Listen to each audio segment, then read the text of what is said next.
when it's gonna start. Here we go. Sorry about that.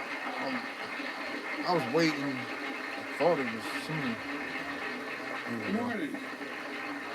Good morning, Does good it morning. sound good? Let me see. I'll pump it up. Thank you. Please. Thank you. I haven't seen this yet.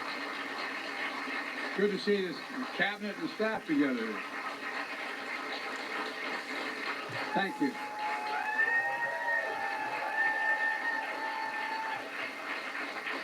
Thank you, thank you, thank you. Please. Thank you, thank you, thank you. It's good to see you all.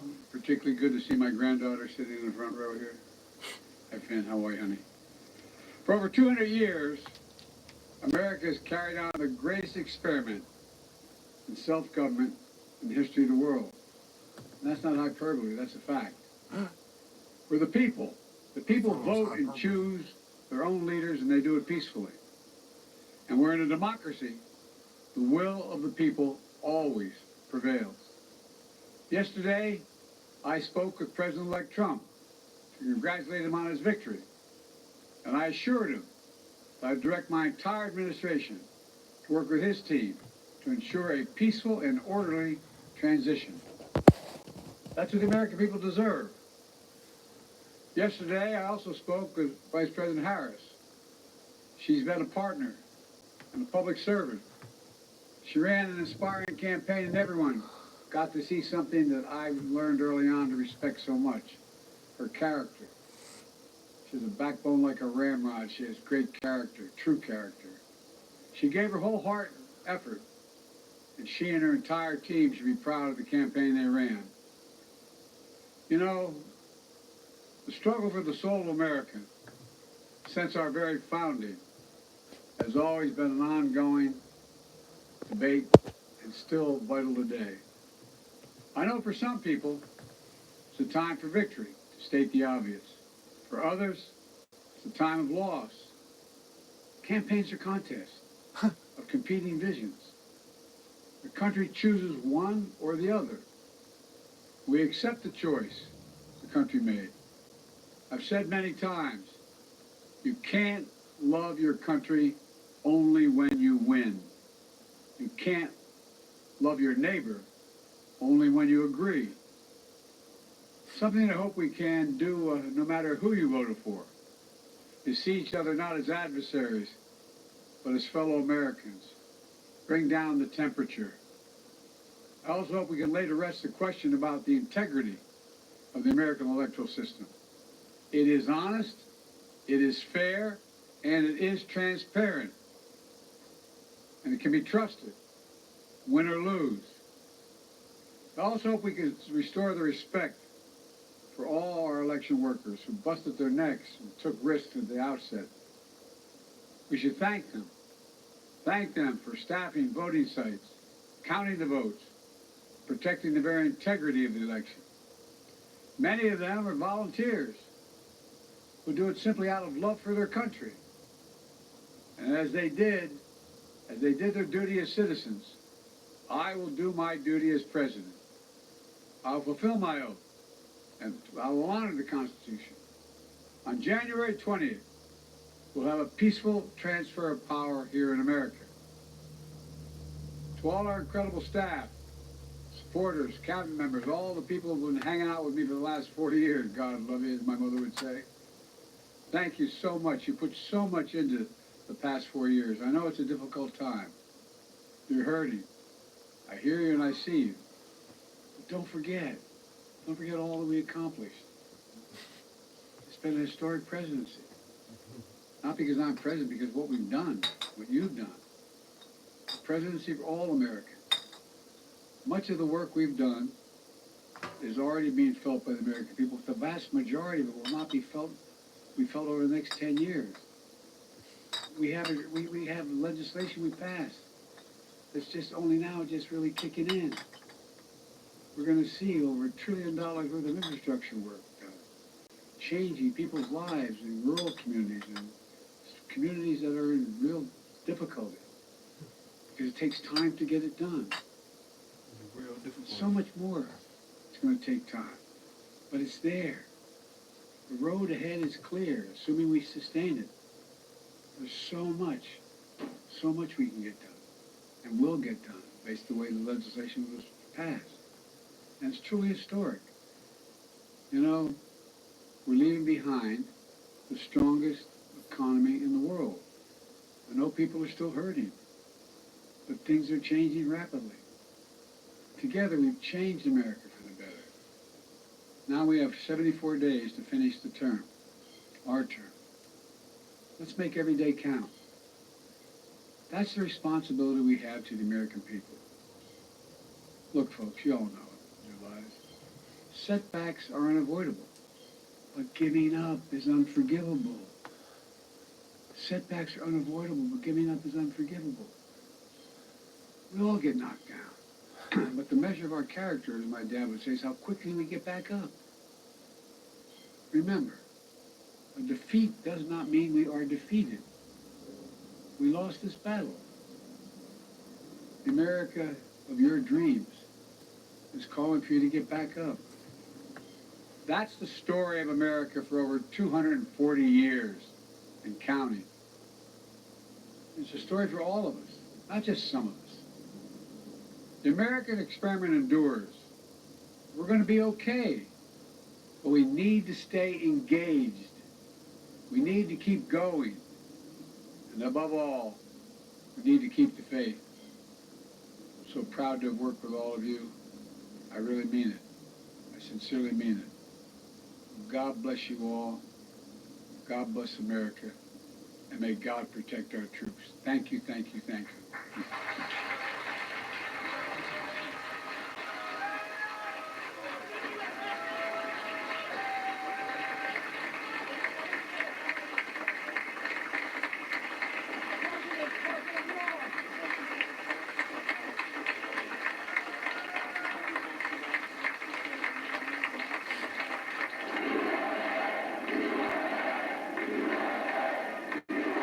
Well, I want to thank you all very much. This is great. These are our friends. We have thousands of friends in this incredible movement.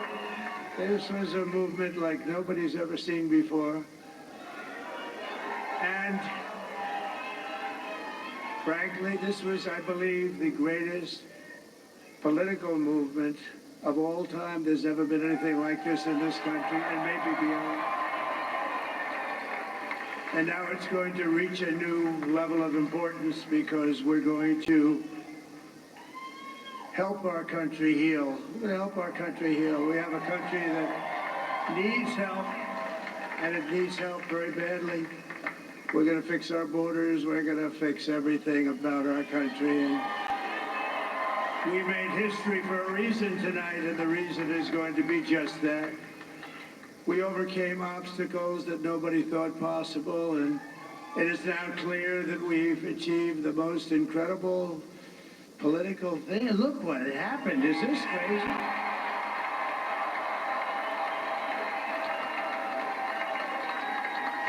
But it's a political victory that our country has never seen before, nothing like this. I want to thank the American people for the extraordinary honor of being elected your 47th president and your 45th president. And every citizen, I will fight for you, for your family, and your future. Every single day, I will be fighting for you, and with every breath in my body, I will not rest until we have delivered the strong, safe, and prosperous America that our children deserve and that you deserve. This will truly be the golden age of America. That's what we have to have. This is a magnificent victory for the American people that will allow us to make America great again. And in addition to having won the battleground states of North Carolina, I love these places, Georgia, Pennsylvania, and Wisconsin. We are now winning in Michigan, Arizona, Nevada, and Alaska, which would result in us carrying at least 315 electoral votes, but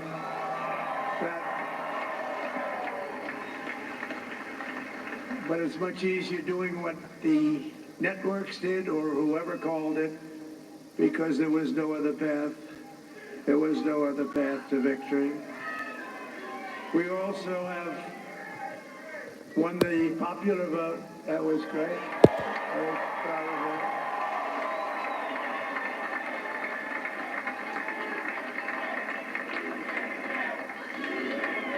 Thank you.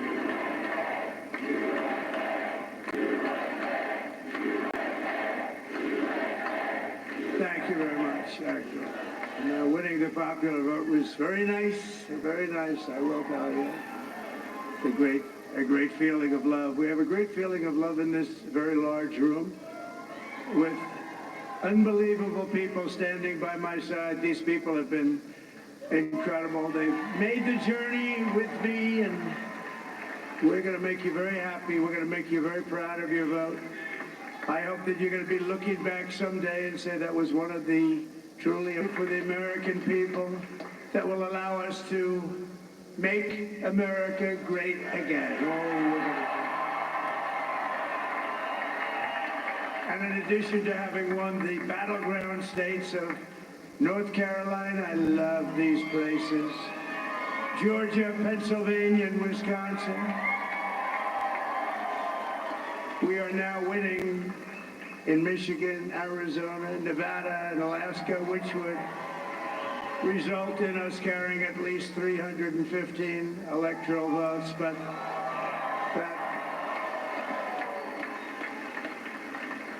it's much easier doing what the networks did or whoever called it, because there was no other path. There was no other path to victory. We also have won the popular vote. That was great. I was proud of that.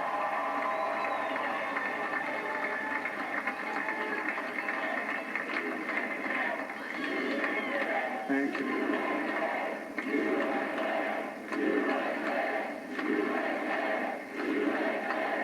Thank you very much, actually. Winning the popular vote was very nice, I will tell you. It's a great feeling of love. We have a great feeling of love in this very large room with unbelievable people standing by my side. These people have been incredible. They've made the journey with me, and we're going to make you very happy. We're going to make you very proud of your vote. I hope that you're going to be looking back someday and say that was one of the truly important moments of my life when I voted for this group of people beyond the president, this group of great people. America has given us an unprecedented and powerful mandate. We have taken back control of the Senate. Wow, that's great. And the Senate races in Montana, Nevada, Texas, Ohio, Michigan, Wisconsin, the great Commonwealth of Pennsylvania, were all won by the MAGA movement. They helped so much. And in those cases, every one of them, we worked with the senators. They were tough races, and I mean, the number of victories in the Senate was absolutely incredible. And we did tele-rallies. We did tele-rallies with each one of them, and sometimes we did 2 or 3 and it was amazing to look at all of those victories. Nobody expected that, nobody. So I just wanted to thank you very much for that. And you have some great senators and some great new senators. And it also looks like we'll be keeping control of the House of Representatives.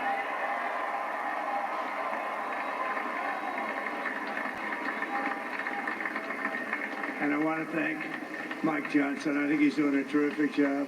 Terrific job. I want to also thank my beautiful wife, Melania, First Lady.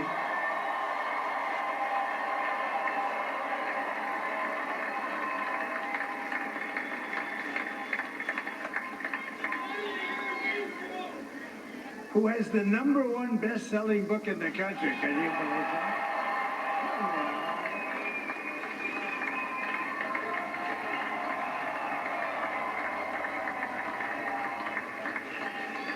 Oh, no, she's done a great job. Works very hard. Works very hard to help people. I'm a Pluto TV couch potato. It's free. Oh, Pluto TV. Stream now, pay never. A little cash goes a long way at Ollie's. Find brand name stuff. Up to 70% off the fancy store prices every day. Check out new deals at your local Holiday cozy shop just dropped. Act fast because they're too cute to...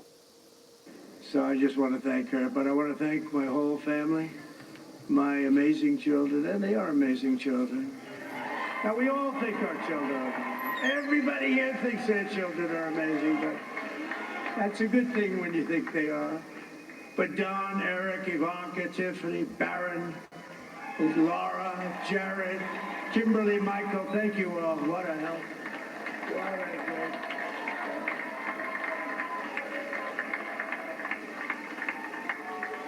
My father-in-law, Victor, is tremendous, and we miss very much Melania's mother, Amalia.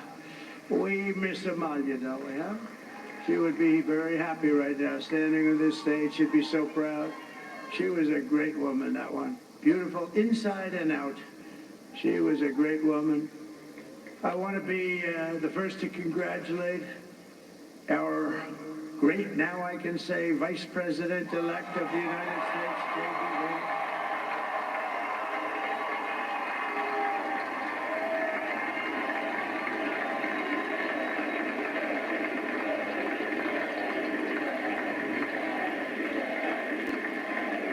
And his absolutely remarkable and beautiful wife, Usha Vance. And he's a feisty guy, isn't he? You know, I've said, go into the enemy camp, and you know the enemy camp is certain networks, and a lot of people don't like to, sir, do I have to do that? He just goes, okay, which one, CNN, MSDNC? He'll say, all right, thank you very much. He actually looks like, he's like the only guy I've ever seen, he really looks forward to it, and then he just goes in and absolutely obliterates them. Say a couple of words.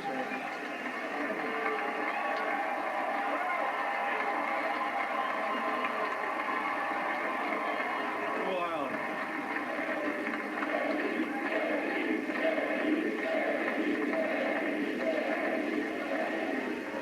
Well, Mr. President, I appreciate you allowing me to join you on this incredible journey. I thank you for the trust that you placed in me. And I think that we just witnessed the greatest political comeback in the history of the United States of America.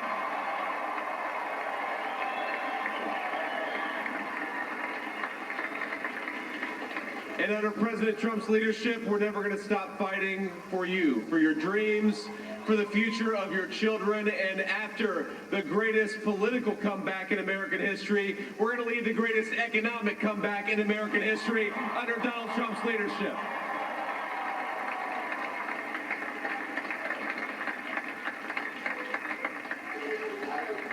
Thank you very much. He's turned out to be a good choice. I took a little heat at the beginning, but he was, I knew the brain was a good one, about as good as it gets. And we love the family, and we're going to have a great 4 years, and we're going to turn our country around, make it something very special. It lost that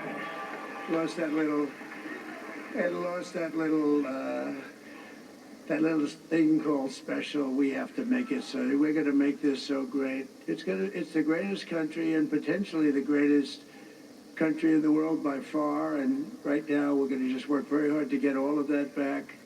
We're going to make it the best it's ever been. We can do that. If we had to wait longer, I don't know. It was going bad, and it was going bad fast. We're going to have to seal up those borders, and we're going to have to let people come into our country. We want people to come back in, but we have to let them come back in, but they have to come in legally. They have to come in legally. Let me also express my tremendous appreciation for Susie and Chris, the job you did. Susie, come here. Come here, Susie. Chris, come here, Chris. Susie likes to stay sort of in the back, let me tell you. The ice maiden, we call her the ice maiden. Come here, Chris. Come here, Chris. Susie likes to stay in the background. She's not in the background. Come here, Susie. This wasn't expected, but I just want to thank, obviously, President Trump for this journey. It was a great one, and he's a hell of a candidate, and he's going to be a hell of a great 47th president. And this team that we had, the best team, and, of course, even my boss, Susie Wiles, the best. Thank you. Thank you, and thank you, Susie. Look at her, she's shot. I've never seen her be shot before. Susie, they're great. Everybody up here is great. Everybody up here is very special. But the Trump, who did you say? Oh, let me tell you, we have a new star. A star is born, Elon. Now he is. Now he's an amazing guy. We were sitting together tonight. You know, he spent 2 weeks in Philadelphia and different parts of Pennsylvania campaigning. You know, he sent the rocket up 2 weeks ago, and I saw that rocket, and I saw it coming down. I saw it. It was, when it left, it was beautiful, shiny white. When it came down, it didn't look so pretty. It was going 10,000 miles an hour, and it was burning like hell. I said, what happened to your paint job? He said, we've never made a paint that could withstand that kind of heat. And, but I saw it come down and turn around. And it was, you know, it's like 22 stories tall, by the way. It looks a little smaller than that, but it's big. And it came down, and you saw that fire burning. And I'm saying, only Elon can do this. It must be an Elon. And I tell the story. I told it last night. I had a man on the phone. I had the screen muted, no sound. I was talking to a very important man, happens to be here. And that very important guy, one of the most important people in, I would say, the country, actually. But, you know, I was president, and now it looks like I was going to be maybe president again, so I figured I could ask him to hold. So I asked him to hold. And because, especially because you're going to be president again, they hold. So I took the phone down, and I'm looking at the screen. I'm seeing this crazy thing that's going around and coming down. It looks like it's going to crash into the gantry. And I said, oh, no. And I said, do me a favor, do you mind holding for a couple of minutes? I want to see this. I thought it was a space-age movie or something. I put the phone down. Bad part, I didn't pick it up for 45 minutes, and he was holding. But this spaceship came down, and I saw those engines firing, and it looked like it was over. It was going to smash, and then I saw the fire pour out from the left side, and I put it straight. And it came down so gently, and then it wrapped those arms around it, and it held it. And just like you hold your baby at night, your little baby. And it was a beautiful thing to see, and I called Elon. I said, Elon, was that you? He said, yes, it was. I said, who else can do that? Can Russia do it? No. Can China do it? No. Can the United States do it other than you? No, nobody can do that. I said, that's why I love you, Elon. That's great. And you know, when we had the tragic Hurricane Helene, and it hit North Carolina, they were really devastated. The water, this was a big water, as big as we've ever seen, water hurricane. It built lakes out of nothing. Fields became lakes, and the danger was unbelievable. And the people from North Carolina came to me and they said, would it be possible, at all possible, for you to speak to Elon Musk? We need Starlink. I said, what's Starlink? It's a form of communication. So I called Elon, and I'll tell you what, he had, and it was very dangerous. People would die. They had no communication. All the wires were down. I called Elon Musk. I said, Elon, you have something called Starlink. Is that right? Yes, I do. What the hell is it? He said, it's a communication system that's very good. I said, Elon, they need it really, really badly in North Carolina. Can you get it? He had that there so fast. It was incredible. So And it was great. It saved a lot of lives. He saved a lot of lives. But he's a character. He's a special guy. He's a super genius. We have to protect our geniuses. We don't have that many of them. We have to protect our super geniuses. I want to thank some of the guys. You know, we have up here today the U.S. Open champion. He's a fantastic golfer, slightly longer than me. It's a ball, a little bit longer than me. Just a little bit. Bryson DeChambeau is up here someplace. What happened to Bryson? Where is he? Bryson! Oh, he was shot. He's hitting balls. Oh, he's on the way. He's hitting balls. Bryson. Oh, look at him.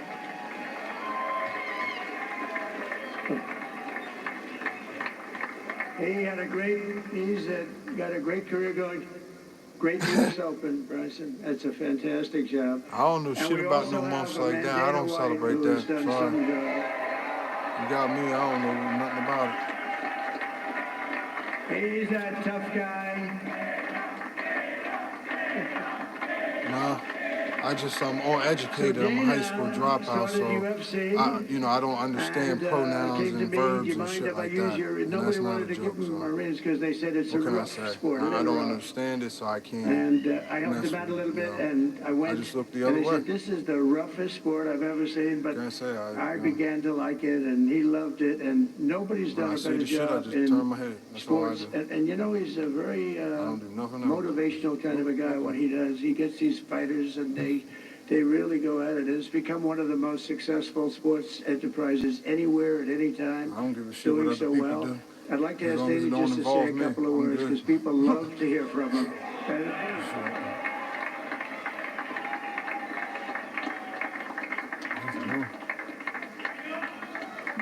Nobody deserves this more than him, and nobody deserves this more than his family does.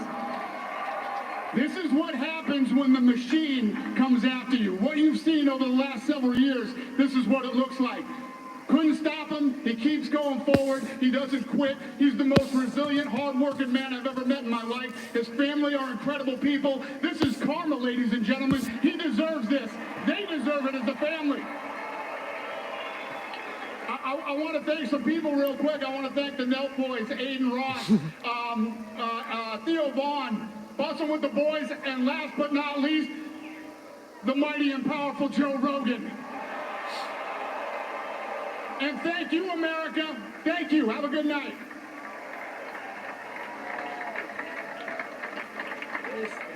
That is a piece of work. No, he's an amazing, he's really an amazing guy. But most of all, I want to thank the millions of hardworking Americans across the nation who have always been the heart and soul of this really great movement. We've been through so much together, and today you showed up in record numbers to deliver a victory like really, like no other. This was something special, and we're gonna pay you back. We're gonna do the best job. We're gonna turn it around. It's got to be turned around. It's got to be turned around fast, and we're gonna turn it around. We're gonna do it in every way, with so many ways, but we're gonna do it in every way. This will forever be remembered as the day the American people regained control of their country.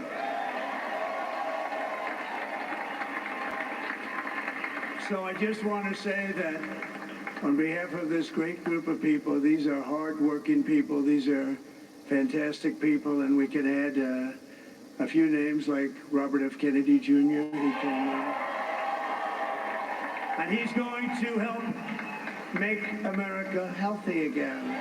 I can't wait. And if anybody's seen that in Kentucky where that factory blew up, they said they was making food dyes. And there's something about a chemical explosion or some shit. He's a great guy, and he really means it. He wants to do some things, and we're going to let him go too. I just said, but Bobby, leave the oil to me. We have more liquid gold, oil and gas. We have more liquid gold than any country in the world, more than Saudi Arabia. We have more than Russia. Bobby, stay away from the liquid gold. Other than that, go have a good time, Bobby. We're going to be paying down debt. We're going to be reducing taxes. We can do things that nobody else can do. Nobody else is going to be able to do it. China doesn't have what we have. Nobody has what we have. But we have the greatest people also. Maybe that's the most important thing. This campaign has been so historic in so many ways. We've built the biggest, the broadest, the most unified coalition. They've never seen anything like it in all of American history. They've never seen it. Young and old, men and women, rural and urban. And we had them all helping us tonight. When you think, I mean, I was looking at it, I was watching it. They had some great analysis of the people that voted for us. Nobody's ever seen anything like that. They came from all corners, union, non-union, African American, Hispanic American, Asian American, Arab American, Muslim American. We had everybody, and it was beautiful. It was a historic realignment, uniting citizens of all backgrounds around a common core of common sense. You know, we're the party of common sense. We want to have borders. We want to have security. We want to have things be good, safe. We want great education. We want a strong and powerful military, and ideally we don't have to use it. You know, we had no wars. 4 years we had no wars, except we defeated ISIS. We defeated ISIS in record time. But we had no wars. They said, he will start a war. I'm not going to start a war. I'm going to stop wars. But this is also a massive victory for democracy and for freedom. Together, we're going to unlock America's glorious destiny, and we're going to achieve the most incredible future for our people. Yesterday, as I stood at my last stop on the campaign trail, I'll never be doing a rally again. Can you believe it? I think we've done 900 rallies approximately from them. Can you imagine? 901 something, a lot of rallies. And it was sad. Everybody was sad. Many people, I said, this is our last rally. But now we're going on to something that's far more important, because the rallies were used for us to be put in this position where we can really help our country. That's what we're going to do. We're going to make our country better than it ever has been. And I said that many people have told me that God spared my life for a reason.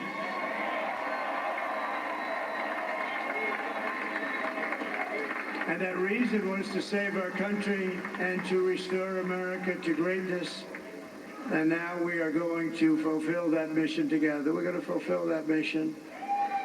The task before us will not be easy, but I will bring every ounce of energy, spirit, and fight that I have in my soul to the job that you've entrusted to me. This is a great job. There's no job like this. This is the most important job in the world.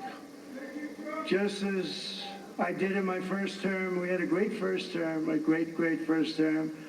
I will govern by a simple motto: promises made, promises kept. We're going to keep our promises. Nothing will stop me from keeping my word to you, the people. We will make America safe, strong, prosperous, powerful, and free again.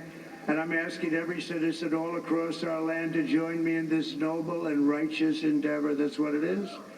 It's time to put the divisions of the past 4 years behind us. It's time to unite. And we're going to try, we have to try, and it's going to happen. Success will bring us together. I've seen that. I saw that in the first term. When we became more and more successful, people started coming together. Success is going to bring us together, and we are going to start by all putting America first. We have to put our country first for at least a period of time. We have to fix it. Because together we can truly make America great again for all Americans. So I want to just tell you what a great honor this is. I want to thank you. I will not let you down. America's future will be bigger, better, bolder, richer, safer, and stronger than it has ever been before. God bless you, and God bless America. Thank you very much. Thank you very much.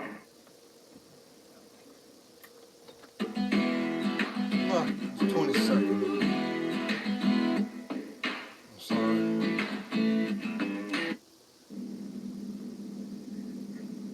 do you sleep at night? On a mattress from Mattress Firm. There we go.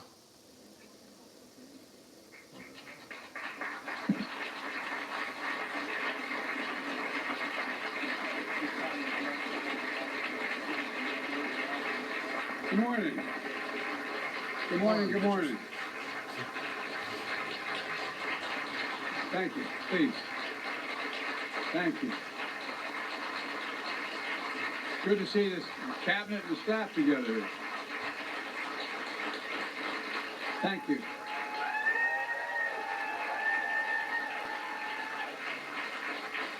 Thank you, thank you, thank you. Please. Thank you, thank you, thank you. It's good to see you all. Particularly good to see my granddaughter sitting in the front row here. Hi, Finn. How are you, honey? For over 200 years, America has carried on the greatest experiment in self-government in the history of the world. And that's not hyperbole, that's a fact. We're the people. The people vote and choose their own leaders, and they do it peacefully. And we're in a democracy. The will of the people always prevails. Yesterday, I spoke with President-elect Trump to congratulate him on his victory. And I assured him that I'd direct my entire administration to work with his team to ensure a peaceful and orderly transition. That's what the American people deserve. Yesterday, I also spoke with Vice President Harris. She's been a partner and a public servant. She ran an inspiring campaign, and everyone got to see something that I learned early on to respect so much, her character. She has a backbone like a ramrod. She has great character, true character. She gave her whole heart and effort, and she and her entire team should be proud of the campaign they ran. You know, the struggle for the soul of America, since our very founding, has always been an ongoing debate and still vital today. I know for some people, it's a time for victory, to state the obvious. For others, it's a time of loss. Campaigns are contests of competing visions. The country chooses one or the other. We accept the choice the country made.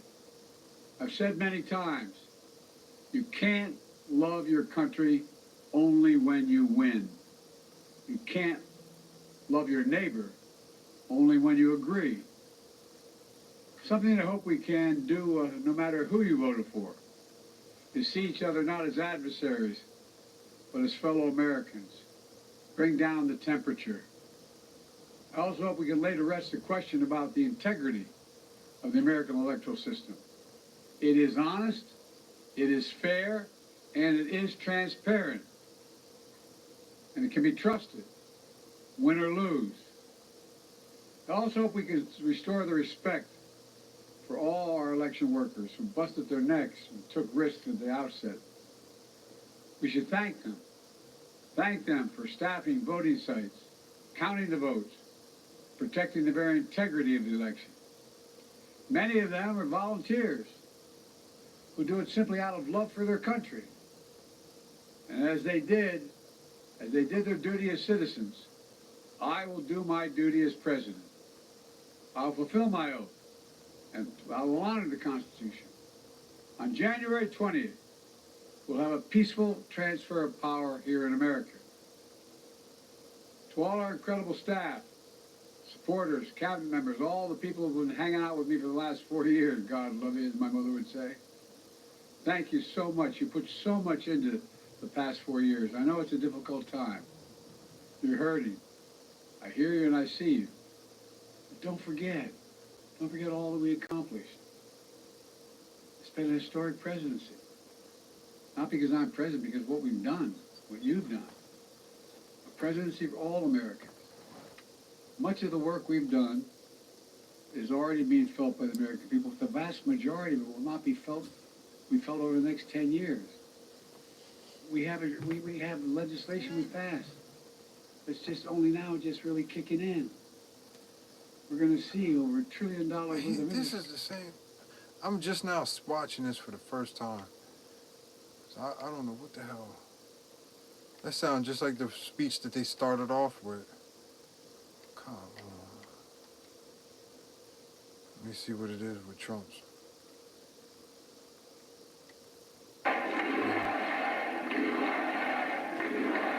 He was at the White Well, I House. want to thank you all very much. This is great. Oh, These are yeah. our I friends. can't We take have seeing him thousands so of much. friends on I this saw him once. That's enough. incredible movement. This was a movement like nobody's ever seen before. And it's saying it's this damn. frankly, this was, I believe, the greatest So political movement. this is what they was playing? This is his victory speech again. Damn. Is this got to be the start of it? Because he met with Biden today for the transfer. This has got to be it. I know this can't be him, Biden again. With the same oath.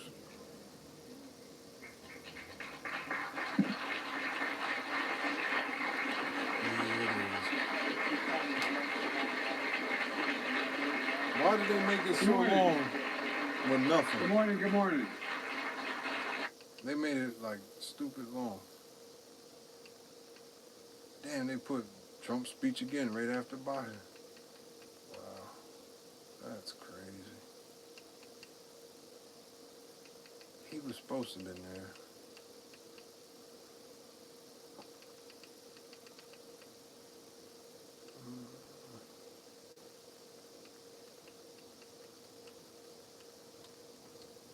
President, and your 45th birthday. This is still the damn acceptance. But now we're going on to something that's far more important, because the rallies were... Oh, they really? Oh, they wild. Oh, they. You gotta be shitting me. Smooth transition. Do everything we can to make sure you're accommodated, what you need. We're going to get you. You know, they backs is burning up. Welcome. Thank you. Thank you very much. And politics is tough, and it's many cases not a very nice world. It is a nice world today, and I appreciate it very much. A transition that's so smooth, it'll be as smooth as it can get, and I very much appreciate that, Joe. You're welcome. Thank you all.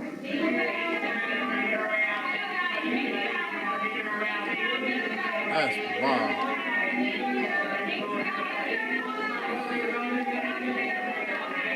They had some others.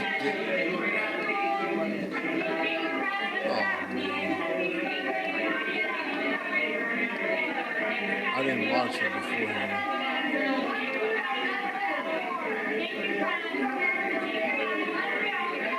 All they doing is leader that screaming it's at time for him. these guys to call it a day. What did you make of it? What I think is Let me figure out something a here. lot of folks in our country, they're not going to listen to your policy positions This if you is feel wild. like you're being talked down to, or folks you don't understand or disrespect their culture or their way of life. And as somebody who sponsored a NASCAR when I first ran for governor and had a bluegrass song, and I didn't try to pretend that I wasn't who I was, but I was trying to say, getting and relating to somebody's culture is something that I think sometimes Democrats have not been great at. I do think on the policies,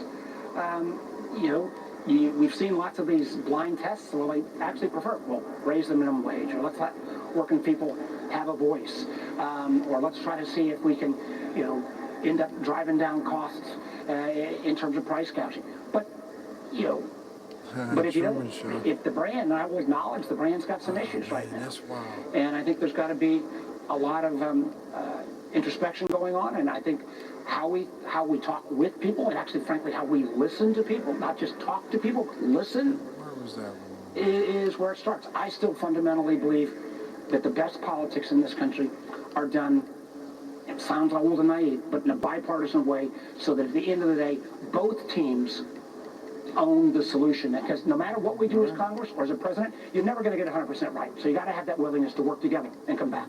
There's a concept. Senator Warner, always good seeing you. Thank you so much for joining us. Mark Warner of Virginia. That'll do it here. By the way, the Dow finished about 47 points today, so kind of a non-plus for action. To all of its drama, here's the fight.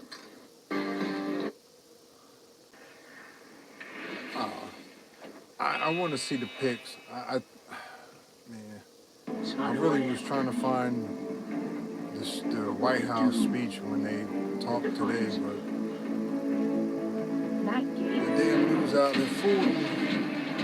I want to see the pics that he did have at least. To America. We're done with this, and we're ready for some alpha chat energy. And Donald Trump's decisions for who to staff his cabinet with have been alpha. Pete Hegseth at the Pentagon, Tulsi Gabbard for Director of National Intelligence. Potentially, we'll have Dan Bongino as the Director of the Secret Service. Man, it's going to be awesome. And it's going to be an amazing ride. It's going to be an administration staffed with people who don't give an F about being polite or wokeness or the systems.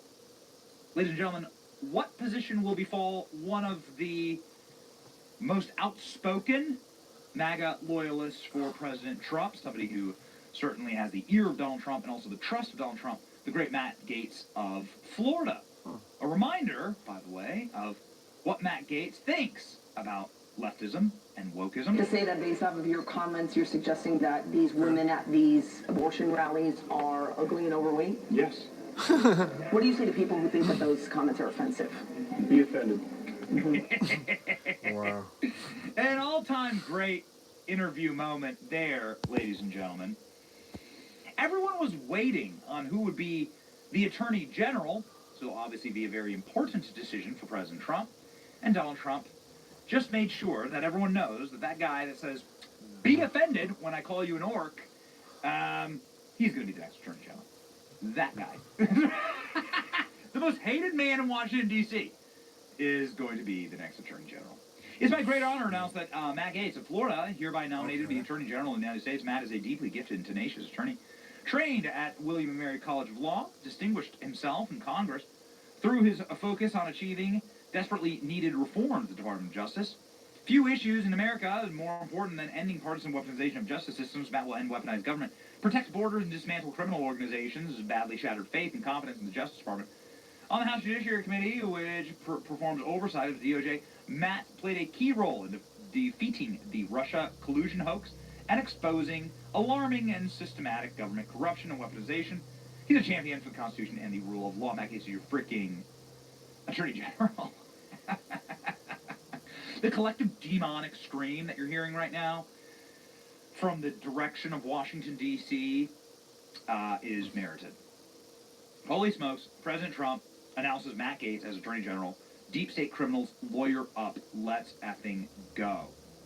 The FBI and the DOJ previously tried to frame Matt Gaetz with the help of a con artist who was trying to extort Gaetz' family out of tens of millions of dollars. I can't think of a more perfect choice to tear the most corrupt agency on earth down to the studs. Bravo, President Trump.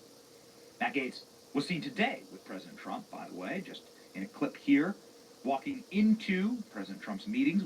We all said, wait a second, what's Gaetz doing there? See Gaetz right there. And now we know. Ladies and gentlemen, Matt Gaetz has been an absolute monster when it comes to oversight of these federal bureaucracies. You presided over the FBI as it has the lowest level of trust in the FBI's history. Respectfully, Congressman, in your home state of Florida, the number of people applying to come work for us is up 100%. We're deeply proud of them, and they deserve better than you. Oh, baby. Matt Gaetz, an absolute bomb drop on the system. Listen to this. Trump's Attorney General Matt Gaetz. Grab some popcorn.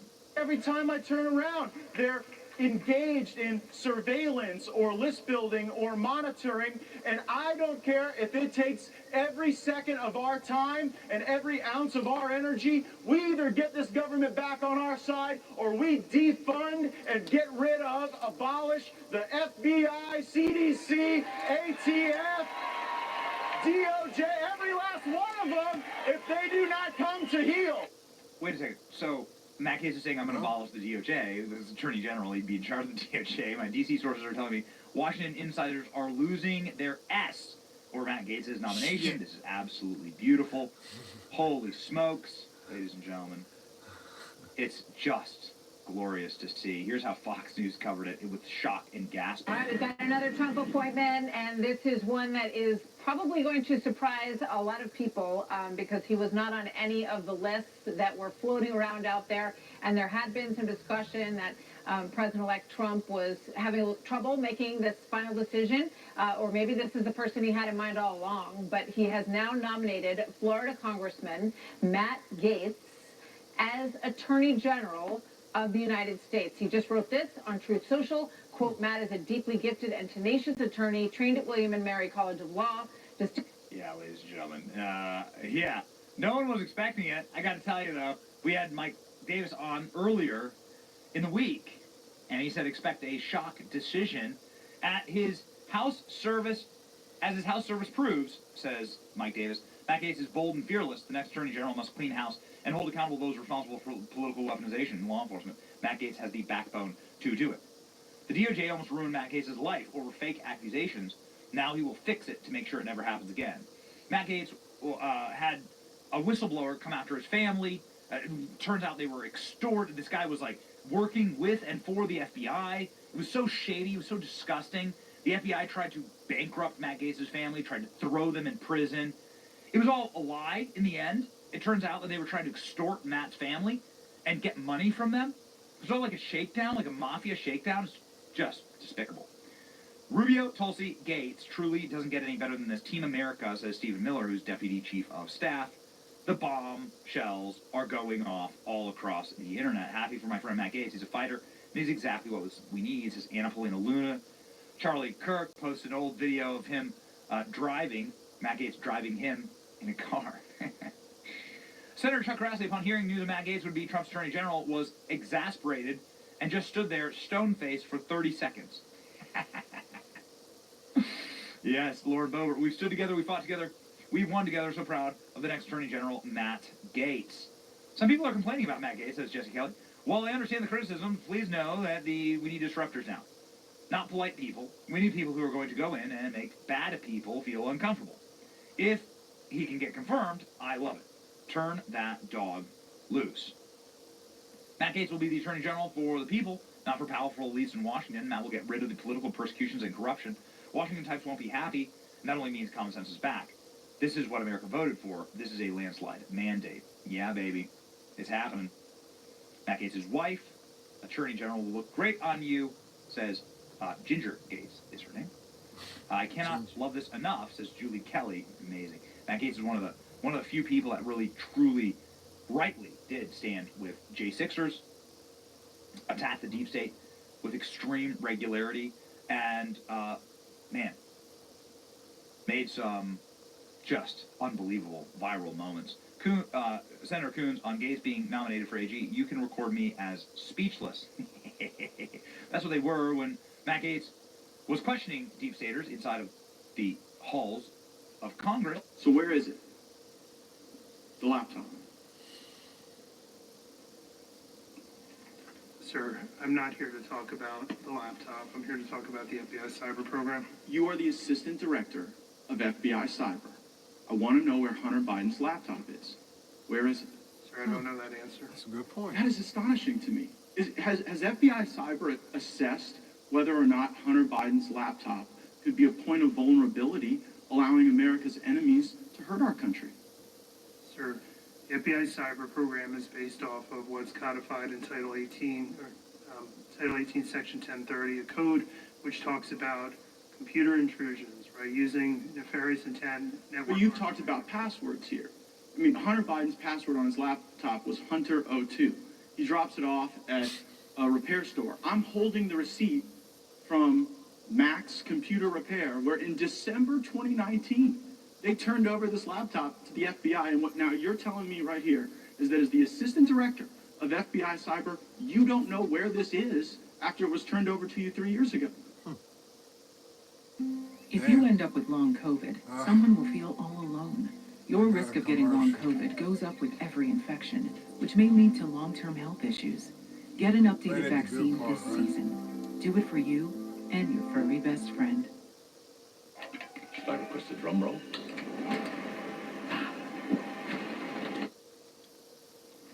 Yes, sir, that's an accurate statement. How are Americans supposed to trust that you can protect us from the next colonial pipeline if it seems that you can't locate a laptop that was given to you 3 years ago from the first family, potentially creating vulnerabilities for our country? Sir, it's not in the purview of my investigative responsibilities. But that is shocking that you wouldn't, as the assistant director of cyber, know whether or not there are international business deals, kickbacks, shakedowns that are on this laptop that would make the first family suspect to some sort of compromise. Mr. Assistant Director, have you assessed whether or not the first family is compromised as a result of the Hunter Biden laptop?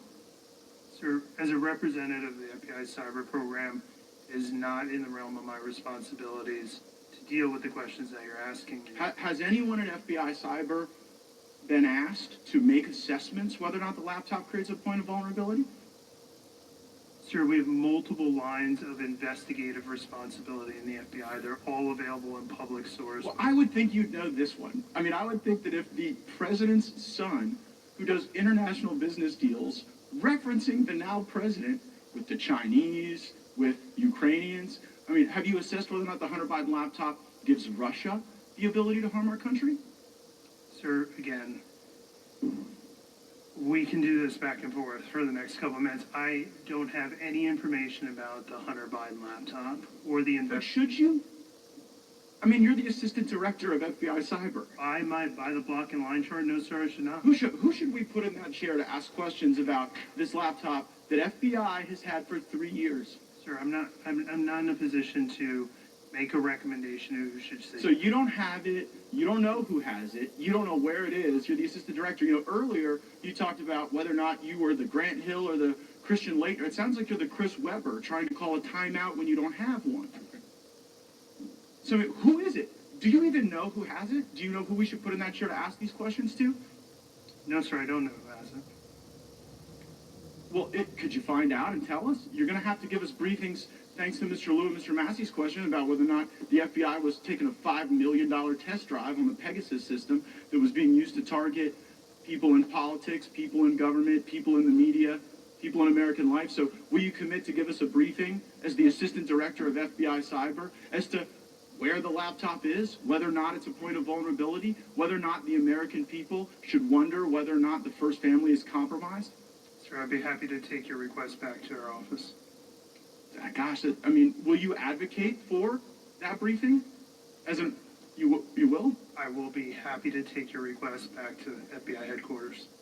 Well, do you believe that is a briefing that the Congress is worthy of having, I guess? Sir, I'm not going to answer that question. Right? I'm here to talk. The invitation says oversight of the FBI cyber division. It does not say anything. Well, right, but I mean, this is a cyber asset. This is a point of vulnerability. If there are passwords, if there are business deals, if there are references to things that could harm our country, like, you can't even sit here right now and say that you know that there's not a point of vulnerability. Maybe there are other crimes, maybe there are tax issues or whatever, but as it relates to is the first family sufficient cyber infrastructure to protect? You don't even know if they're compromised. Tell you what, Mr. Chairman, I seek unanimous consent to enter into the record of this committee the contents of Hunter Biden's laptop, which I'm in possession of. I'm not... Wow. There's no objection to that.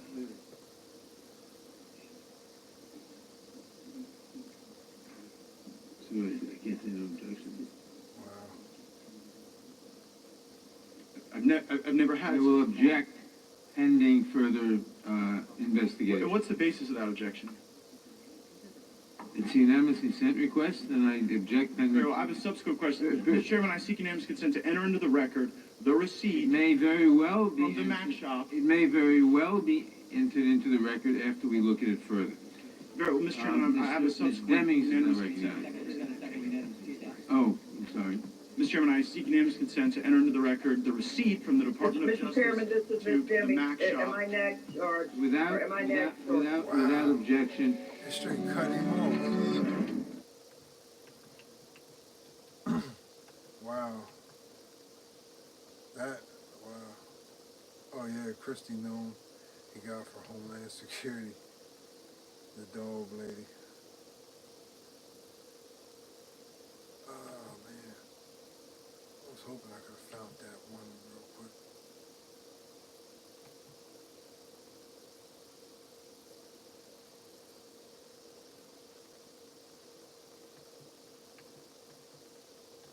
Okay, let me check. All right, here with reaction, he is the chief patient officer at the wellness company. Dr. Drew Pinsky is with us. All right, so women are shaving their heads. They're pledging to either divorce their husbands or partners or don't have sex with them. They're stockpiling abortion pills. They're getting advice from the Washington Post on how to leave the country. Maybe they believe their own lies or the lies that were told during, and the hyperbole and the hype and the misinformation during the campaign, because there's no reason to leave. I will be the first person to stand up for their right to say stupid things if they want. Yep. Yep. Well, I'm just glad to see that they moved from the blue talisman over their face and nose to a blue talisman bracelet on their wrist. Because it's the same damn thing. And the whole headline here, Sean, is hysteria. Hysteria and delusion, and the source of this has been mainstream media. The American public has been propagandized to the point that they literally become mentally ill. And the thing about delusionality is it can't be reasoned with. We have literally been through a stage of delusion that started with the first Trump presidency.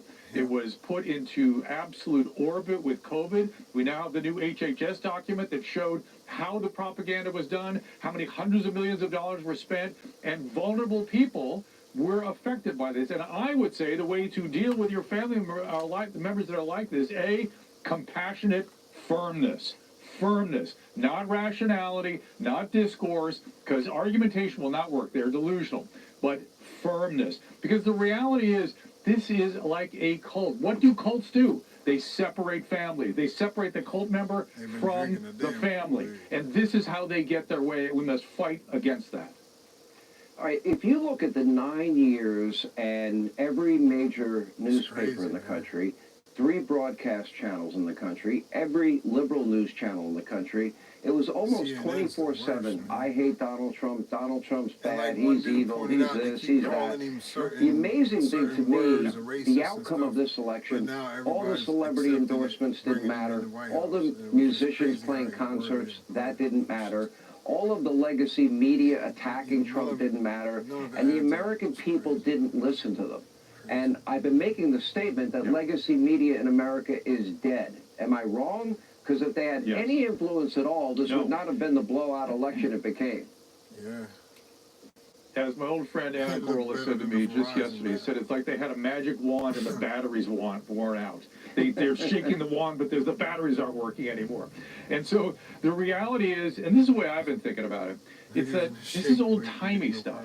These celebrities are celebrities from the 70s and 80s who used to have sway over our culture, and the people that are advocating these old-timey strategies. Look, Joe Rogan has the influence, not Julia Roberts, and people cannot get that into their heads. There are people, I was talking to a 40-year-old today, didn't really know who Johnny Carson was, didn't really understand who Valerie Bertinelli was, who was attacking me and Adam Carolla during the COVID epidemic. They never heard of these people, and if they had heard of them, they have no real relevance in their life. It's old-timey, old-fashioned. It is time to move on to the new era. Late night is gone. So many things are over. Gutfeld is the king of late night. He still has sway, but this is a new way of doing things. Well, I would argue in terms of late-night comedy shows, I mean, the countdown to cancellation is on. I don't think those shows will survive. And that means Kimmel, that means Colbert, that means Fallon, because they're not funny, and Greg Gutfeld is funny. I'll never forget that. You gotta laugh. You mentioned Julia Roberts. What's up next? It might have been the funniest political ad in some ways, but the saddest in another way, where she is telling people, narrating a video of a wife going into a voting booth. You don't have to tell that evil husband of yours that you're not voting for Trump. Your vote is private. Or George Clooney doing the same thing on the other end.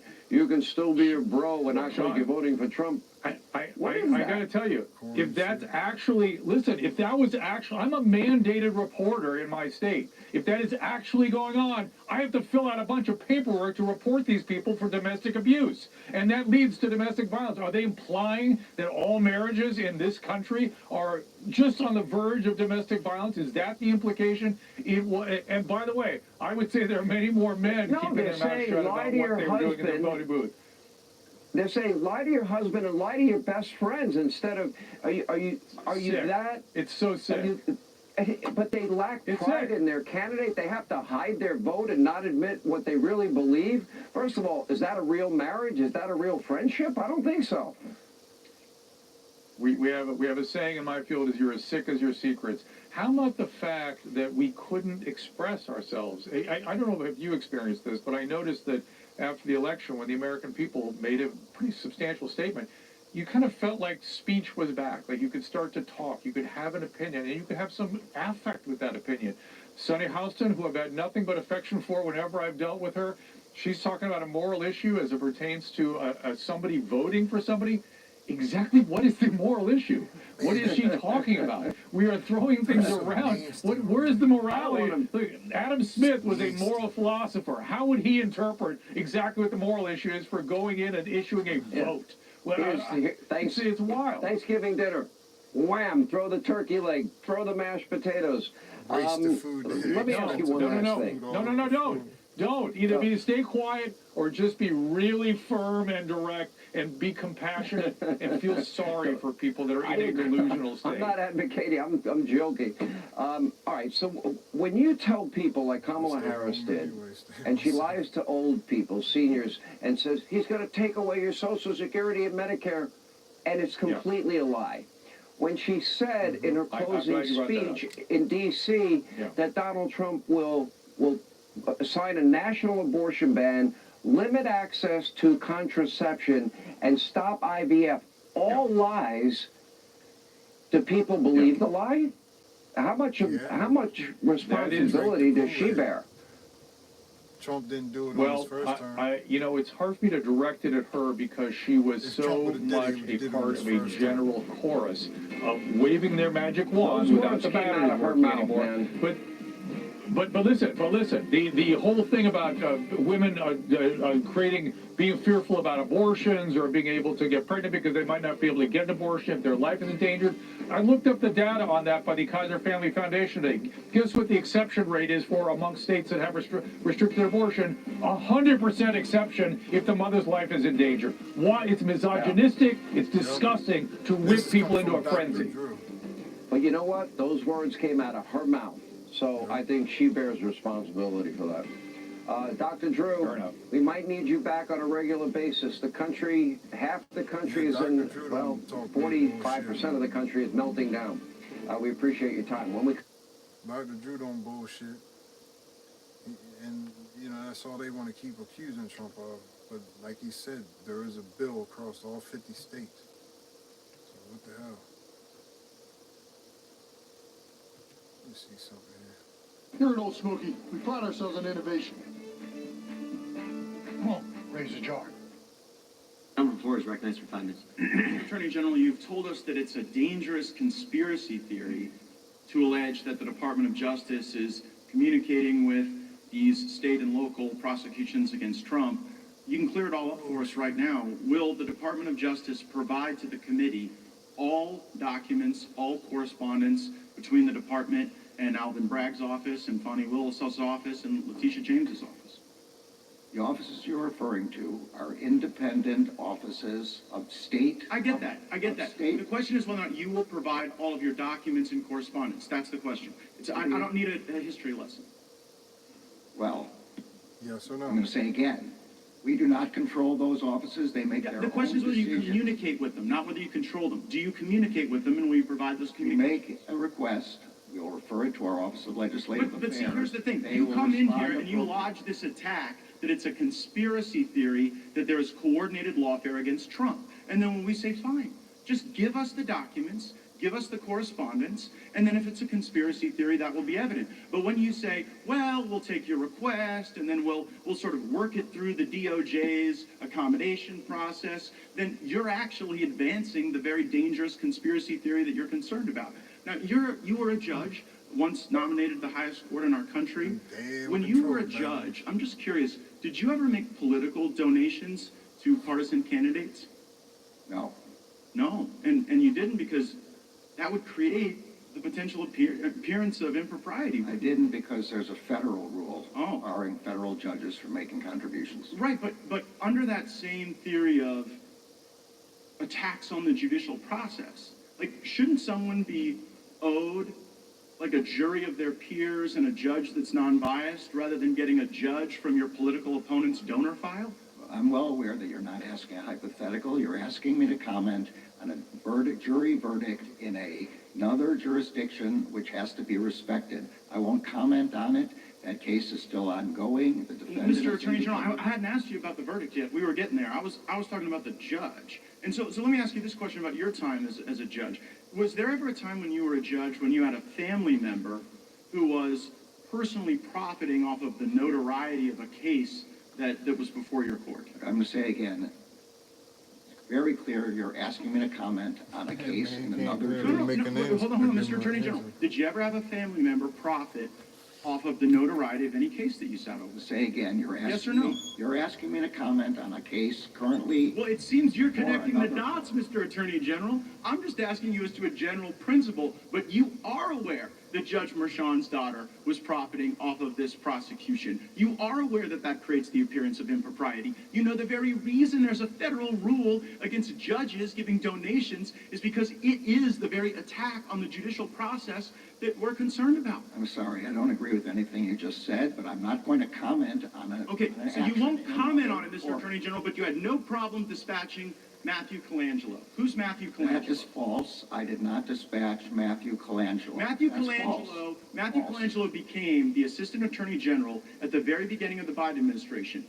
Without having been Senate confirmed, goes and gets the senior role at the DOJ, and then after, I believe it's Gupta replaces Colangelo, Colangelo makes this remarkable downstream career journey from the U.S. Department of Justice in Washington, D.C., and then pops up in Alvin Bragg's office to go get Trump. And you're saying that's just a career choice that was made that has nothing to do with the lawfare coordinated by the saying it's false. I did not dispatch Mr. Colangelo anywhere. Well, do you know how he ended up there? I assume he applied for a job there and got the job. But see, you know what? I tell you, I had nothing to do with it. Well, you might not have had anything to do with it, but we've got this contemporaneous evidence in Mr. Pomerantz's book.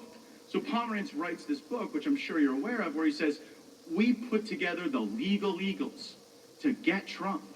We got all these folks together, and we assembled them for that purpose. And so when we on the Judiciary Committee think about attacks on the judicial process, our concern is that the facts and the law aren't being followed.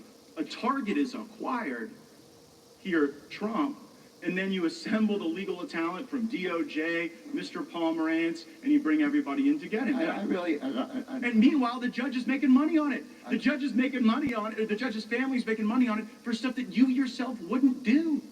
You know, no one's going to buy this. No one's going to believe it. It's going to create great disruption. And I am saddened by it because, like you, I have given my life to the law. I care deeply about the law, and I think that the lawfare we've seen against President Trump will do great damage well beyond our time in public service. I see my time's expired. I yield back. Ranking members recognized for 5 minutes. Thank you, Mr. Chairman. Mr. Attorney General, do you want to respond to anything in Mr. Gates' tirade? I think everything he was talking about was in a case in another jurisdiction, an independent prosecutor, Mr. Pomerantz, worked for that independent prosecutor. I don't know Mr. Pomerantz. I don't know what's in his book, but these are decisions made in another office independent of the Justice Department. Thank you, Mr. Attorney General. Last week, as we all know, a jury of his peers convicted former President Trump on 34 felony counts of falsifying business records in the first degree. The case was brought by the Manhattan DA, so it is a state case, not a federal case. I shouldn't have to ask you this, Mr. Attorney General, but since the majority seems to be confused, can you please explain the difference between a state case and a federal case? Yes, the Manhattan District Attorney um, um, has jurisdiction over cases involving New York state law, completely independent of the Justice Department, which has jurisdiction over cases involving federal law. We do not control the Manhattan District Attorney. Manhattan District Attorney does not report to us. The Manhattan District Attorney makes its own decisions about cases that he wants to bring under his state law. Thank you. My Republican colleagues seem to believe... The gentleman floor is recognized 5 minutes. I guess I'm just wondering, Mr. Attorney General, has anyone at the department told President Biden to knock it off with Hunter?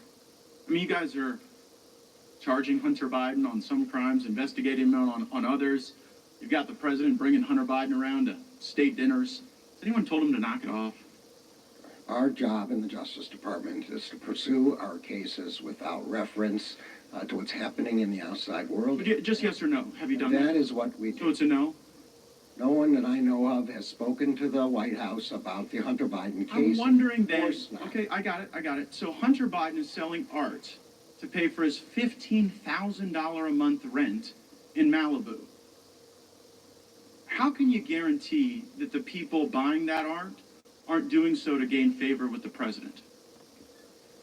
The job of the Justice Department is to investigate criminal allegations. We have Are you information. investigating this? I mean, someone who bought Hunter Biden's art ended up with a prestigious appointment to a federal position.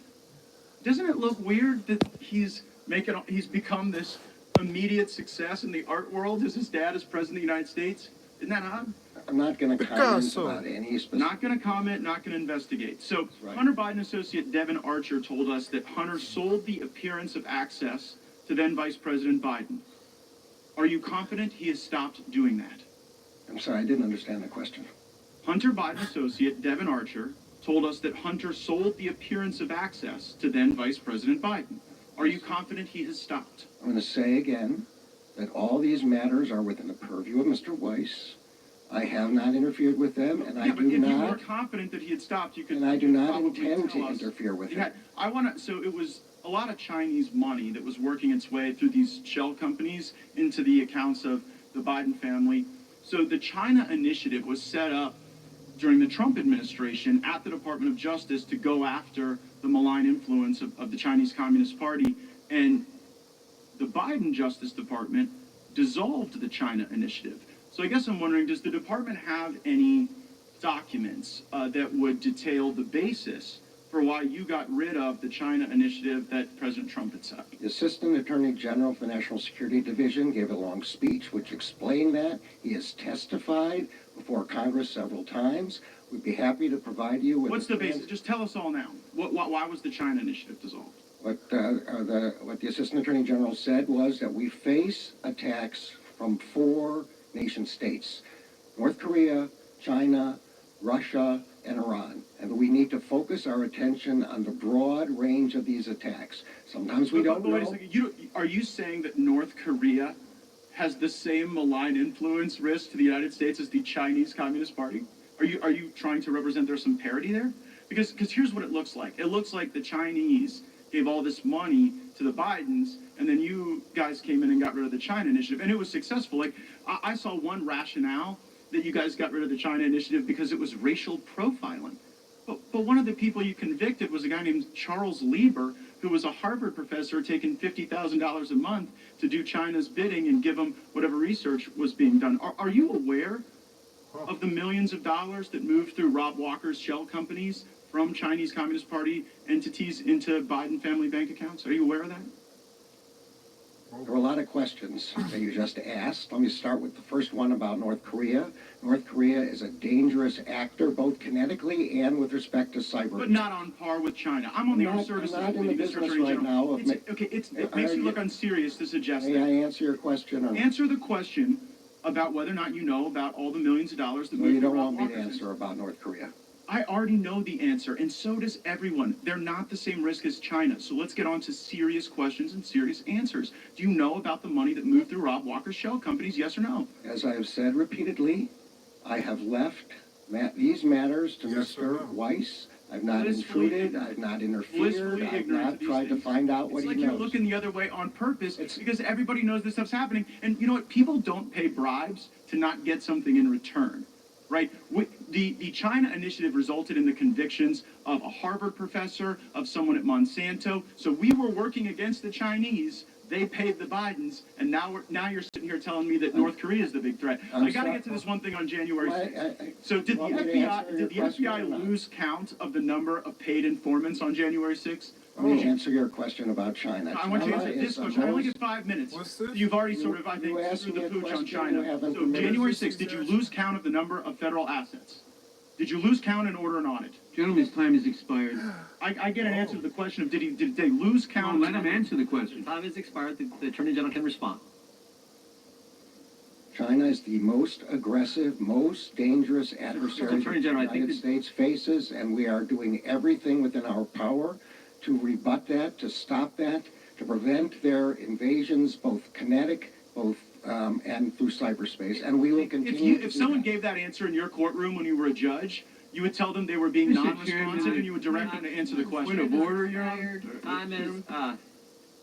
Imagine unpacking exclusive Trump gold bars, Trump watch, Trump beanie hats, and who knows what else.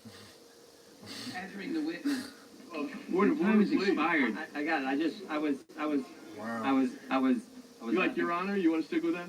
Yeah, I was getting laughed at you call me Your Honor. Point of order either way. Okay, I understand that too. All right. But the gentleman asked his question before his time expired. The Attorney General did not respond to the gentleman's question. I was hoping he would respond to the question about the confidential human sources on January 6th. He didn't respond to that. I'm sure we're going to get an answer to that later. Of course, Now, Mr. Chairman. There were recognize 8 the questions before that he was not given a chance to answer. Understand, so the witness might have thought. But the witness doesn't, Mr. Chairman, point of order. The witness does not control the time. Hang on. Exactly right. Members control the time. If they want to switch their question and focus on one more question that they'd like an answer to, I want to give the witness a chance to respond to that final question that Mr. Gates asked. He didn't respond to it. Someone else is going to ask it, I'm sure. We now recognize the gentleman from Tennessee for 5 minutes. Mr. Gates. Thank you, Mr. Chairman. I'm very concerned about the influence of lobbyists in Washington, D.C. There's no prohibition against the Department of Justice hiring lobbyists to be prosecutors, is there? You mean former lobbyists, I hope? Yes, that's correct. Oh, there's no prohibition. And can you describe for us the specific vetting that the department does when professional influence peddlers are hired and given prosecuting authorities? Well, the hiring of assistant U.S. attorneys is this is a career hire made in the different U.S. attorneys' offices. I mean for the Washington. I mean in Washington at DOJ, are there any special procedures that vet lobbying contracts or maybe who a lobbyist worked for before they're given prosecutorial authority? So again, I'm not sure what kind of person you're speaking with. If you're talking about line prosecutors, there is a background check. Everybody, I'm sure here is familiar with the SF-86, has to be filled out, includes all the people that you worked for. The same is true in Maine Justice. But there's no special review for lobbyists as opposed to people who've been engineers or had any other career? I don't know, but I don't believe there's a difference, but obviously lobbying may Let's ask about conflicts. political consultants. Political consultants are people who get paid to ensure that a candidate wins or loses an election, that a political movement is successful or unsuccessful. Is there any prohibition against hiring political consultants as prosecutors at the department? And I don't think that we're allowed to even look at people's politics. The question... No. It's not their politics. It's the profession of being a political consultant. There's no special vetting for that. I don't think that there's a specific prohibition. There is a requirement that once somebody becomes a prosecutor, just like when somebody becomes a judge, that they get rid of whatever preconceptions they had before and that they go forward under their new responsibilities and are subject to the ethics rules of their new We would hope that would be the case, Mr. Attorney General, but I tend to think that if people are in the influence peddling game or they're prosecutors, it can be kind of dangerous to mix those, to be an influence peddler for hire one day, to be a prosecutor the next, maybe to rotate back and forth among those careers. And it sounds like there's no special vetting for lobbyists or political consultants. Let me ask the question about partisan committee staff. We have partisan committee staff that you see here. Their job is to ensure that one party or another preserves or captures the majority, that legislative proposals are successful or not successful. No prohibition against the department hiring partisan committee staff as prosecutors, is there? As I understand it, every administration, including the one preceding this one, has hired people who have been committee staff. I don't think there's a statutory limitation. If the House of Representatives and the Senate think that partisan, or I'm not sure. That's how Preparara got his job. He worked for Schumer, and then he ended up in the Southern District. So we have people who can be lobbyists and then prosecutors. We have people who can be political consultants and then prosecutors. We have people who can be partisan committee staff and then prosecutors.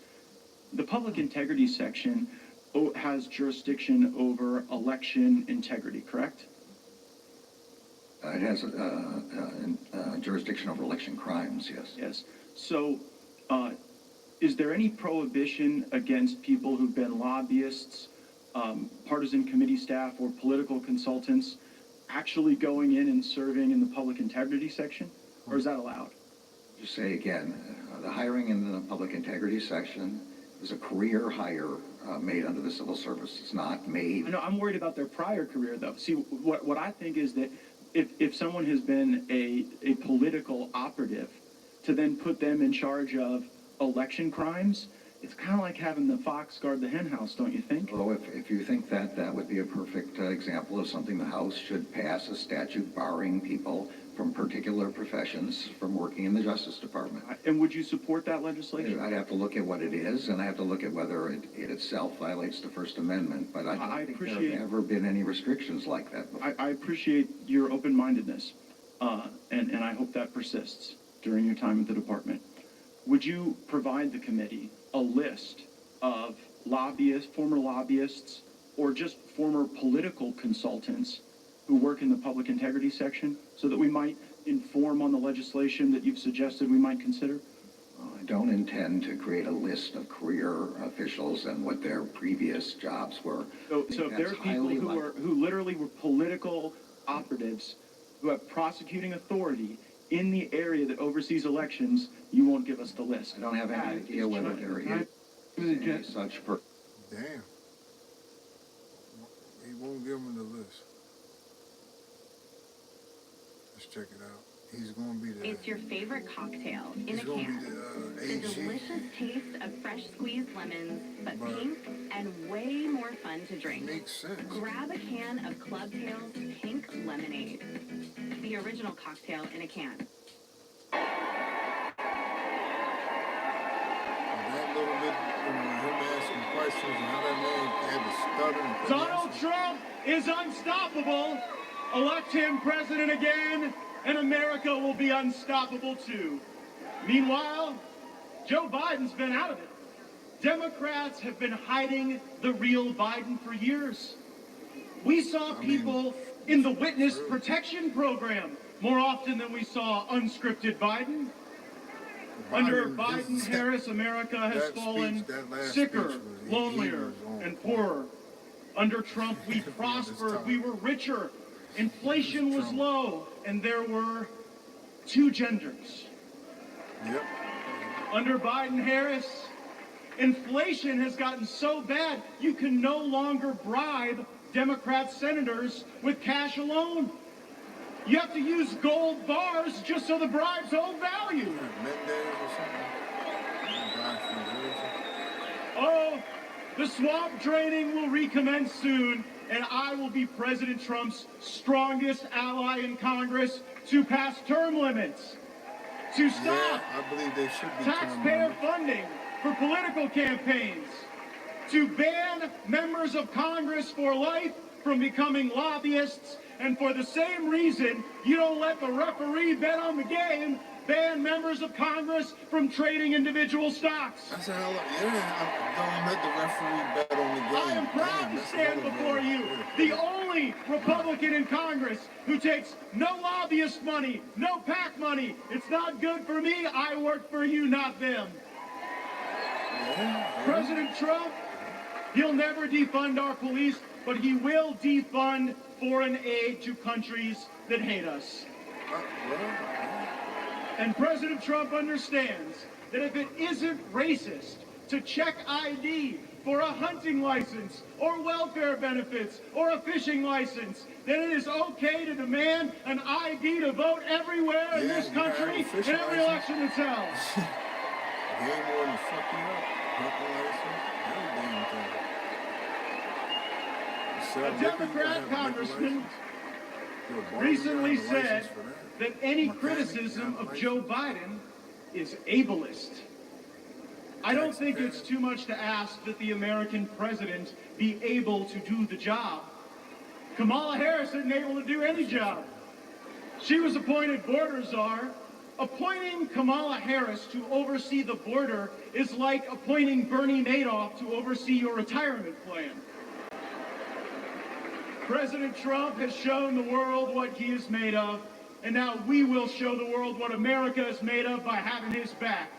And how about the choice President Trump made for a running mate? JD looks like a young Abraham Lincoln, but he's from Ohio, like General Grant. And like General Grant, JD Vance knows how to fight. So they can run Biden from the nursing home, Harris, George Clooney, Robert De Niro, whoever they want to run. We are on a mission to rescue and save this country, and we ride or die with Donald John Trump to the end. Thank you all so much. Okay, he got what's Rubio on there? Tú pareces un padre de familia responsable. Man, Rubio's a little. Buscas algo con más espacio.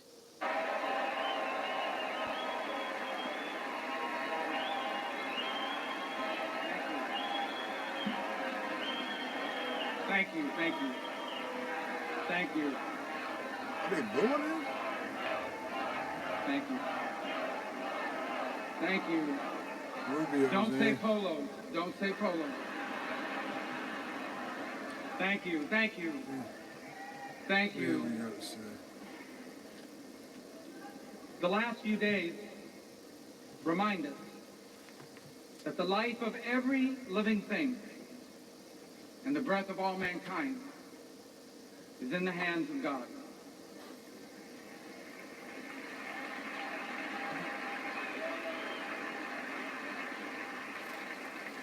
We were brought to the precipice of the abyss, and by the hand of God, reminded of what truly matters in our lives and in our country.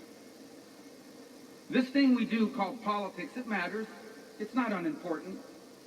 But it is our people who must always matter the most in everything we do.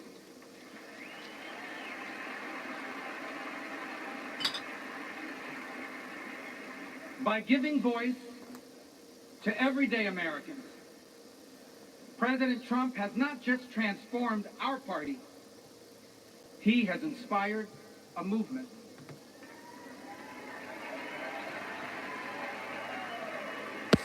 A movement of the people who grow our food and drive our trucks, the people who make our cars and build our homes, the people whose taxes fund our government, and whose children fight our wars. Americans like Corey Comparatori. He was a former fire chief and a loving husband. He was described as the best dad a girl could ever ask for. As a man of God who loved Jesus fiercely and looked after members of his church. Corey was one of the millions of everyday Americans who make our country great. He wasn't rich, he wasn't famous, and the only reason why we know his name and story now is because last Saturday, he shielded his wife and daughter from an assassin's bullet and lost his life the way he lived it, a hero.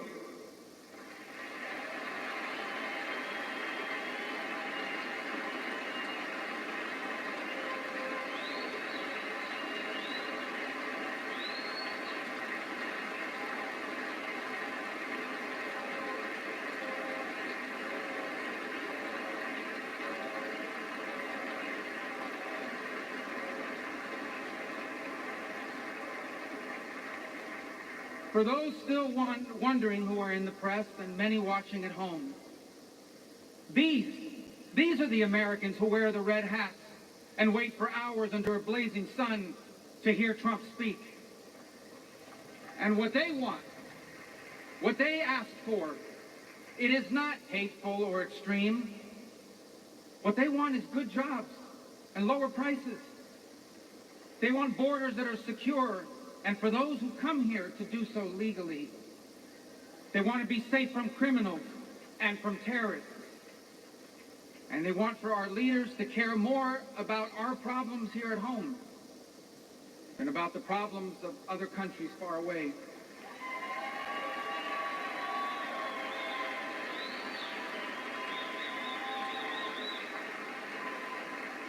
There is absolutely nothing dangerous or anything divisive about putting Americans first.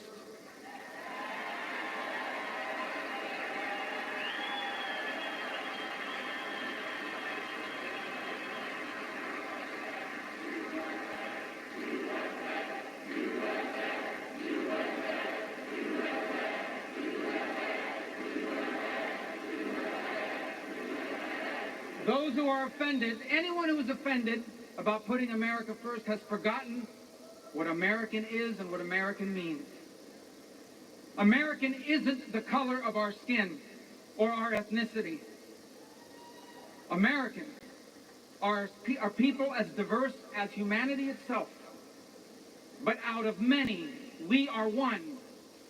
Because as the life story of our next Vice President, J.D. Vance, reminds us, we are all descendants of ordinary people who achieved extraordinary things.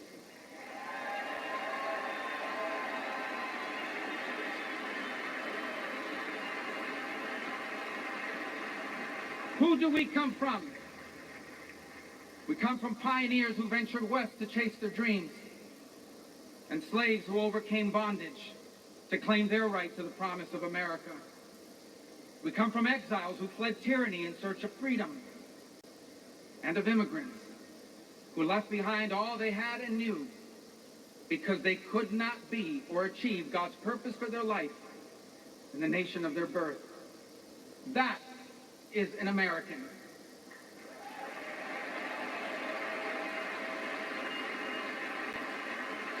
And putting Americans first must be what this election is about. When President Trump was in the White House, Americans had more money and lower prices. Our borders were secure and our laws were enforced. Iran was broke, the Taliban stopped killing Americans, and Putin didn't invade anyone.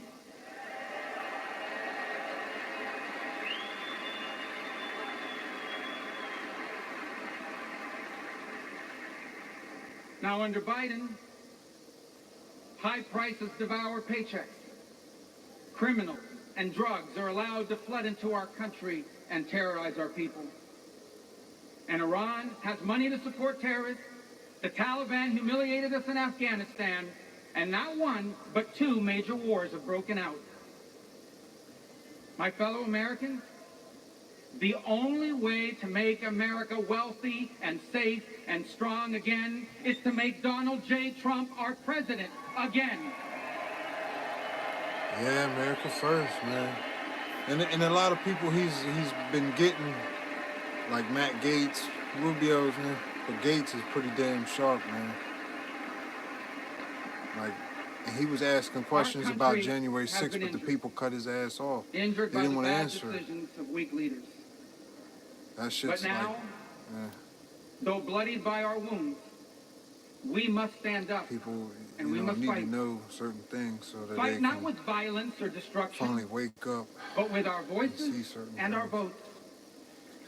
Fight not against each other, so they can stop but for the hopes and dreams we share in common and make us one.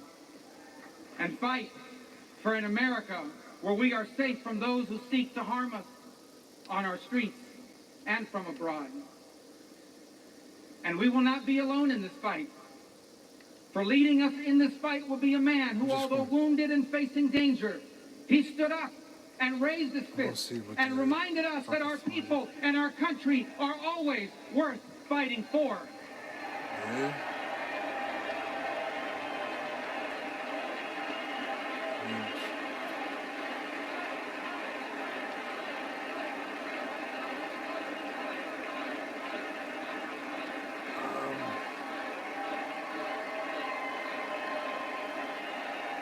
Yeah, I'll check out Waters real after this. It is time.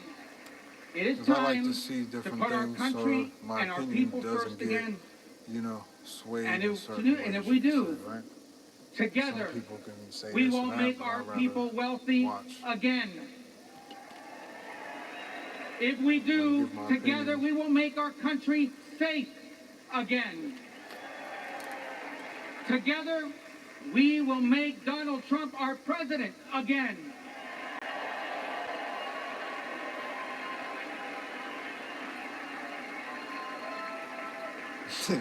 And together, we will not just make America great again. We will make America greater than it has ever been. Thank you. God bless you.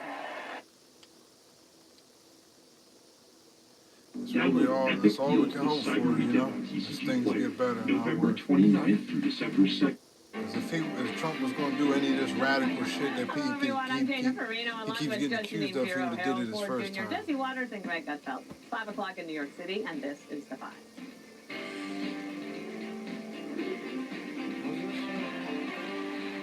President-elect Donald Trump in Washington today and making waves as he rapidly fills out his cabinet. In the past couple of hours, he's announced that Marco Rubio will be Secretary of State, Tulsi Gabbard to serve as his Director of National Intelligence, and he picked Florida Congressman Matt Gaetz to be his Attorney General. That just came out. It comes off a whirlwind day for the incoming president, who had a big meeting with President Biden in the Oval Office. And here's that historic moment. Mr. President-elect and former President Donald, congratulations. And looking forward to having, like they said, a smooth transition. Thank you very much. And politics is tough, and it's in many cases not a very nice world, but it is a nice world today, and I appreciate it very much. That meeting lasting about 2 hours. So what was said behind closed doors? Well, Donald Trump revealing to the New York Post that he and Biden both really enjoyed seeing each other, and adding this: "We really had a really good meeting. I asked for his views and he gave them to me. Also, we talked very much about the Middle East. Likewise, I wanted to know his views on where we are and what he thinks. And he gave them to me. He was very gracious." And the White House calling it a very cordial, very gracious, and substantive meeting. But hey, what happened to all that threat to democracy stuff? Well, Corinne Jean-Pierre had this to say about that. A lot was said on the campaign trail, like Trump is a dangerous threat to our country and our democracy. Was there an apology today? I'm sorry? Was there an apology from President Biden for the words, some of the words he used? The president is going to always feel obligated to be honest with the American people. What he says still stands. Harold, it's great to have you back around the table. Yeah. And we haven't had a chance to hear from you this week on The Five yet, so let's turn the floor over to you.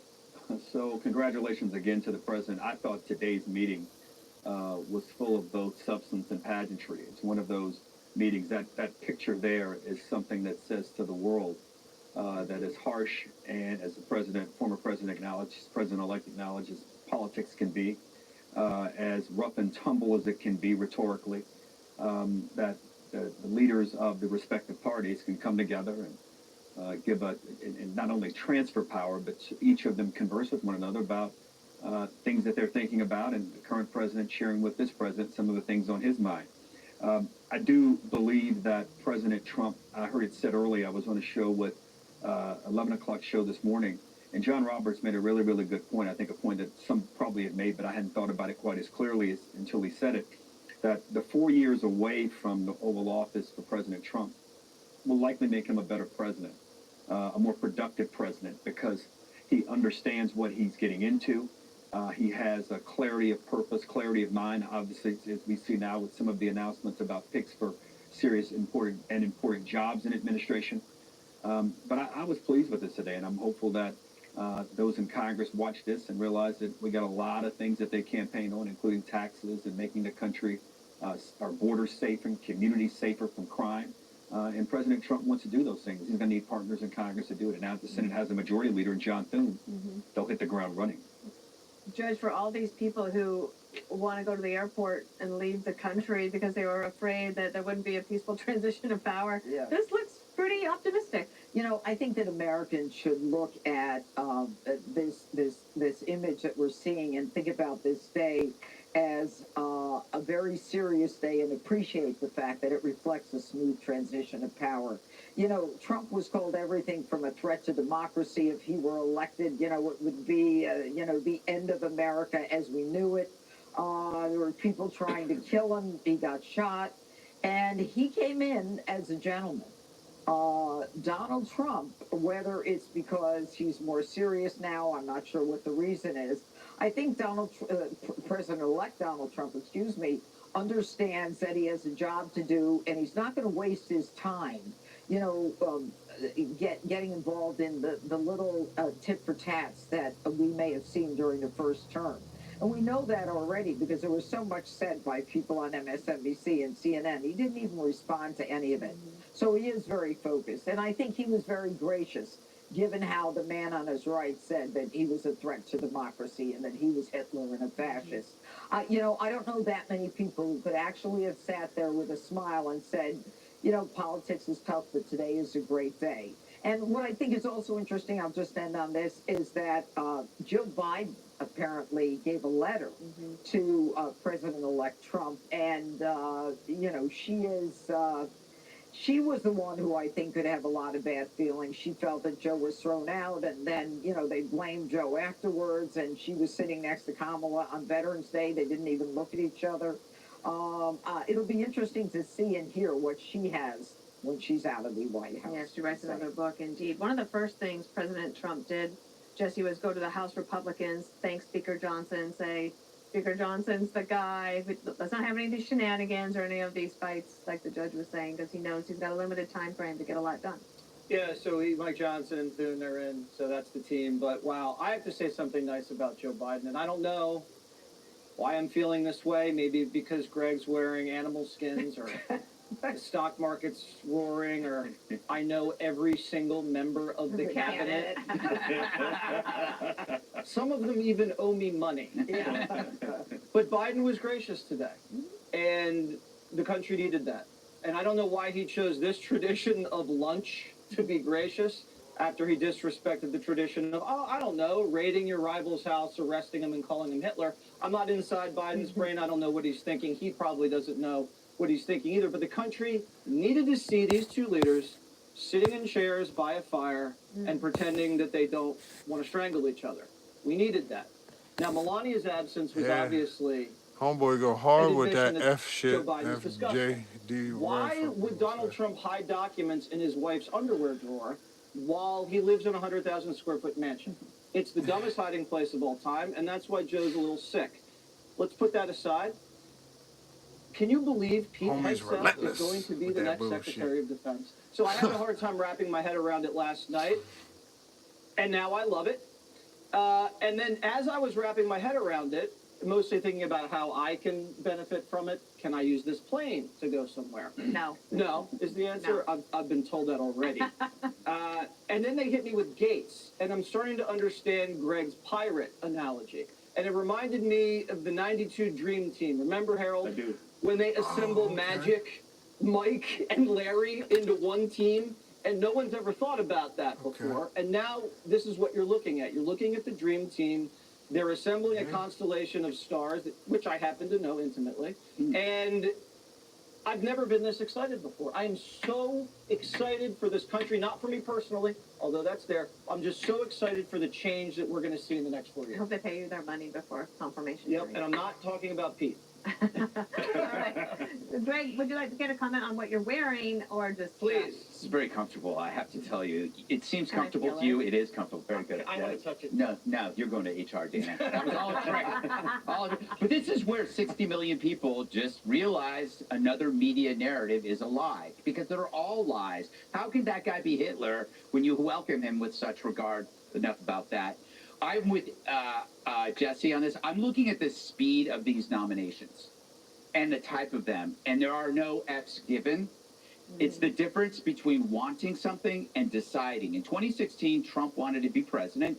He wanted to lead. He wanted to get stuff done. Second time around, he's decided. There's no longer any decision making. You can feel it. It's deliberate. It's definitive.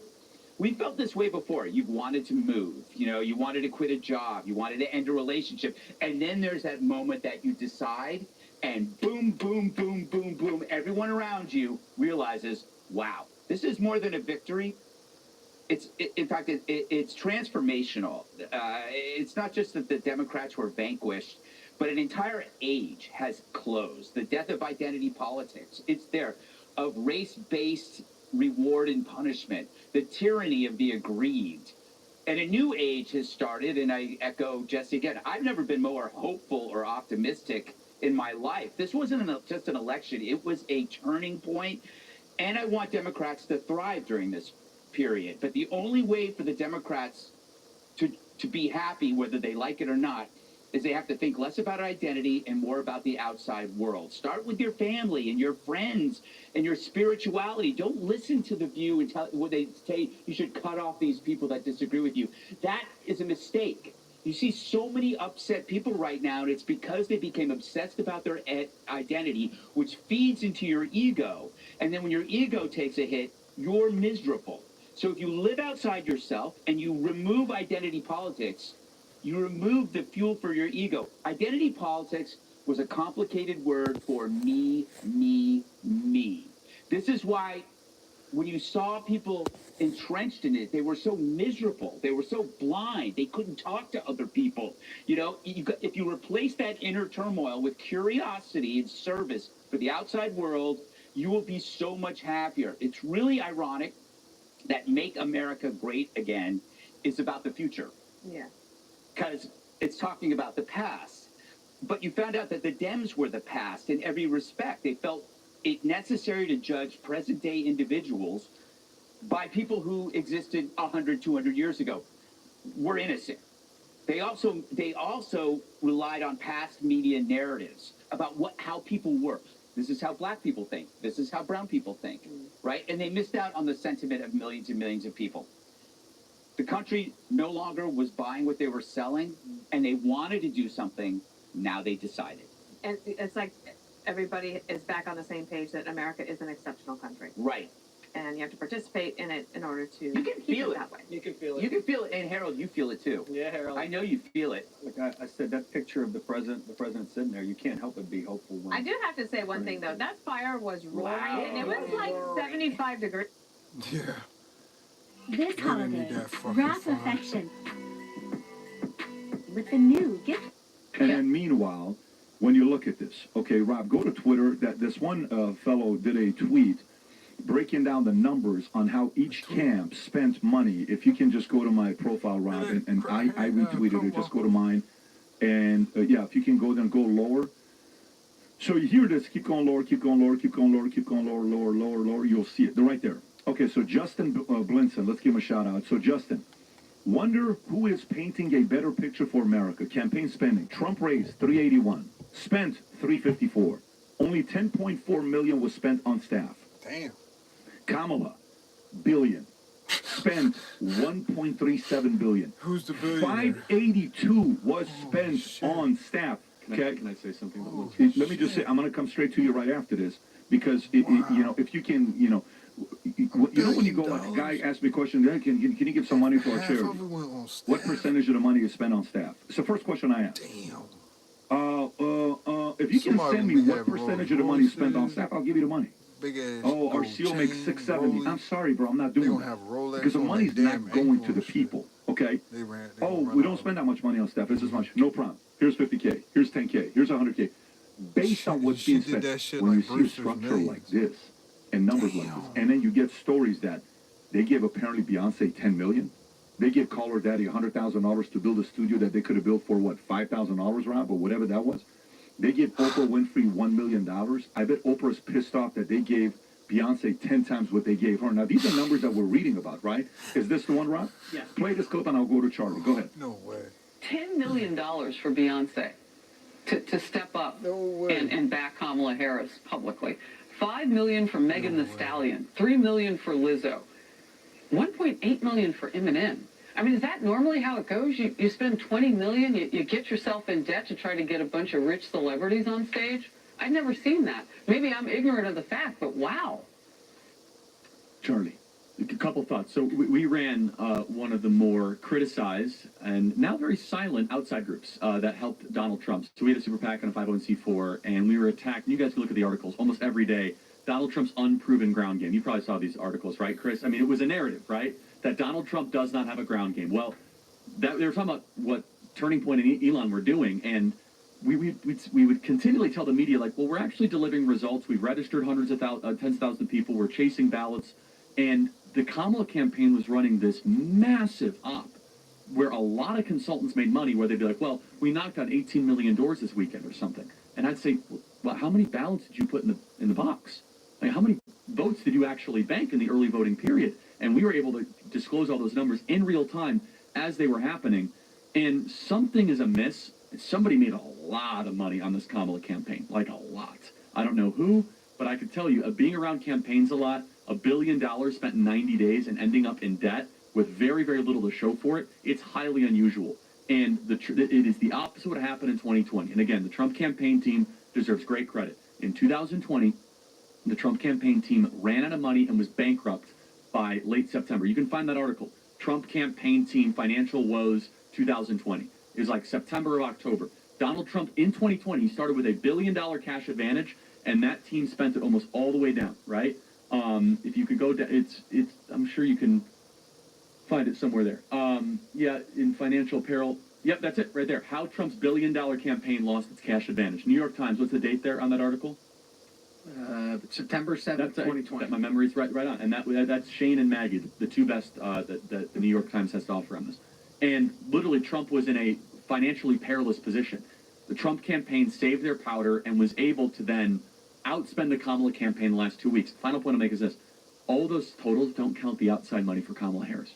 It doesn't count the super PACs. It doesn't count the 501c4s. And it goes to show that money cannot alone win a White House. That a movement can triumph over a well-funded machine. Yeah, that's true. And it always has been. Look, my father lost a bunch of elections before he won one. And nobody wanted him. He was an outsider. He was an ethnic. You know, now I'm a white guy. At a time that it was a big deal, Italian. One generation different, right? But he had to be mobbed up. You know, Mercurial Mario, they called him, which was just a code for being an Italian guy. And it was about the people who wanted him to empower them. That's why he won. He beat Lou Lehrman in 1982, who was the head of Rite Aid drugstores. And he had all the money, he had all the cachet, he had all the polish. When they did their debate, my father made a moment with him where he shook his hand and he turned his wrist and he said, wow, that's a nice watch. Because he had like this big timepiece on. And so it didn't matter how much he was outspent because the people win. That's the beauty of our country, is that the people can still win. But it's getting harder and harder. It should give a lot of people hope. Even though you're outspent 3-1 and the media is completely against you, you could still overcome that. It goes Although to show Trump's not the typical outspent guy, because he's the most famous person ever to exist. Yeah, because he gets so much free media attention. Although I'll tell you, one of the criticisms I got, somebody hit me with this again, it was good, it was nostalgic. They were like, you know, Trump is your fault. I said, I know, because I've been red-pilled, right? And they said, no, because you gave him so much attention in 2015, 2016. I said, well, I'll tell you how it happened if you want to know. My boss at the time decided that a phone call interview was okay because we'd rather have access than not have access. Totally, that's so smart. And Trump loves doing those. And, well, he kept offering, I'll call in. I'll call in. Because he just sits at his desk. And I was like, oh no, you got to get in front of it. And we didn't have Zoom, there's, pre-pandemic and all that. Zoom wasn't a thing, and even if it were, you weren't okay with it. And I tell you, this is easily verified. Yes. We went to the Hillary Clinton campaign, and I went to the people around her, and I said, he's calling in. Do you want to call in? Mm-hmm. If you want, you can come in, but you can call in. They didn't want to do it. Think about how much time that saves you as a candidate. You get the full cable news treatment, right? No, that's a great point. And it's very hard to, we all know as podcasters, that's why Patrick, like Rogan, takes the time and effort to have you in person. It's totally different. Yes. It's really hard for you to get a feel, but also to get a fix on somebody remotely, let alone on the phone. So it worked for Trump several different ways. But just like with podcasting, he said yes. She said no. And just like with the podcasts, he said yes. She said no, relatively. Andrew and it's a mistake. Cuomo. As a candidate, you've got to say yes to everything. But you know what's amazing? He's the one that One was day, showing off. I'm having this. I'm sizing up all my guys on my team because I know I'm about to go on a run. This is 5 years ago. And when I mean I'm going to go on a run, like, when you know you're going to work your ass up and nobody else knows. So it's like 3 years before everyone's going to find out what you're doing behind closed doors. Maybe 5 years. We're going to light it up. Yeah. We're going to go. And the market's going to know what we're going to do behind closed doors. Step number one. Identify who's in and who's not. He flipped total different after he left CNN. No one knows I'm doing this. Right? I call everybody who has a position of influence. And I say, so call one of my guys who was one of my agents for one of the books. I said, so tell me the vision on who you think you see me as in the next 3, 5, 10 years. We're going to do a lot of books together. Who do you think I am? And he says, I see you as the ethical version of this guy. And I'm like, who? I see you as this guy. I said, wow. I said, anything else? He says, no. He says, I think you're going to do a lot of them. I said, got it. Cool. Hey, man, this was great. Next person. What do you envision? I think you're going to do this. Oh, okay. What do you think? I think, got it. And then I realized which one of them saw the vision long term. It was not long after. Okay. So guess what? We have to bring somebody else into this position because you have a very influential position. I can't have you. Almost like lemonade a part of CNN no more. God bless you. Wish you nothing but the best. I hope you find people you fully believe in. Because I'm rolling. And we're going to go take over the world. What we're doing with insurance, with business, all the stuff that we're going to get into media. And then when you see guys that sincerely... Andrew Cuomo has been covering too with Peanut the Squirrel and Fred the Raccoon tell you too. Things that maybe he interviewed like Charlie. I see what Charlie's going to do. Charlie's going to be very formidable for many years to come. He's been trying to help the guy too. This guy's going to be a candidate next 10, 20, 30 years, whatever he wants to do. This guy's very, very unique. Charlie. I'll give him credit. I don't need anything from Charlie. Charlie and I don't do business together. It's not like I'm like, hey, Charlie, let's do this deal together. There is nothing I need or want from Charlie. There is nothing. It's pure, authentic. I believe in you. Us, pure, authentic. We enjoy each other's company. More off camera than on camera. We enjoy each other's on camera, but off camera, we have a great time. My kids love you, my family. We just have a good time together, right? I'm Marcus Lamont. Our team at Overstock.com is working hard to deliver the goods. What Kamala Harris's campaign did to win over all these people, it's what that 88-year-old billionaire did that got Anna Nicole Smith to be his wife. I don't know if you remember that story. Paid him? What was his name? Yeah, paid him. Can you imagine convincing yourself, this man who was 80-something years old, whatever his age was, when he married Anna Nicole, look at that. Howard Marshall. Yeah. Oh, I love her. And I love him. I remember her, though. Look at the look that she's given him. She is so in love. In that picture, Anna Nicole Smith is Beyonce. That guy right there to the left is Kamala, Howard Marshall. That's crazy. In that picture, Anna Nicole Smith is Eminem. That is Kamala. Anna Nicole Smith is all these other guys. That's Kamala. This is the most embarrassing, possibly the most embarrassing story to have to tell people. I'll pay you to tell people how amazing I am. I got to be honest. I've been in a lot of campaigns. I've never heard of somebody wanting to accept performing for you. That's one thing. But to come out and endorse and speak, I've never heard of it. And so we hosted President Trump twice the week before the election, once in Atlanta and Vegas. And we had the best speaker lineup you could imagine. Let me name the names. Jason Aldean, who is #1 country, right? Tucker Carlson, Bobby Kennedy. I mean, we had the biggest names you can imagine. The next one, we had Carano, right? Who is one of the... Gina Carano. Gina Carano. Oh, Gina, yes. Big name. Of course. We had Tagovailoa, right? We had, like, really big names. We didn't pay a single person. Not a single person. And so I don't know what world they're living in. Yeah, I've never heard of that. I mean, and look, and Tucker, all these guys, they could demand a huge fee. You know, they said, I'm going there for the country. They said, I wouldn't charge you for this. Like, we're going there to get Donald Trump elected. I have never heard of a campaign or a super PAC this close to an election. You know what it means? It means they don't believe it. Yeah, it means that these celebs are not bought in, and they're just looking at it as a payday. Of course. By And the way, Oprah, too, took $1 million bucks. Oprah's probably sitting around saying I could have collected another $9 million. Yeah. Oprah's pissed saying, hey, you didn't pay me 9 more. I got to go back and try to collect for her, $1 million bucks. Why even charge her? But there's different things. This is kind of like, you know, when the lawyer does once a year you're representing somebody that you're not taking any money from, pro bono, right? This is a cause. This is a crusade. You put an event together, Tucker's going to tell you, pay me my $150 or whatever the rate is, because it's an event. But if this is a campaign that you're going out to help, that's correct. It's a different story. By the way, here's a question for you. Do you think Obama paid Oprah? No. No way. Do you think she believed We would have it? known. We would have known. You would have felt it. The part is, you would have felt it. There was a big difference. She really believed in me. She really believed. And it was early, too. She did it in the primary. Yeah. Thanksgiving's around the corner. Christmas is around the corner. There was a moment that Kamala was uncomfortable saying Merry Christmas. She wanted to say Happy Holidays. Rob, can you play this clip? Go ahead and play this clip for the audience. Go ahead. And when we all sing happy tunes and sing Merry Christmas and wish each other Merry Christmas, this was fucked up. These children are not going to have a Merry Christmas. How dare we speak Merry Christmas? How dare we? Okay, you can pause it right there. That's crazy. So guess what? I want to say Merry Christmas this Christmas. Very simple. And if you are confident enough to say it as well, we had a very deep discussion, because not everybody that works here is Christian. Would say, listen, guys, we want to create merch that's very bold, that says Merry Christmas with maybe some scripture in it. Let's see if we have an audience for it. Pat, I don't know if it's a good idea and all this other stuff. That's what I stand for. You want it, great. You don't want it, I totally get it. But if you're watching this and you want to get a Merry Christmas ad, you go to Starbucks and you got the sound. I just want to see the reaction. You smile. You go to work, you got a Merry... I want to hear what Cuomo got to say in this one. I think it's finally time. Charlie, Cuomo come on, we can go to VT to place the order. So, I'm coming to you first.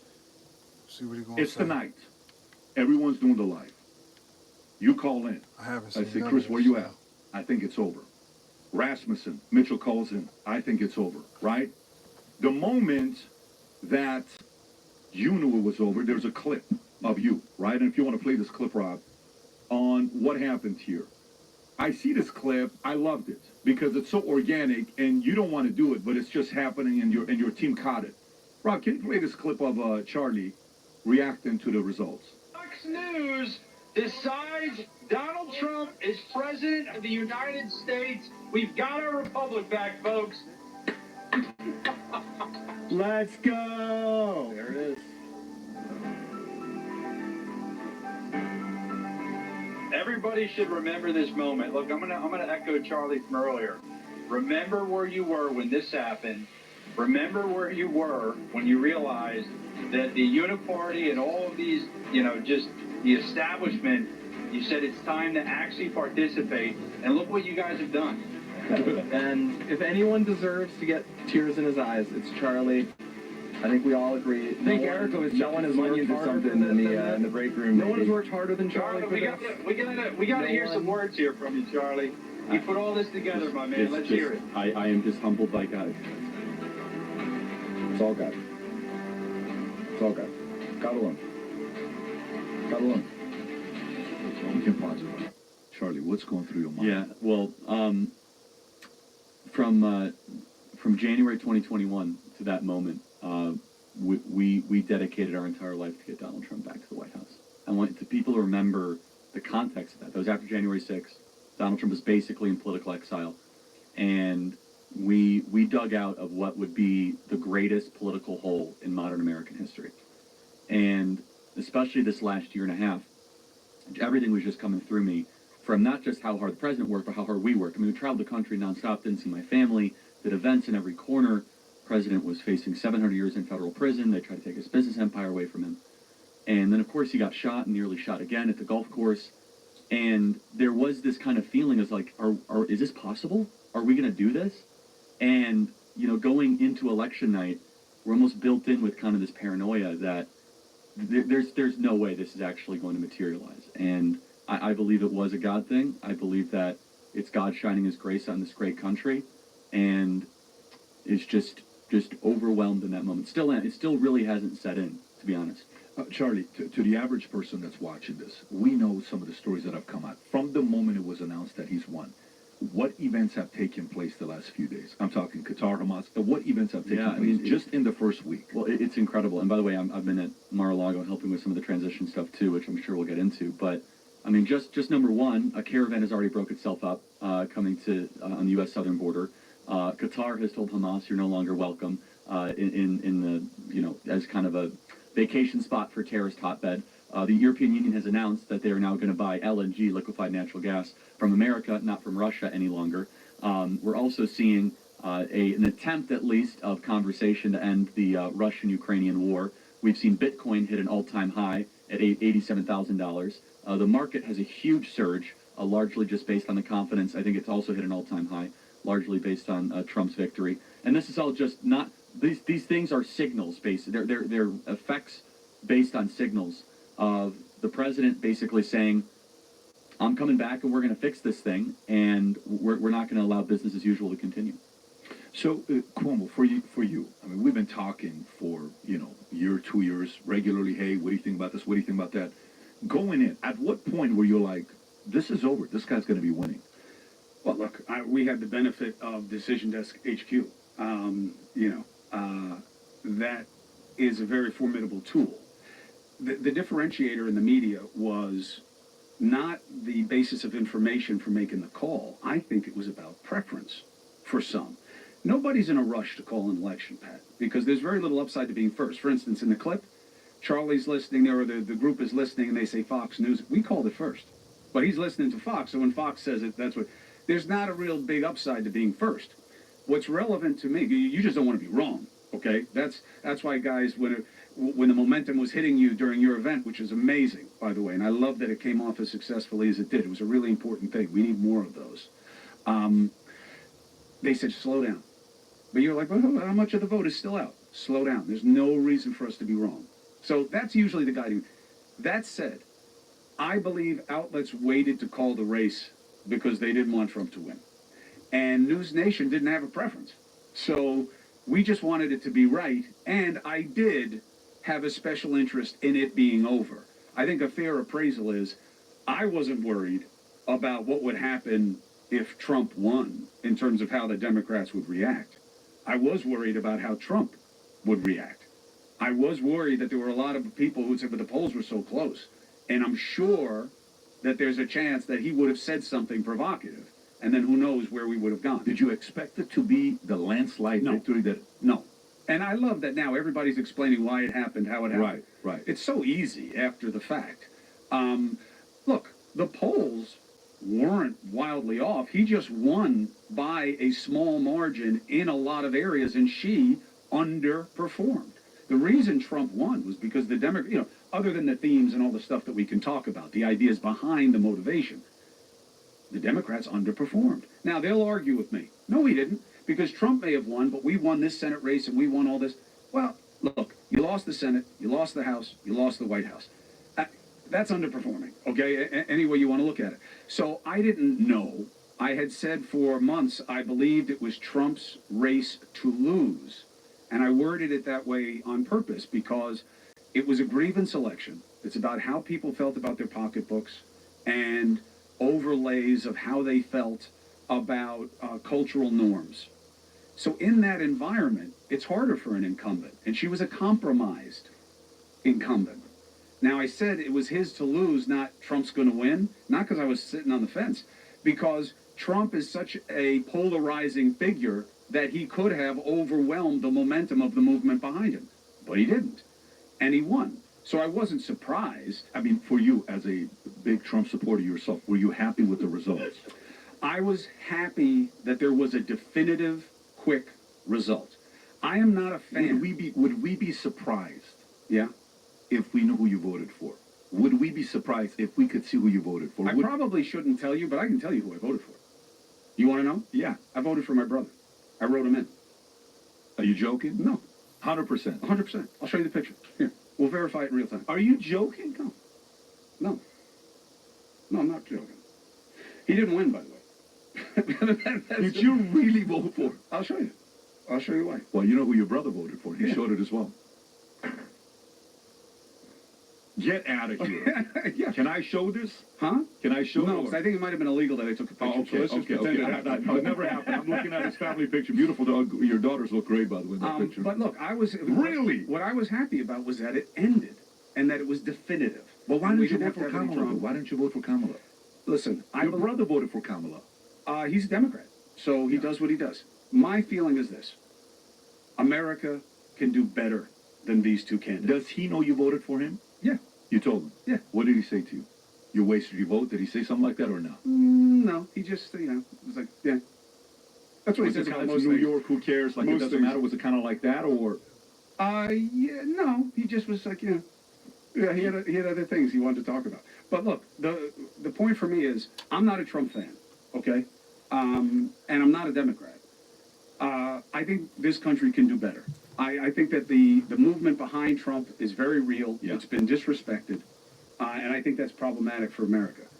I just think we can do better. I don't fault Charlie for campaigning and believing in Trump. I don't. I think it's very healthy for the democracy. I don't have problems with people who see him as a problem and wanted somebody else. I get it. I get it. To me, I just believe the choices are beneath the standard of American leadership. I think we have way better people to pick from. Let me ask a question for Charlie, for you. You've been in this sport for a while, the sport of politics, and it is a sport. Let's face it; it's very competitive, and sometimes the way it competes, it's not a touchdown; it's events, right? Sure. How have you, for somebody that's been in this space, viewed the evolution? He may not say this, but from the viewer side, from Cuomo 10 years ago, 8 years ago, 6 years ago, 4 years ago, 2 years ago, today. Well, I think it's awesome. I mean, I don't really care what Chris Cuomo's politics are. I think that it takes someone who loves truth to go to the DNC and remind the viewers that all those boxes up there are bought by corporate titans. I thought that was really good. And look, I think that, I don't know Chris very well, but it seems as if Chris has a knack to actually do what journalists used to do, increasingly so. And, I mean, you had this great video that someone sent me where you explained why Trump people were voting for Trump and they wanted to hire somebody for a dirty job. I'm paraphrasing, but I thought that was really smart. And look, I don't expect everyone in media to go vote for Donald Trump. I actually think it's awesome that you didn't vote for Kamala Harris, which is super refreshing because that's like the automatic entry point, right? Yeah. But look, I don't want to get into Chris Cuomo's career. There are some things during COVID I certainly didn't love, but that is what it is. However, Chris, I think it's great that you came out and you talked about the vaccine, that it didn't necessarily deliver on its promises. I thought that was terrific. Well, it absolutely didn't. But thank you for doing that, because so many people would hold back on that because they're afraid of being called all these terrible names. Look, I get it, and I do believe there are some risks. One of the reasons I'm a big fan of Pat, I just love you as a guy, and to me that's kind of the end of the analysis, because just everything else just doesn't matter as much. When you see someone, and Pat talks about this a lot. I haven't seen you with your wife, I haven't seen you with your kids, I haven't seen you with your people, but once I get a feel for you there, everything else is kind of secondary. It's like, well, it can be as weird as like Jets Patriots. Well, he grew up in a place where they were Jets fans, so he just likes to lose. Everything becomes secondary. And what my concern is for what we're doing is, I don't believe there's any evolution in self any more than just natural. Now, I'm the ghost of Christmas future for you. You're in your early 30s, I'm in my early 50s. This is what happens to you. You just keep evolving and changing. My concern is that we've become so sensitive to the criticism and the gotchas. It's become such a commodity that what I love about what he's doing at Valuetainment is that there are a number of people who will tune in, Charlie Kirk, Chris Cuomo, thinking that, like, I'm going to try to lift you over my head at some point, And I get that that's a commodity, but I also think it's really toxic to us. Because every time they do a poll of real people, we know what they say. 7 out of 10 of them say they share common interests. Where's that? You don't make money off that on social media. But that's what we need to get back to. It's not fair. Like, there are people blowing me up right now, I guarantee it. My phone's probably getting hot. You normalize Charlie Kirk. You normalize Pat. Well, first of all, who's to say that they're not the normal ones and they're normalizing me, right? So, and what is wrong with sitting with people and talking about where you agree, where you disagree, and why? By the way, this is the part. I don't know the folks at News Nation. You always speak very highly of them. Yeah. Camera on or off. The fact that you're talking vaccine, that is also part that he can do it while you're representing a News Nation. So kudos to them. Or maybe you couldn't do it being at a different outlet. Now, you may defend them now and say, yeah, I could still do that, CNN, et cetera, et cetera. I don't know if during that time they would have let that, you know. News Nation is different, okay? The guys who own it are much more transparent. It's a public company. But Daystar, right? Yeah, Nexstar. Oh, that's right. And they are much more transparent in terms of how they feel about things. But they do give me more leeway with the brand. See, the difference is, it's not that, and you know, you don't have to agree, but I was there. And it wasn't that CNN, it's like you had a meeting like this, they told me what to say. That's not what it was. But the brand was bigger than you. It was more an email. Yeah, it was in the corner. The brand was bigger than you. So you had to respect the fact that you can't come on and say, hey, you know, I had a good time talking to Charlie Kirk. We don't agree about some stuff. I don't know why he says some things. He doesn't know what. And, you know, that's what it was. It's got cute kids. That would have been like, you know, you got to be careful because now you're speaking for all of CNN. But look, I will tell you, I think the show that you did with News Nation with Dana, Cuban, all those guys, I think that was successful. I think it was great. Getting all those, that was the model.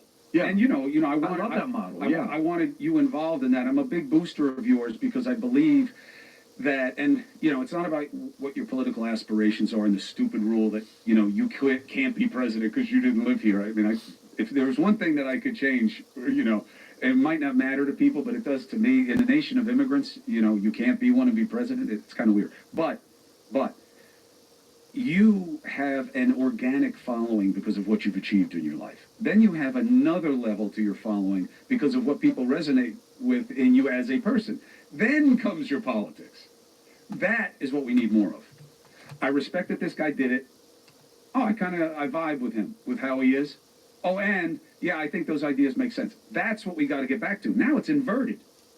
It's inverted. Yeah, but the market is speaking. Thanksgiving's around the corner. Christmas is around the corner. There was a moment that Kamala was uncomfortable saying Merry Christmas. She wanted to say Happy Holidays. Rob, can you play this clip? Go ahead and play this clip for the audience. Go ahead. And when we all sing happy tunes and sing Merry Christmas and wish each other Merry Christmas, these children are not going to have a Merry Christmas. How dare we speak Merry Christmas? How dare we? Okay, you can pause it right there. So guess what? I want to say Merry Christmas this Christmas. Very simple. And if you are confident enough to say it as well, we had a very deep discussion because not everybody that works here is Christian would say, listen, guys, we want to create merch that's very bold, that says Merry Christmas with maybe some scripture in it. Let's see if we have an audience for it. Pat, I don't know if it's a good idea and all this other stuff. That's what I stand for. You want it, great. You don't want it, I totally get it. But if you're watching this and you want to get a Merry Christmas hat, you go to Starbucks and you got the sun. I just want to see the reaction. You smile. You go to work, you got a Merry Christmas hat. You got to take that hat off, right? Hey, you want another hat here? You want some of the ugly sweaters that we have here, Rob? Can you show some of the stuff that we got here? Is this it finally? I wish my TV provider let me choose what I pay for. I wish my TV provider let me choose what I pay for and let me pause my subscription when I want. Sling lets you do that. Choose and customize your channel lineup or watch for free. Sling lets you do that. Spoons, they're out. Panera's new ciabatta dippers are in. Each melty sandwich paired with a perfect portion of soup is made to dip. Go for the French dipper or spicy chicken dipper. No spoon necessary when your sandwich is built to do the dipping. Only at Panera for a limited time.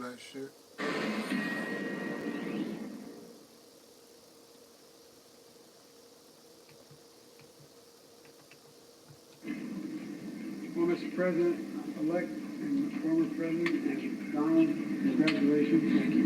And looking forward to having a, like we said, smooth transition. Do everything we can to make sure you're accommodated, what you need. And we're going to get a chance to talk about some of that today. It's good. Welcome. Thank you very much. And thank you very much. And politics is tough. And it's, in many cases, not a very nice world, but it is a nice world today, and I appreciate it very much. And a transition that's so smooth, it'll be as smooth as it can get, and I very much appreciate that, Joe. You're welcome. Thank you all.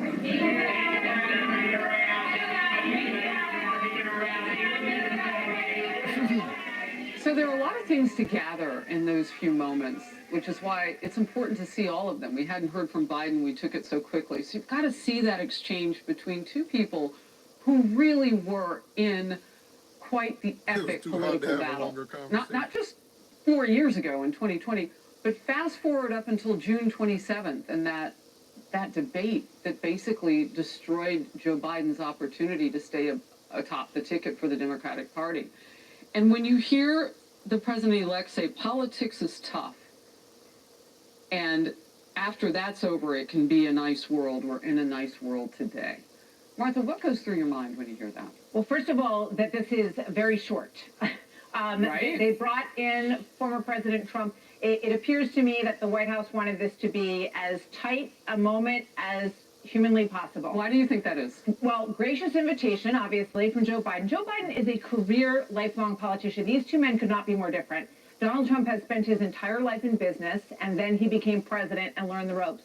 Joe Biden has been in Washington since he was 28 years old. So these two men, while they are in the same ballpark of age, they are light years apart in so many ways. But I think they wanted this to be tight, Harris. I don't think they wanted to give the incoming president the opportunity to sort of take this moment over. But it was a cordial moment between these two men, and this is what I think America wants to see. I thought, for me, the most sort of poignant moment was when Biden looked at Trump and said, "Welcome back." Yeah. Bill. It's quite a moment. I agree with you, Martha. I wrote that down as well. By the way, that fire behind him is ripping. And I don't know. I don't know if the meeting they're about to have will be as warm as that fire between the two men, but we'll find out momentarily. When he met with Barack Obama, the meeting went 90 minutes. Who's to say how long this goes? I thought what Jake Sullivan said on CBS on Sunday was kind of interesting. He said, we want to know what his ideas are. And I don't think Donald Trump is the kind of guy who wants to show his hand. He's got fires that he wants to put out all over the world. Literal ones. Yeah, some of these cabinet positions, not necessarily cabinet, but the people on his team, I think are very interesting. You know, Fox Digital reported 2 hours ago, they broke the news that there will be a Ukraine envoy to try and settle that matter. And that's going to be massively complicated, by the way. Do you think that came up or will come up as these two men talk? I imagine it will. I mean, that would be my guess. But again, I don't think that's the kind of guy that wants to show his hand on this. Now, I think with regard to President Biden, he wants Trump to know what they're doing now. And there's a great piece in the Wall Street Journal this morning. It lays out how complicated this is to peel away the different factions, whether it's Putin, whether it's Iran, whether it's the North Koreans with upwards of 10 to 15,000 troops ready to join that battle. And then you've got Zelensky and whether or not he would take a deal. So that's massively complicated. I think the other thing, Stephen Witkoff is a man that most Americans don't know. He's a highly successful and very accomplished individual. He's been really good friends with Donald Trump going back 30 years. He's going to be the Middle East envoy. There is a possibility. This peace deal that was moving forward between the Saudis and the Israelis that was blown up on October 7th after Hamas, broke through the fence and went into Israel. That has a chance of coming back. And that has a chance of coming back on track. And if it does, that entire region has the potential to change. So that's so interesting because we have seen reports recently of Jared Kushner coming back into the picture a little bit. And of course, the Abraham Accords were so monumental. It's one of the few areas that Biden didn't touch, actually, in terms of Trump policy.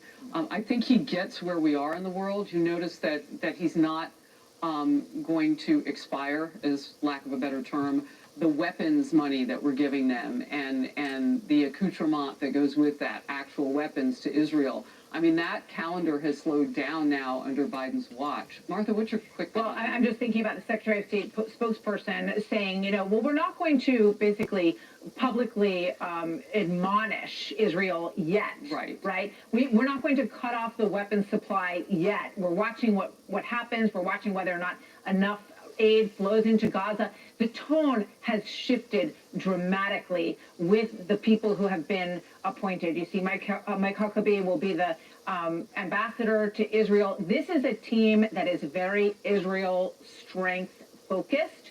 We know that Netanyahu and Trump have had at least 3 conversations.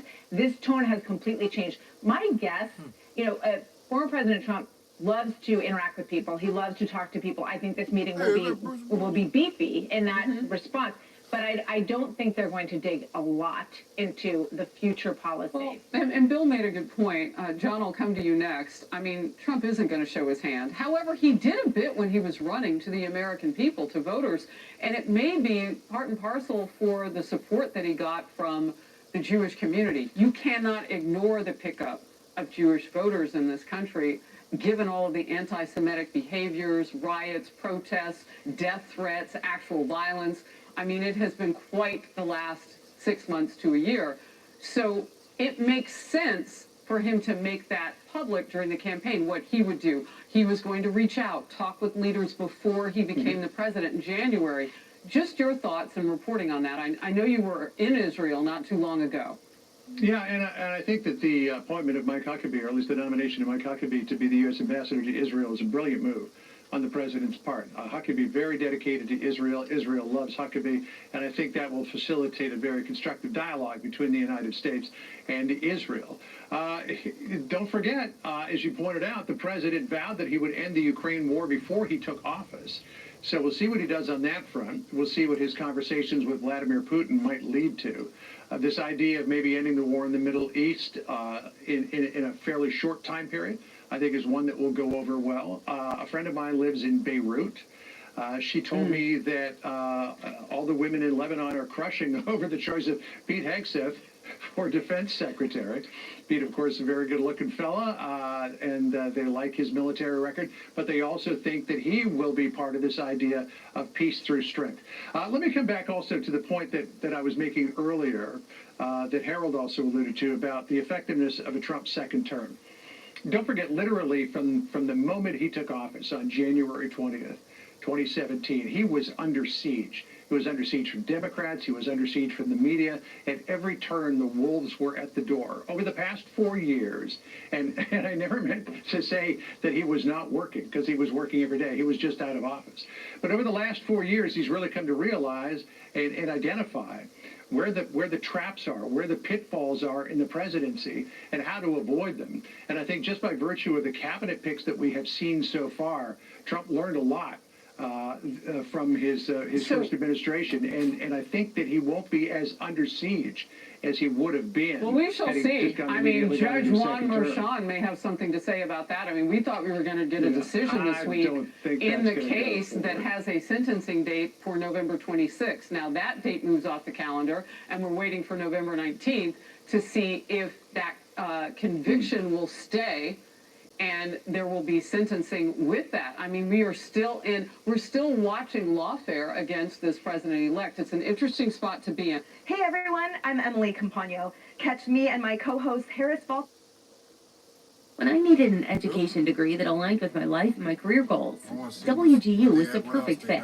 Their online programs are made for busy people like me, with career-building courses that I can tackle on my own schedule. Learn more at wgu.edu. All eyes on the White House today as President-elect Donald Trump meets in front of a burning fire to shake hands with President Joe Biden. That moment starkly different from 4 years ago when Trump skipped the ceremonial meeting with then-President-elect Joe Biden. But here, looks like they're making nice. The two seemingly exchanged pleasantries in the Oval Office. They shook hands, nice fire, they're glowing. Here's a listen. Mr. President-elect and former President, thank you. Donald, congratulations. Thank you. And looking forward to having, like they said, a smooth transition. Do everything we can to make sure you're accommodated, what you need. And we're going to get a chance to talk about some of that today. So, welcome. Thank you very much. And thank you very much. And Politics is tough, and it's, in many cases, not a very nice world, but it is a nice world today, and I appreciate it very much. A transition that's so smooth, it'll be as smooth as it can get, and I very much appreciate that, Joe. You're welcome. Thank you all.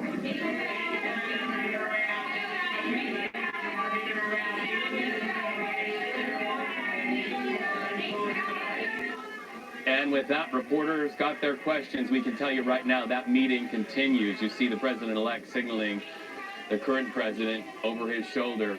They are now behind closed doors working on all of that. This is all kind of a victory lap for Republicans today.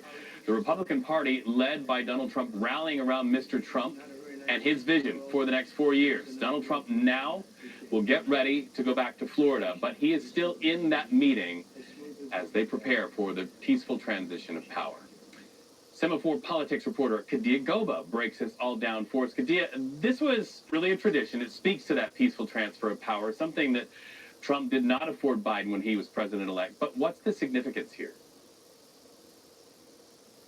Well, I think it shows that this is a new administration. The incoming administration is a little more savvy than they were in previous years. We'll see.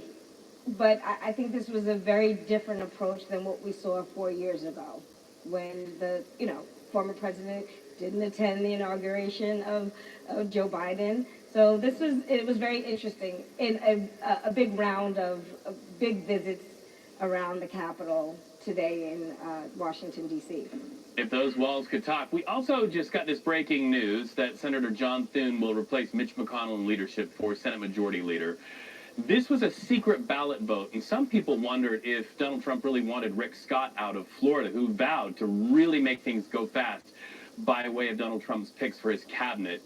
Those confirmations, listen, we could see those hearings circumvented by a little-known rule and something that's sort of a technicality in the Senate. Does this vote, picking Mr. Thune instead of Mr. Scott, really show the Senate trying to regain some semblance of power in the face of all of that? I think so. I think many of us talked about the Senate being very different from the House and the executive branch not being able to wield as much power over the Senate. I think it speaks volumes that former President Trump or President-elect Trump did not actually intervene and endorse a candidate and kind of let it play out. The vote was quite close. There was a big outside campaign for Rick Scott, but he lost in the first round, which left it between Senator Cornyn and Senator Thune. Ultimately, Senator Thune, who was Mitch McConnell's number 2, eventually won the election. All right, so let's go from the Senate over to the House. Several seats still not called, but CBS News at this hour characterizes control of the House as least Republican-leaning as those ballots get counted, but it is not called. So why the move ahead there in the House with a vote for the House Republican Conference Chair? Take us inside that, because we understand that's been a little bit of a battle. Yeah, so there's all indication that Republicans will retain power of the House, which will give Republicans a trifecta in the executive branch and the legislative branch. Right now, President Trump, a president-elect, visited the Hyatt Hotel earlier this morning and, very pronounced an endorsement for Mike Johnson, who some of the hardliners were sort of pitching this shadow candidate that they put up against him. That doesn't seem to be a thing anymore. We'll see within the coming hours as those members of the House vote. Again, behind closed doors in the secret ballot. But the race to look at is the chair, and that's between two people, Lisa McClain and Kat Cammack.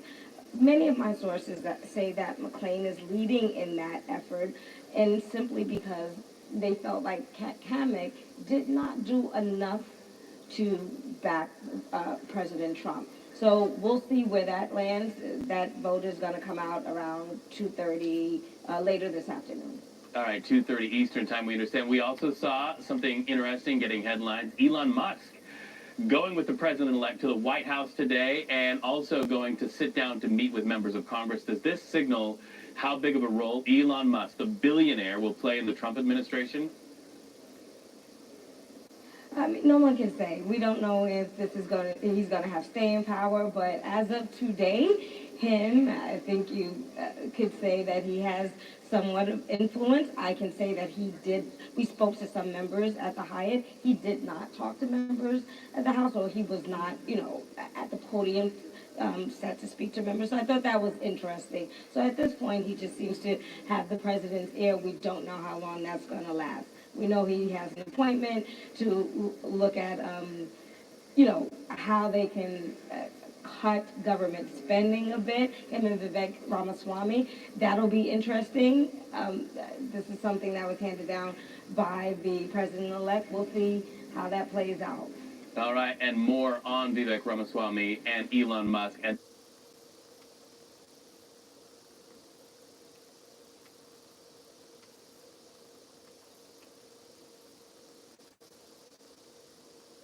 Flight's about to leave. Flight In a time when so much change is happening here in Washington, there was a return to tradition today at the White House. President-elect Donald Trump made a cordial fireside appearance alongside his longtime political foe, President Joe Biden. We'll get more now from CBS's Ed O'Keefe at the White House. Given their bitter rivalry, it was an encounter many thought could never happen. But today, in front of a roaring fire, the current and future president exhibited warmth. Congratulations. Thank you. And looking forward to having, like we said, a smooth transition. Do everything we can to make sure you're accommodated, what you need. And we're going to get a chance to talk about some of that today. So, welcome. Thank you. And thank you very much. And politics is tough. And it's, in many cases, not a very nice world, but it is a nice world today, and I appreciate it very much. A transition that's so smooth, it'll be as smooth as it can get, and I very much appreciate that, Jim. You're welcome. They conferred in the Oval Office for nearly 2 hours, discussing domestic issues, plus the wars in the Middle East and Ukraine. President Biden reinforced his view that the United States standing with Ukraine on an ongoing basis is in our national security interest. The meeting was designed to launch the kind of seamless transition Trump didn't give Biden in 2020 as he challenged the election results. January 6th would then set off a firestorm, with Trump skipping President Biden's inauguration, the turmoil setting the tone for this year's bitter election. Now, traditionally, the First Lady also hosts tea for her incoming successor, but Melania Trump didn't come today. Dr. Jill Biden gave Trump a handwritten letter of congratulations for Mrs. Trump and said she's ready to assist with her transition. Nora? Ed O'Keefe at the White House. Ed, thank you. Oh, blame it. America's enemies and woke Pentagon bureaucrats are on notice. President-elect Trump nominating Pete Hegseth as the Secretary of Defense. Hegseth lives and breathes the military. It's in his DNA. He's a combat vet with 20-plus years of service. He did tours in Iraq and Afghanistan, receiving 2 Bronze Stars. Hegseth also has degrees from Princeton and Harvard, but we're not going to hold that against him. Pete also literally wrote the book on how to root out the woke insanity that's weakened our military. The man knows his stuff. So when you heard about this, Greg, last night around 7, what crossed your mind? I was deeply hurt. I'm losing yet another guest. Since I've lost my 4 guests. I think the Gutfeld show is going to be staffing the entire White House. But he projects Secretary of Defense kind of the way Homan projects border czar and Jesse projects shallow frat boy. Department, shallow frat boy department. But Mr. Secretary. Pete's a guy. He's not a guy in a dress. He's not a guy who will make you read a manual on equity and inclusion. He's single-minded. He's determined, and he's uncomplicated. The media criticism right now is an appeal to authority. Like, who is this guy? As if they don't know how to Google and find out, 2 Bronze Stars, 2 decades in the military, also one of the most persuasive defenders of the military. He is what actors play in movies. He's what Clooney impersonates. Again, it goes back to my point about the Avengers. They got the actors. We got the real people. Hegseth was the first and most persuasive voice trying to preserve the lethality of our fighting forces under attack from the scourge of identity politics. Lethality is a primary mission, and it's only achievable through meritocracy, which is the enemy of DEI. Military personnel, they cannot be splintered into competing self-interests, which is encouraged, of course, by identity politics. It undermines the cohesion of the fighting group. And so he is right at that spear of making changes, and he's pretty fearless. My problem is he's so unattractive. Yeah. Very homely man.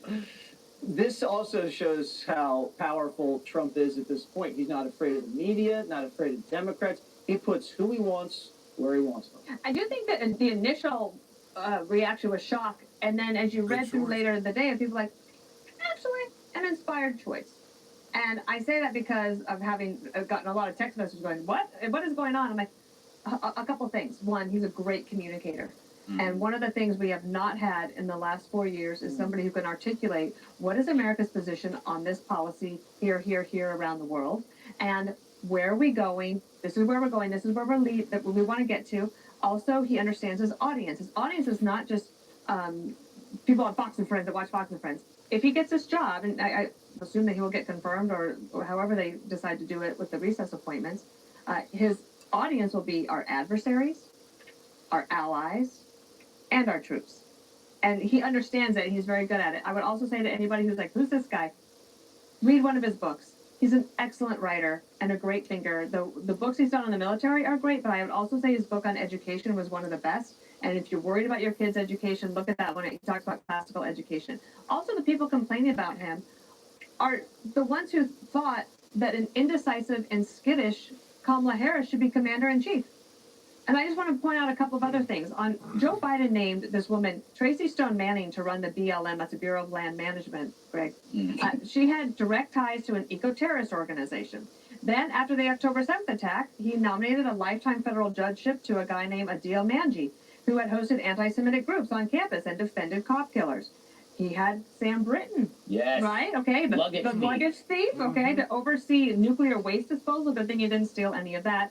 I could go on, but the last one I would mention is Jen Granholm. She literally invested in EV battery companies while serving as the energy secretary of the country. So if you're going to be all up in arms about one nomination, just give Pete a chance. I think that he will do a great job. Give Pete a chance. Give Pete a chance. Nice. Thank you. Very well done. Judge Janine. I was ecstatic when I heard the news. You know, I mean, like Vivek, like Elon, he's an outsider. He's an America First guy. We all love him here. He is a great guy. He respects everyone. I mean, for those people who may not know him, I mean, he's got all the accolades necessary. I mean, it's the 2 Bronze Stars and what is it, the Combat Infantry Badge, et cetera, et cetera. He's written a bunch of books, and I agree the one on education is excellent. But even more important than that is the fact that he is so anti-DEI, anti-CRT, and he said he's going to start with the Joint Chiefs. And he's going to make sure that he weeds out those individuals, you know, who don't recognize that, you know, their allegiance is to America first. And that's what we can count on Pete for. And I think it's also interesting that Elizabeth Warren would criticize him. You know, she's defending Tim Walz, who lied about stolen valor, from carrying a weapon of war in war, from being on the tarmac in Bagram, you know, to not ditching his own battalion the night before. And she wants to support Tim Walz, but not Pete Hegseth, who's the real combat infantryman who has spent his life fighting for the military, having people who were in the military have a voice, using him as pretty much the the trumpet through whom they could speak. So I think it's symbolic that he was announced on Veterans Day and that night, and I think that it is a phenomenal pick. I am so excited for him. Yeah, these hearings for the confirmation are going to be interesting, Harold. If Liz Warren wants to pick a fight with Pistol Pete. First of all, congratulations to Pete and his family. I don't know him. I've not known him as long as you guys have known him, but the few years I've been at the network, he's been nothing but a good friend and a gentleman. So congratulations to him. You've talked about his experience in the military. I think I would add 2 other things. He has the confidence of the leader of the free world. The president believes in Pete. And when you have that kind of relationship with the president, when you're defense secretary, it allows you to speak with not only a degree of candor, but a degree of authority across the globe. Two, he will inspire confidence in the rank and file. And it's a huge task he will have in front of him, as Pete knows well, because the new Pentagon and our new defense posture over the next 10, 20 years will rely heavily on new innovation and new technology. And having someone who's young, someone who remains connected to the military, someone who is outspoken on issues. I don't agree with Pete on all the things that he has stated over the years, but here's someone who's smart, who's thoughtful, who will listen, who will bring, I think, a fresh dose of leadership to the Pentagon. I wish him well as he goes through the confirmation process. And I differ slightly. I don't want any recess appointments. I think everyone should have to go through a full confirmation hearing, and I have nothing but confidence that Pete will make his way through that. But I think for the country's sake, we should have full confirmation hearings for everybody. All right. And he doesn't even have to pay me back. You know what? Just Yeah, let go. You deserve it, Secretary. Click here to subscribe to the... The only way out is through. Greg's Leftovers. Mmm. It's Leftovers, where I read the jokes we didn't use this week, and as always, it's my first time reading them. So if they suck, we'll tape Joe Mackey's eyes open and force him to watch Jimmy Kimmel. Lefty meltdowns continue, with dozens of Kamala supporters pledging to never have sex with conservatives. Trump supporters are calling it a win-win.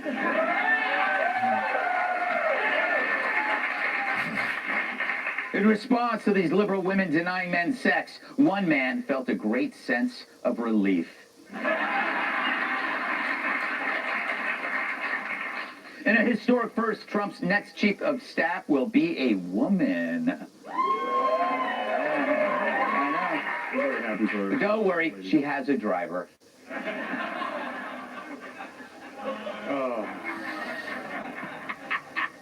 Susie Wiles becomes the first female chief of staff in U.S. history. And unlike a lot of Biden's female appointees, she has no penis.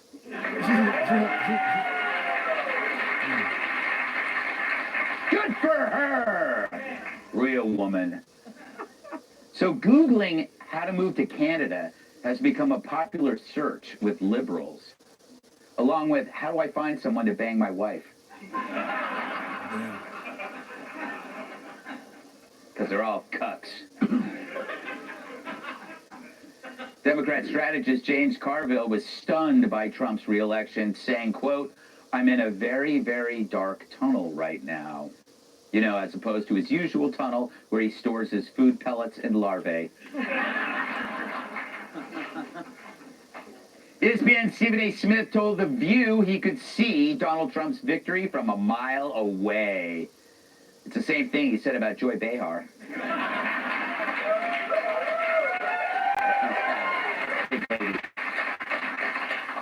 As a result of Trump's victory, the Dow Jones surged 1,500 points this week.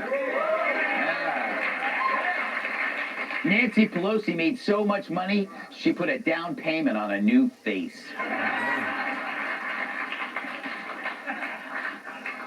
Pop star Madonna ate a cake that said F Trump. Meanwhile, Chris Christie ate a cake that said cake.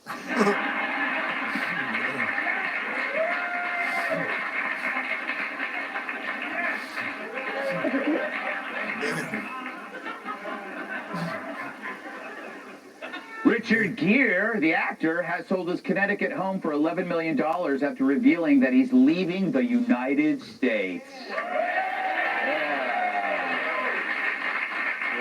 Good. And don't let the door hit you in the ass on the way out. It'll wake the gerbils.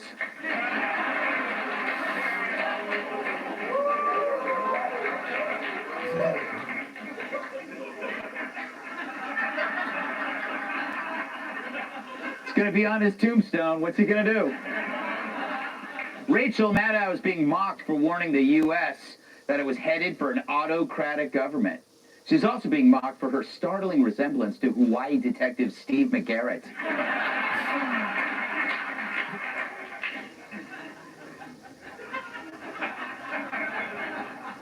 Yeah, our safe word is book 'em, Dano. Earlier this week, President Biden called Donald Trump to congratulate him on his victory. He also apologized for the stains in the Lincoln bedroom, the Situation Room, the Oval Office, and most of the West Wing. Later this month, McDonald's will bring back the McRib at select locations. Yeah. It's not exactly a Harris victory, but it's close, said one woman. According to a new study, the secret to better sex is a full night's sleep. So that's why Mike Huckabee is smiling.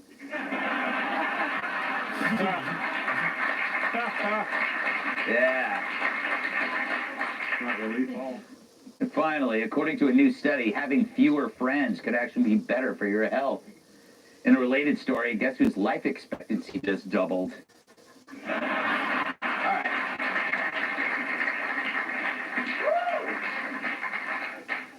So just 10 days ago, Trump's campaign was supposed to crash and burn. And why? The media told us that a joke by an insult comic would destroy any chance of Trump getting Latino voters. Claimed that the comic was a speaker, and that of the 8 or so hours at the Madison Square Garden, he was the only one there. Then they waited breathlessly for millions of Latinos to buy their... What happened? Well, on Tuesday, President Trump got 46% of Latino voters, the biggest share by a Republican contender in modern times.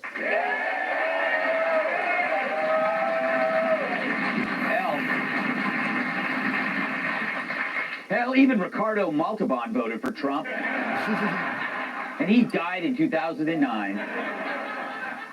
It was, in its purest form, the death of fake news, the collapse of brainwash. For some reason, what usually worked before fell on deaf ears, which makes us wonder, how did this propaganda not work on millions of Americans, even as the media industrial complex orchestrated its typical fury? It was as if the population was vaccinated against a virus that the elites had no immunity for. Call it a hoax dewormer, a drug against brainwash.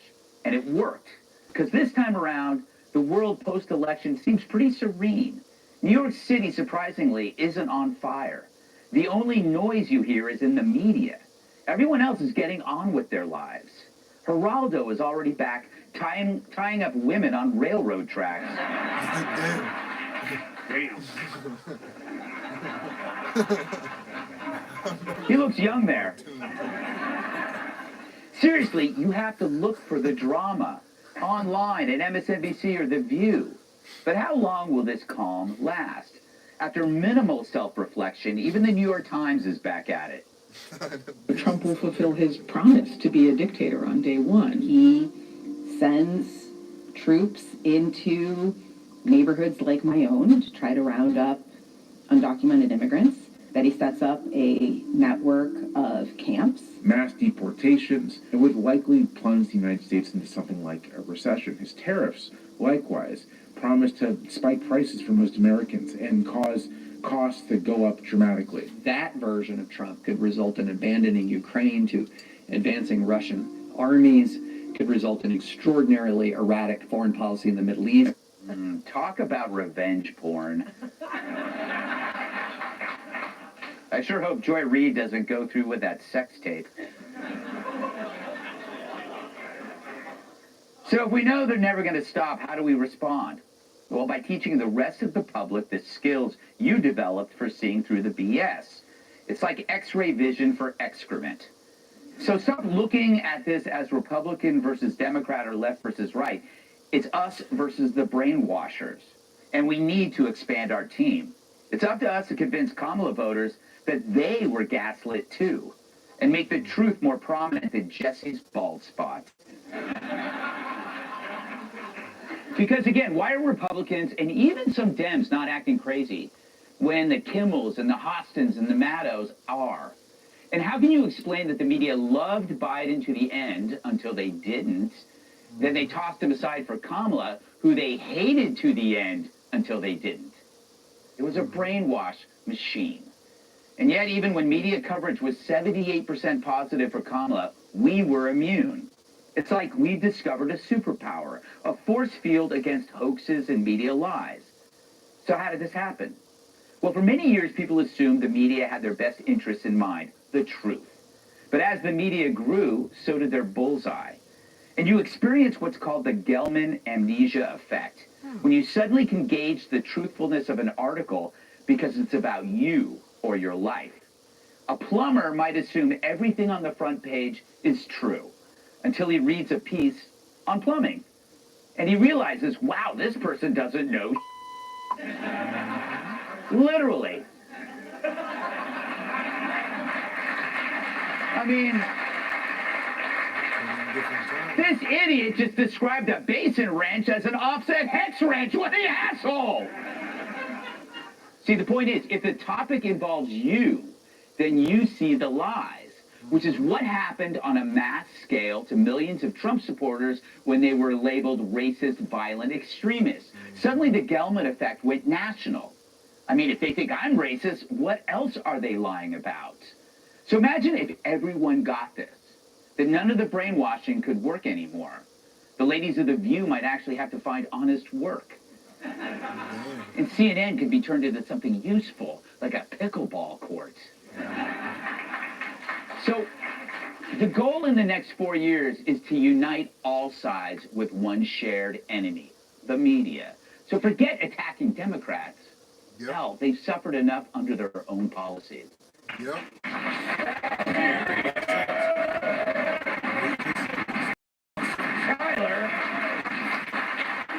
Tyler, obviously those liberals scared of what Trump's going to do. What do you think Trump's going to do using Trump's own voice? Well, I have to thank him for buying me 4 more years of this. Yeah, I was going to retire. But, you know, what a great week we've had. And we're doing no tax on tips, we know that. We're doing no tax on overtime. And we're doing, nobody's talking about this. This is what the American people want. We're doing no tax on McDonald's. We have McDonald's, no tax on nuggets. I said, sir, you can't do that. We have the Senate, we have the House, so we have a great cabinet. We have RFK, Secretary of Health, as the new head chef of McDonald's. No, listen. Chicken nuggets, excuse me, chicken nuggets will actually be healthy. You'll lose weight from the fries. We have fresh Atlantic cod for the fish fillet. And we're going to clean house with the new Secretary of Taking Out the Trash, Elon Musk. So I fired everyone. So we're firing everyone. So, it's going to be so great. It's going to be so great. Yeah. Thank you for that. A little medley of voices. It's schizophrenia. All right, Brooke. Tell us what you think. Are we in an era where we've suddenly realized everything we get from the media is a lie? Well, me and you knew that, right? Yes. We've known that for many years, and I'm so happy that everybody else has woken up. Mm-hmm. The media bias, it's Orwellian. It is so real. It is so obvious. And sometimes, you know, it's just so overt. I was lucky enough to be able to attend some of the rallies and invited by Trump's people to hear him speak in private context. And it's remarkable how they misquote him and how they take his words out of context. And then, you know, it's less overt, it's more covert with all the editorializing. The CNN headline the day after Trump wins, it's Trump retakes power with a disruptive influence. What could be less disruptive than a peaceful transfer of power? It's a democratic influence. And so, you know, it's just the whole heeing and hawing about how this is going to be a dictatorship, how our rights are going to be taken away. It is on its face ridiculous. This is democracy working. The people have spoken, not just the electoral vote, but he won, you know, the majority of the American public. So they are so out of touch. They are so elitist. I hate when the celebrities go out there and wax and opine about it. Why do we even listen to what they're saying at this point? It is so true.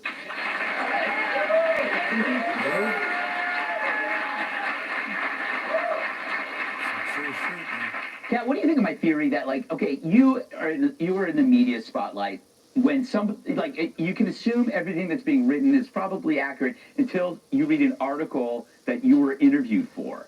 Yeah. And then you read it and you go, I didn't say that, and that was a joke. I was joking when I said that, and it tells you that maybe all the other stories that you were reading about, I don't know, climate change or the automotive industry is equally flawed. Well, you have to just start questioning things that you read and also look at motivations of things. There's certain people whose entire job, I mean, in our situation, is to watch Fox News and then write about how bad everything they saw was. Yes. So that's their motivation. That's their job. So you have to read that with that lens. But that's not like that's the only form of media out there that does stuff like this. These people on these channels, when this worked for a while, right? With this worked for a while, where they had their highest viewership, talking about Trump and all these bad things are going to happen and the walls are closing in. Yes. The walls haven't, obviously, is reelected. So, but that's kind of worked for them for a while, so that's why they're doing it. Division and this kind of fear-mongering, it makes money. It's far more interesting to say that on TV than it is to say, Trump won, but it's probably going to be fine. People tune in for, so I'd say look at motivations of things. Yeah, the walls are closing in, but it's the wall on our border. See what I did there? If you wanted me to clap for you, you could have just asked. Yes. What about that, Tyrus? The fact that, okay, we always have to begin every time I ask. You called this early on. You said the polls were BS, but do you believe that it was artificially made close because of what Kat was saying to keep the money flowing? No, I think the problem is that we have an elite group of narcissistic morons. No, I wish that was a joke, but it's not. They don't.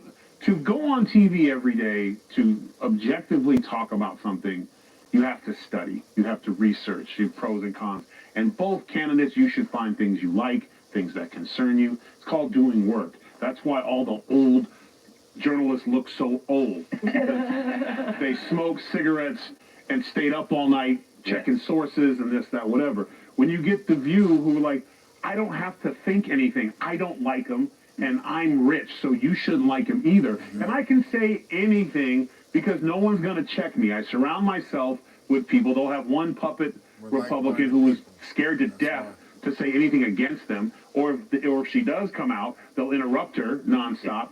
So there's this level of stupidity, and it spreads because they don't have to. All they have to say is Trump is Hitler, and their followers will be like, well, maybe he is Hitler. But then if anyone actually paid attention in history class, they'd be like, he's not anything close to Hitler. There is no other Hitler. Hence why we know who Hitler is. Because there's just an ignorance and it's an arrogance to where I can just say whatever I want to. Then they get caught. And they can't say, I have been wasting network money lying to you.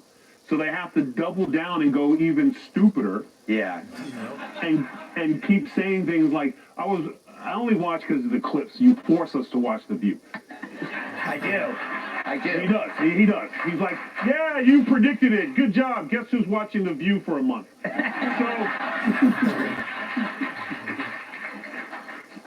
Cat's baby's going to come out and be like anti-Sunny. But as you watch them, you see them just age and cringe because they get caught up in their life. So what do? The new word is misogynistic. And guess what? Their only mistake was they blamed white men. They forgot that black men, Hispanic men, and Asian men too. So that's the new thing. And then they're like, oh, it's just men. And then they're like, well, 53% of women. Oh, it's stupid women and men. So they'll just keep going until they're down to the only thing you can trust is a penguin. The penguins, they get it because they're running out of people to blame. So this is fun because they just keep it going, keep it going. Next thing we hear is apparently the extraterrestrials also voted for Trump. So it's a long line of just stupidity because you don't have to practice or educate yourself to be stupid. Yes, that is true. Yeah, yo, we got a point. Big ass point. Oh man, where's this other one at?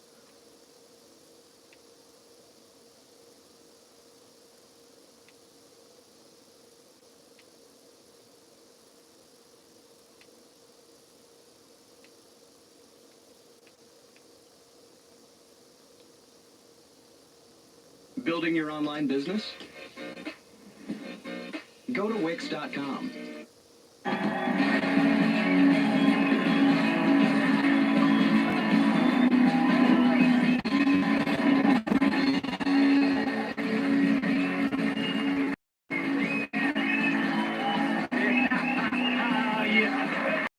Yeah, there's no crying here. Everyone, today is Veterans Day, huh? It's the day Tim Walsh recalls the terrifying combat he witnessed while watching Saving Private Ryan. It was a good one, I just it up. But because it's a federal holiday, a lot of stuff is closed, including banks, the post office, and Bill Clinton's pants. There was a big Veterans Day parade in New York City today. It was a mix of 20,000 marchers, 25 floats, and a few dozen Kenyans from last week's marathon. They always win. On Wednesday, President Biden will host Donald Trump at the White House for a traditional post-election meeting. I don't want to tell Trump what to do, but if I were him, bring a few bottles of Febreze. While walking on the beach Sunday, President Biden stumbled multiple times. I guess that's what happens when you try to scatter your own remains. Poor taste. Leonardo DiCaprio turns 50 today, huh? Yeah. To celebrate, he's taking his girlfriend to get her learner's permit. A Yale psychiatry fellow told MSNBC it's okay to cancel Thanksgiving plans with relatives who voted for Trump. Also endorsing the effort, Trump voters. Yeah. Nick Bosa, is that his name, of the 49ers, was fined by the NFL for pointing to his MAGA hat during a broadcast. The fine will go toward promoting LGBTQ sports, also known as soccer. Trump has named former ICE Director Tom Homan as his border czar. And to prove that he's not messing around, Homan asked Melania for her paperwork.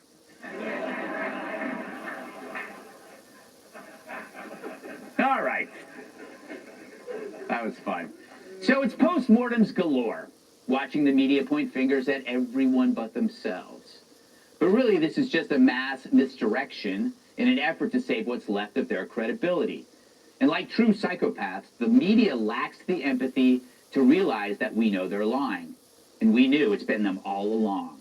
So what you're seeing now is a ruse. See, the media is like the creep who gets rid of the spouse, but then volunteers to lead the search party. Except in this case, it was a disappearance of truth. And now they're volunteering to search for it, telling us where to look, and actually expecting us to include them, even though they're metaphorically covered in blood, and Brian Stelter's actually covered in tomato sauce. Brian Stelter, that's But they're terrified, not just of Trump, but of losing their influence. So now they're starting to sound like us. Stelter got fired. Interesting message for Democrats. Maureen Dowd's piece for the New York Times entitled Democrats and the Case of Mistaken Identity Politics. Some Democrats are finally waking up and realizing that woke is broke. Democratic insiders thought people would vote for Kamala Harris even if they didn't like her to get rid of Trump. But more people ended up voting for Trump, even though many didn't like him because they liked the Democratic Party less. Now remember, that's the same duo who blamed Kamala's loss on racist black and Hispanic men. So maybe they finally ran out of people to scapegoat, and the only targets left are in the mirror, except they keep breaking those. Listen to Jen Psaki dishing out advice. Look, I happen to believe that Donald Trump is a major threat to our democracy. Too many people either didn't buy it and didn't show up, or were willing to price in the risks because other issues were more important to them. And the answer to that failure isn't to say fascism doesn't matter, it does, or to say everyone who didn't vote for Harris is to blame for not hearing or understanding the threat. It's for candidates to rethink how they prioritize what they talk about moving forward. It's to rethink how they engage moving forward. Do that Joe Rogan podcast, by the way. Little late. Jen, I'd say quit while you're ahead, but you're so far behind you need to circle back to wipe your own butt. Dems all over are sounding the alarm on what Trump will do.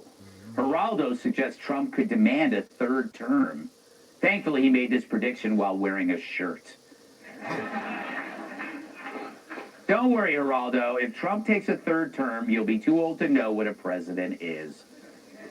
Many predict Trump will break the law or violate the Constitution. Sorry, he's not going to put the View in an internment camp. Although they could use the exercise. But they assume Republicans would go along with law-breaking, like using the levers of government to target political opponents. In other words, they assume Republicans are just like them, but they're not. And it shows that the media and the Dems don't know any actual Republicans. The closest they've come is smelling one of Liz Cheney's farts in the green room. For Republicans, the Constitution, Bill of Rights, that comes first.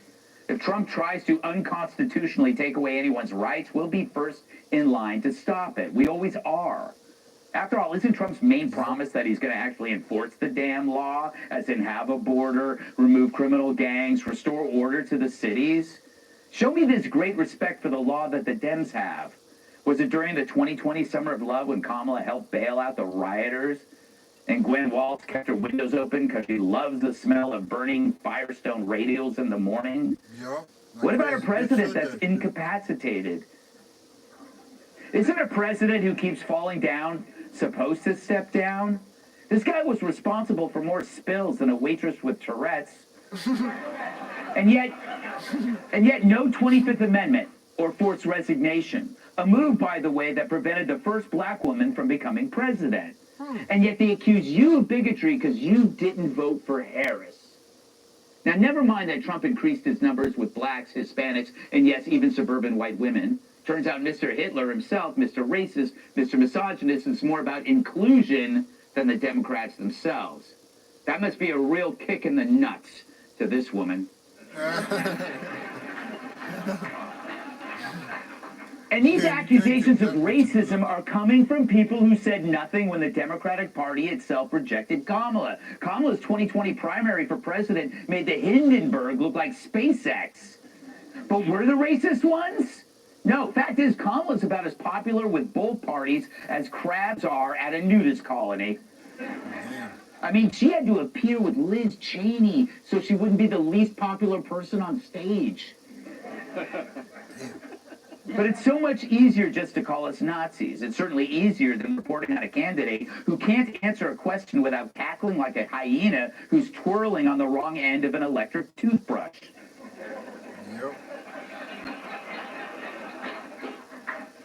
But it was them who didn't want her. Or they could have had her. I mean, she could have been president. Use the 25th Amendment. That would have been lawful, actually. So why didn't they do that? Was it racism? Was it misogyny? Because, you know, they can still do it. Joe Biden has been a phenomenal president. He's lived up to so many of the promises he's made. There's one promise left that he could fulfill, being a transitional figure. He could resign the presidency in the next 30 days, make Kamala Harris the president of the United States. Whoa. See, bat crazy people can be right. If they truly believe Kamala was denied the presidency because of racism and sexism, Biden can resign right now and she can be president for 2.5 months. So what are they waiting for? They can make history or herstory. So why haven't they done it? Who are the Nazis now?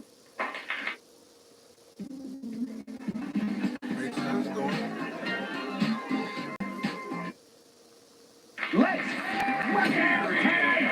Yeah! This Hawaiian has Democrats crying. Trump transition team co-chair Tulsi Gabbard. The stuff he writes keeps Newsom up at night. Founder of Public News on X and Substack, Michael Schellenberger.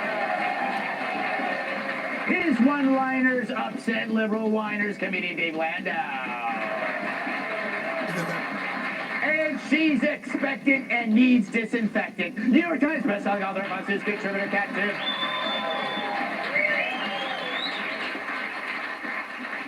Tulsi, I've I've watched you change, and I don't think you've changed that much. I actually think the world has changed Very much. But I think you noticed what I'm talking about. That it wasn't necessarily left versus right. It was about this larger environment of dishonesty. Yes. And that it's like pitting people against each other rather than just like listening to the truth. What role are you going to play in this fight? That's a nice segue there. Yes, that was no segue at all. No, it was really incredible. As you know, Bobby Kennedy and I were out on the campaign trail for the last several months, and it was amazing to see how many people were coming together because they were hungry for the truth and common sense leadership that was focused on how do we actually solve the very real problems that people in this country are struggling with every single day. At almost every one of our events, I would ask the crowd, raise your hand if you're a Democrat or you're a former Democrat. And in crowds of thousands of people, there were always somewhere between like 35 to 45% of the crowd would raise their hands. Mm-hmm. And it was amazing. At the last event that we did, it was in Wisconsin. Mm-hmm. And this was just a few days before Election Day.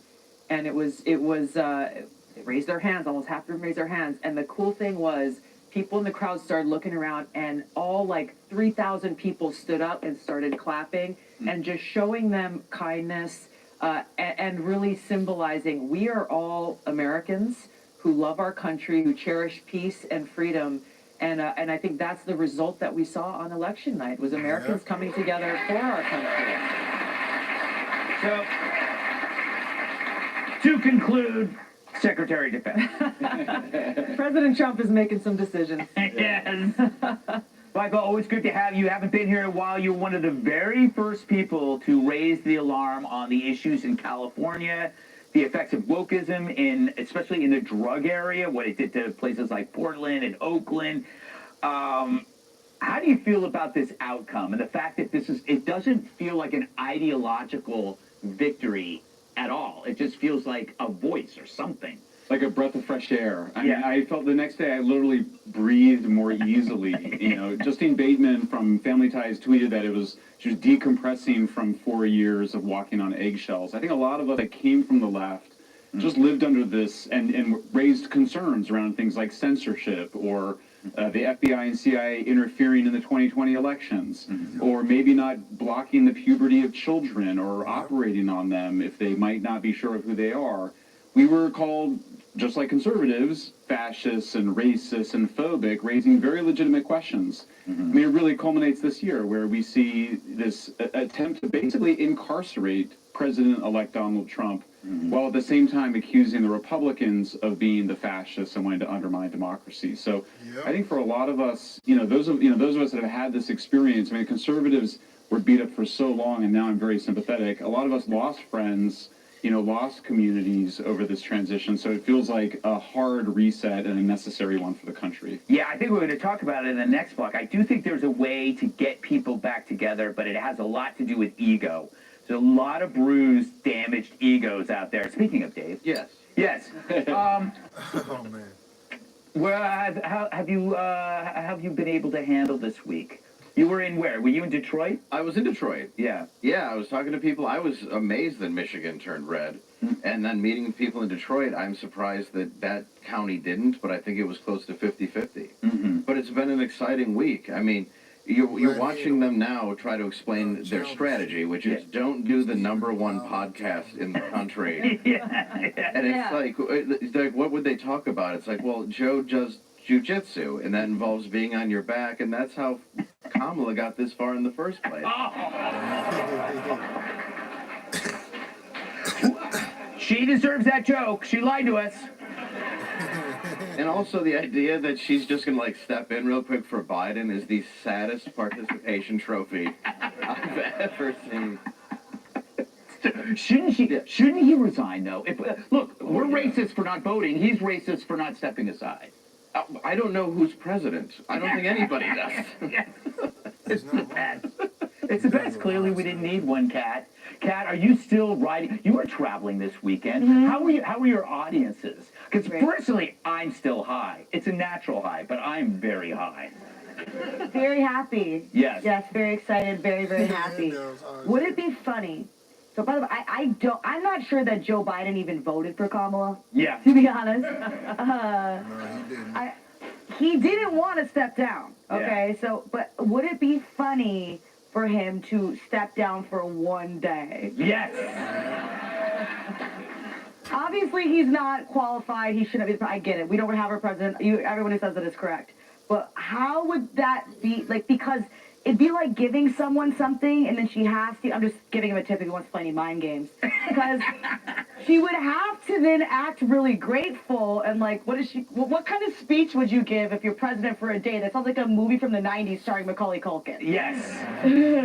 But she'd have to take it seriously. And she would technically be president, so she'd For be a day. she'd be the 46th, though. Yes. Right? Yeah. It's almost like people who become president when, like, she was probably acting president when Joe was like out.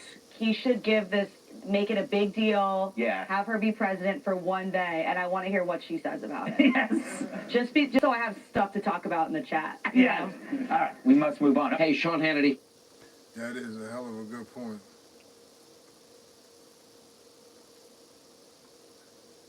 My schedule's pretty jam-packed these days. I've got 2, 3 birthdays.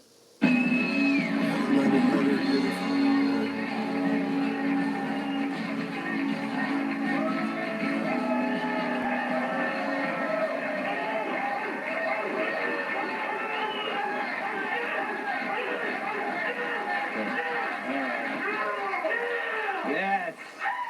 Happy 1-week anniversary.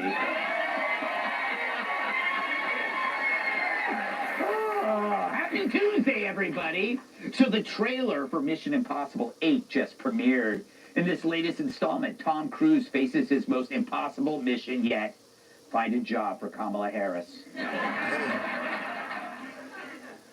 Yeah, in 2025, it looks like Republicans will now control the Senate, the House, and the White House. Yeah. Meanwhile, the only thing that Democrats still control is Rashida Tlaib's shock collar. Donald Trump has named Kristi Noem as his Secretary of Homeland Security. Wow. Okay. As a result, you'll never guess who's threatening to move to Canada. I'm not going to let that slide yet. 13 monkeys are still on the loose in South Carolina after a dramatic escape last week from a research facility. Where the fuck am In related news, guess who came down with monkeypox?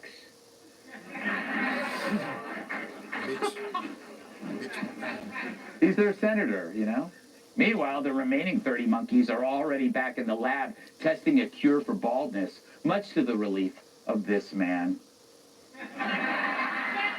George Clooney is taking a step back from politics after being blamed for Kamala's loss.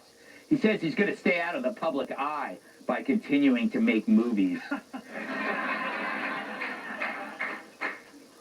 Looks like Chris Wallace is leaving CNN.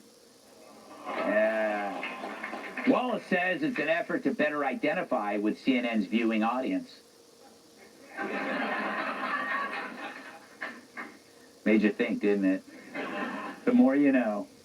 And Mattel is pulling thousands of Wicked dolls off the shelf because the package contains the address for a porn site. No apology necessary, said one happy customer. I don't get that joke, but maybe I'm not supposed to. So 4 years ago... Oh, shit. Joe Biden made Kamala Harris the border czar. Then when she did nothing, the legacy media insisted she never was the border czar. As if we were the ones with dementia. After 4 years of chaos at the southern border and illegal alien criminals creating havoc on America's streets, President-elect Donald Trump announced that Tom Homan, his former director of ICE,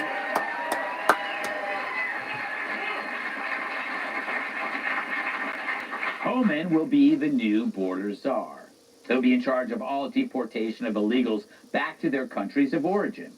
Of course, this won't be popular among the usual suspects, but I wonder if Homan cares what people think about him, especially on the left. Frankly, I don't care what people think about me, especially on the left. So I don't care what anybody's opinion is on illegal immigration. When you create a crisis this big, all these other bad things happen. I don't care if you're Republican, a Democrat, or independent. So border security is national security. So he doesn't care what people think of him. Just look at him. Do you doubt him? I mean, look up the phrase "doesn't give a," and you're gonna find that picture. His face is just stuck there. I mean, he'll make migrants turn back just by glaring at him. I'm scared. He scares me, and I'm a citizen. But it's clear he's not angling for his next job, just the one he's been hired to do right now. And sooner the better. Millions of illegal aliens flooded our southern border over the past 4 years because Joe welcomed them like they weren't his fifth grandchild.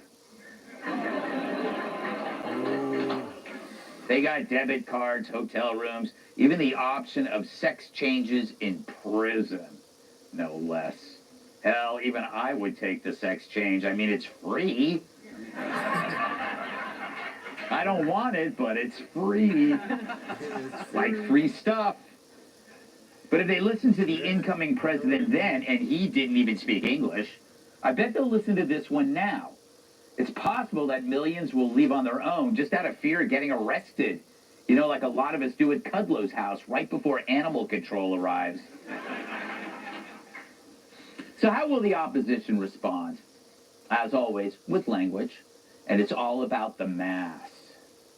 The mass deportations that Donald Trump has promised. The mass deportation pledge that Trump has promised this time around. Trump's new border czar, who will be tasked with carrying out Trump's mass deportation promises. The plans for mass deportation. How Trump will fund this mass deportation plan. A lot of people thought that when he talked about mass deportations, he wasn't being serious. He was absolutely serious. What it means is grandmothers. What it means is brothers and aunts. Yep. What it means is abuelos y abuelas. It means dreamers. It means your family members. What's Spanish for chill pill? The only dreamer I see is Anna dreaming about eating a box of Oreos. But you see the grift? It's not deportations, it's mass deportations. Emphasis on mass. They've done this before. Yep. When the left created hate speech, it was to go after speech by leading with hate. When they came up with assault rifle, it was to go after the gun while playing up the assault. Yep. And here, it's distract from deportation by playing up the mass. Which raises a question. Can the media tell us the cutoff between mass and not mass? Have they ever given us the difference between mass and just regular old deportations? Word, right? They never did the math. Then again, no one ever asks. And most of them can't count higher than the number of the remaining refills for Zoloft. Somehow it wasn't mass deportations when Obama did it. You didn't hear the cattle at the View calling him a fascist. Then again, it's hard to understand people when they have a mouthful of field grass. So what's the answer, all you smarty pants? How many people do you allow in every year? Personally, I say 500, and they must know deep tissue massage and look great in athletic gear. But the number can change every year based on what the country needs and what it can handle. It's not a people question, it's an economic one. Everything in life has limits and amounts. You don't pour a 12-ounce beer into a shot glass. And you don't squeeze a circus bear into a size 2 pair of overalls.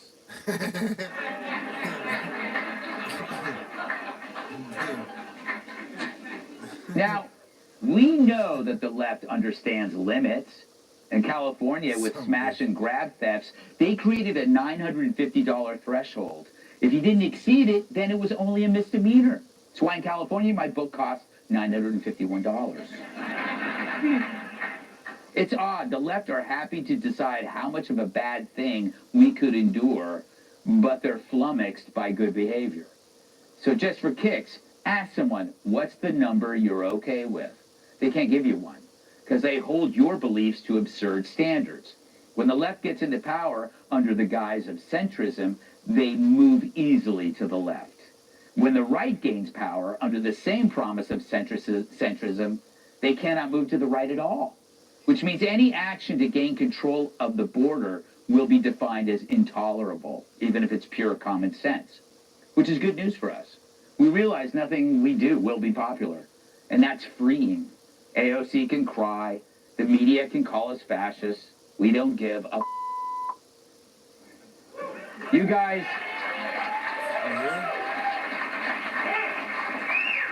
you were the guys that threw this kegger while mommy and daddy were on vacation, and now the adults are home, and it's time to clean up the mess that you made. Look. Do not take apple cider vinegar before you see this. Vinegar works to help you slim down in Welcome tonight's guest. All the voters want to build a wall around his act. Writer and comedian Jamie Lissow. That bitch is funny. She could write an encyclopedia on how to handle the media. Republican strategist Aaron Farini.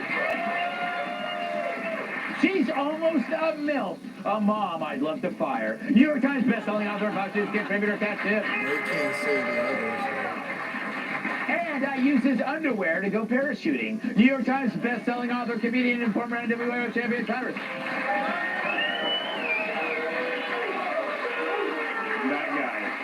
that guy right there. That's, yeah.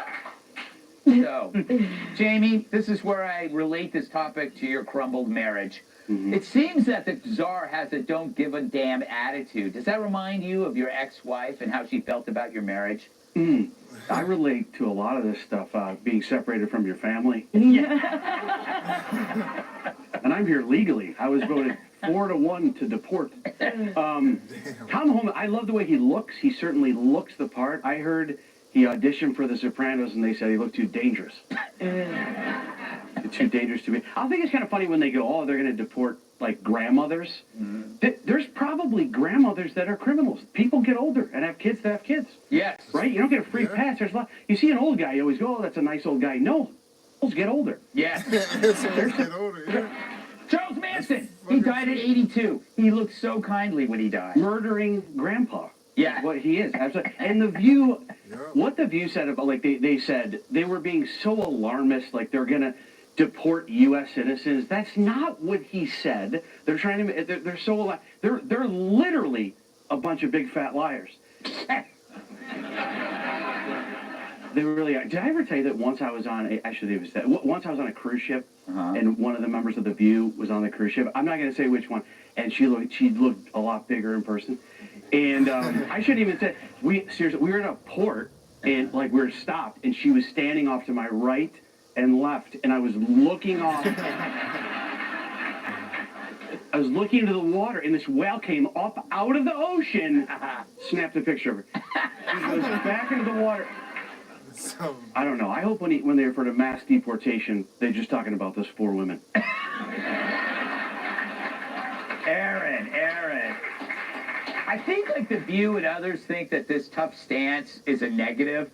They don't seem to realize it's a positive to the Trump voters. It's a positive to the majority of the American people who elected Donald Trump president. They are sick and tired of having a callous open border. They see communities in the South that are being decimated. They know that most states in the United States feel like border communities now because of fentanyl getting into the United States.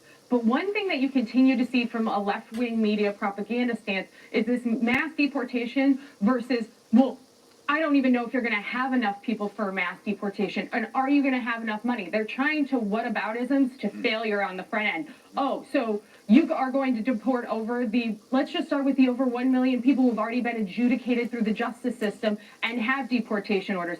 Is 1 million people mass enough for you, to your point? Or is that not enough people? Or is that too much? They're going to play this both ways. You're not going to have enough money. You're going to deport too many, not enough people. Because at the end of the day, the idea of removing the people that should not be here in the United States is baseline something they cannot understand. Yeah, and it's weird.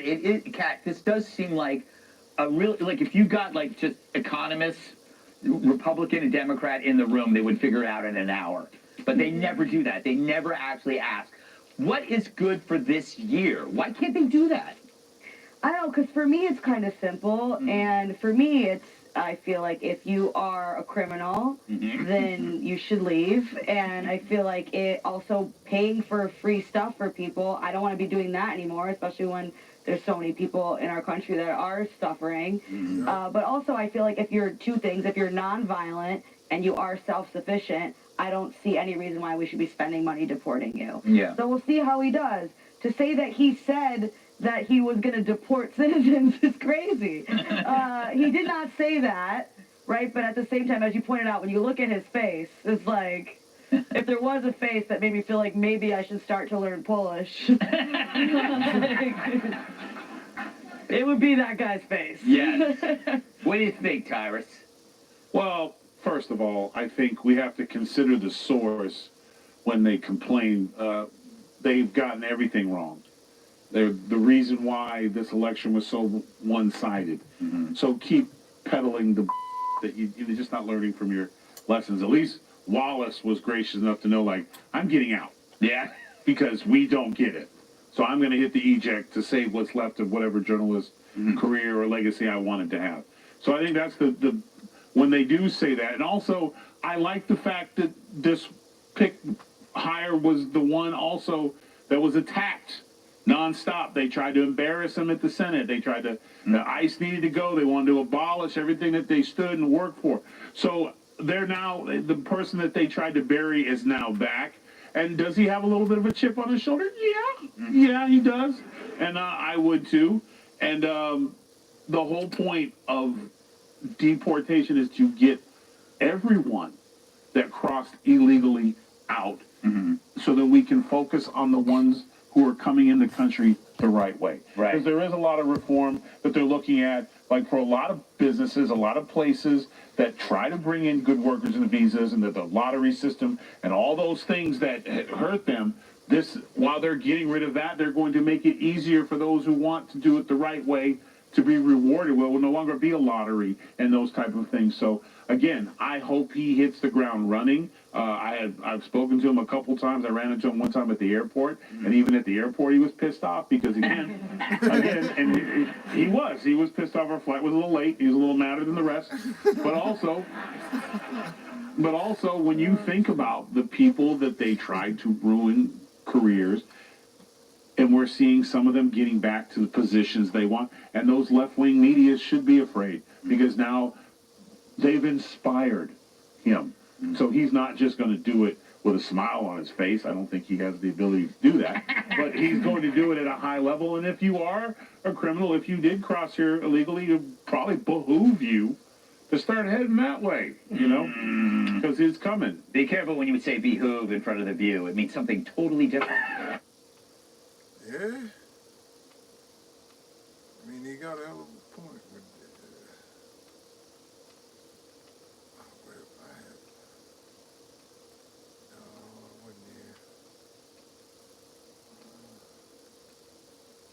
I had just saw it like a minute or two ago. What was this one? Say hello to Litter Robot, the solution to the litter box problem for you and your cat. Welcome to Jesse Waters Prime Time tonight. Politics is tough. In many cases, not a very nice world, but it is a nice world today. A transition that's so smooth, it'll be as smooth as it can get. He's I back. thought there was air in the meeting. Isn't it nice to win? It's nice to win. Pete Hegseth? Yeah, okay. Pete Hegseth. Trump's cabinet That driving dude, the Pete, media man, crazy. I gotta say, and the hits keep coming. he served our country. To my Republican colleagues, the temptation may be to go to the extreme. This body is most effective when it's bipartisan. Democrats begging for mercy. No point in saying good morning, because it certainly is not one. Plus,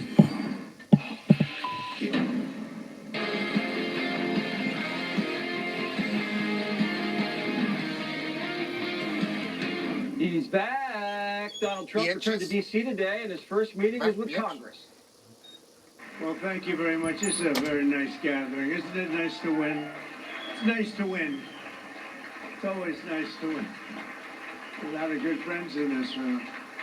So you know we had like historic kind of numbers, especially for the president, but we won't get into that. His whole entourage was there. Elon Musk got a standing O. Elon has been said.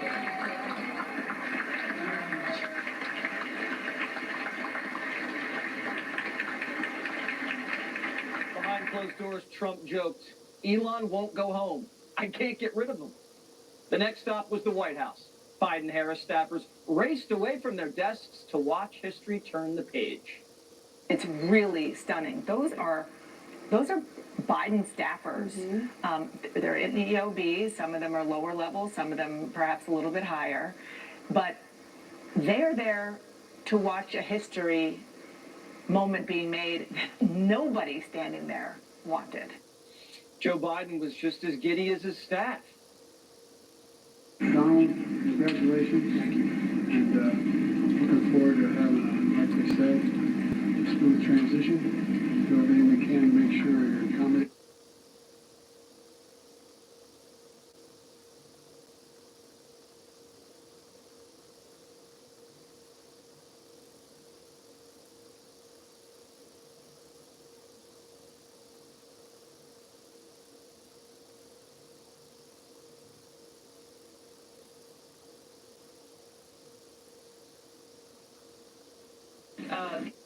The issues that he was impressing upon, that any advice he was giving was being well received. I think so. I think that's why the president was wanting me to let you all know that there was a very good back and forth. Look, they met for more than 2 hours. They met for a very long time, or nearly 2 hours, pardon me. And I think by the length of the meeting tells you that they had an in-depth conversation on an array of issues. We hear they talked a lot about the Mideast. But what else? The last time these two were together in the same room was at the debate. They talked a fair amount about playing golf. Do you know if a plan was made for them to play golf in President Biden's retirement? Actually, that's not the last time they saw each other. They saw each other at September 11th. I'm going to move on. Dr. Jill even popped by to hand Trump a handwritten letter for Melania, who couldn't make it. And she gave the dictator a nice warm smile. Kamala just got the cold shoulder. Not everybody in the White House was as happy as the Bidens. An unnamed Biden official reacting to the meeting with, "What the F?" Democrats wanted Biden to be a bridge to the next generation, but he was just a roundabout, right back to Trump. Now Trump's back in Washington with an overwhelming mandate, and the Democrats are squabbling and totally shut out of power. In a secret ballot, Senate Republicans picked John Thune of North Dakota to be Senate Majority Leader. Mitch McConnell's retiring, and Trump's cabinet will get a fair shake and a fast track. We will do everything we can to process his noms quickly, get them installed in their positions so they can begin to implement his agenda. We learned today Tulsi Gabbard has been tapped for Director of National Intelligence, DNI. That's a big role, and she'll be on the show in a minute. And here's a surprise. Florida Congressman Matt Gaetz has been selected to be Trump's Attorney General. Gaetz is a sharp-tongued lawyer who sat on the House Judiciary Committee, is tangled with Democrats and Republicans, and shines a spotlight on government corruption and weaponization. Seems like every time I turn around, they're engaged in surveillance or list building or monitoring, and I don't care if it takes every second of our time and every ounce of our energy. We either get this government back on our side or we defund and get rid of, abolish the FBI, CDC, ATF, DOJ, every last one of them, if they do not come to heel. Gaetz is controversial because of some personal allegations that Biden's Justice Department hung over his head but never prosecuted. We expect the Democrats to treat him like trash and turn his hearing into the Salem witch trials. Some are already squishy, these Republicans, and he can't afford more than a few no's. Donald Trump can not allow his own Justice Department to sabotage his presidency again. No more Robert Muellers. Matt Gaetz wouldn't put up with another coup. The Attorney General has to be trusted. It's why Obama picked Holder. It's why JFK picked his own brother. Trump's been shot, impeached twice, spied on, and had his wife's underwear drawer rummaged through by feds. His calculation is that Gates will run a clean shop and sniff out any shenanigans before they spread. The pace of Trump's cabinet picks, with a few curveballs, has heads spinning. What's the buzz on the Hill right now? Well, I mean, I hope you don't forgive me for saying this, Kristen, but the general vibe on the Hill right now is WTF. When Washington heard Pete Hegseth would be the next defense secretary, it caught him off guard. Defense lobbyists were leaking, who the F is this guy? And the media can't believe it. Mr. President is moving quickly to fill the clown car and round out his cabinet. He has selected Fox Weekend morning show host, and you can't make this up, Pete Hegseth, to serve as Secretary of Defense, because why not? Co-host of Fox and Friends Weekend. Not even like regular. Weekend. Pete Hegseth? Yeah, okay. Obviously, it's weird, and there's only one reason he's doing it, because he's on Fox News. I don't necessarily know if acumen is top of mind when picking these people. So Pete's a decorated Army combat vet who did tours in Iraq and Afghanistan and has fought for veterans for years. He hasn't been corrupted by decades in Washington. He wasn't made by the machine. He's got a fresh set of eyes and a clear vision for the Pentagon. It's not like he's going to let Chinese spy balloons fly across the country or leave billions of dollars in military hardware in the Taliban's hands or make the Iranians and the drug cartels filthy rich and watch a land war erupt in Europe or anything. We can definitely tell you that Hegseth isn't going to have drag queen story hours on Army bases and DEI classes at West Point.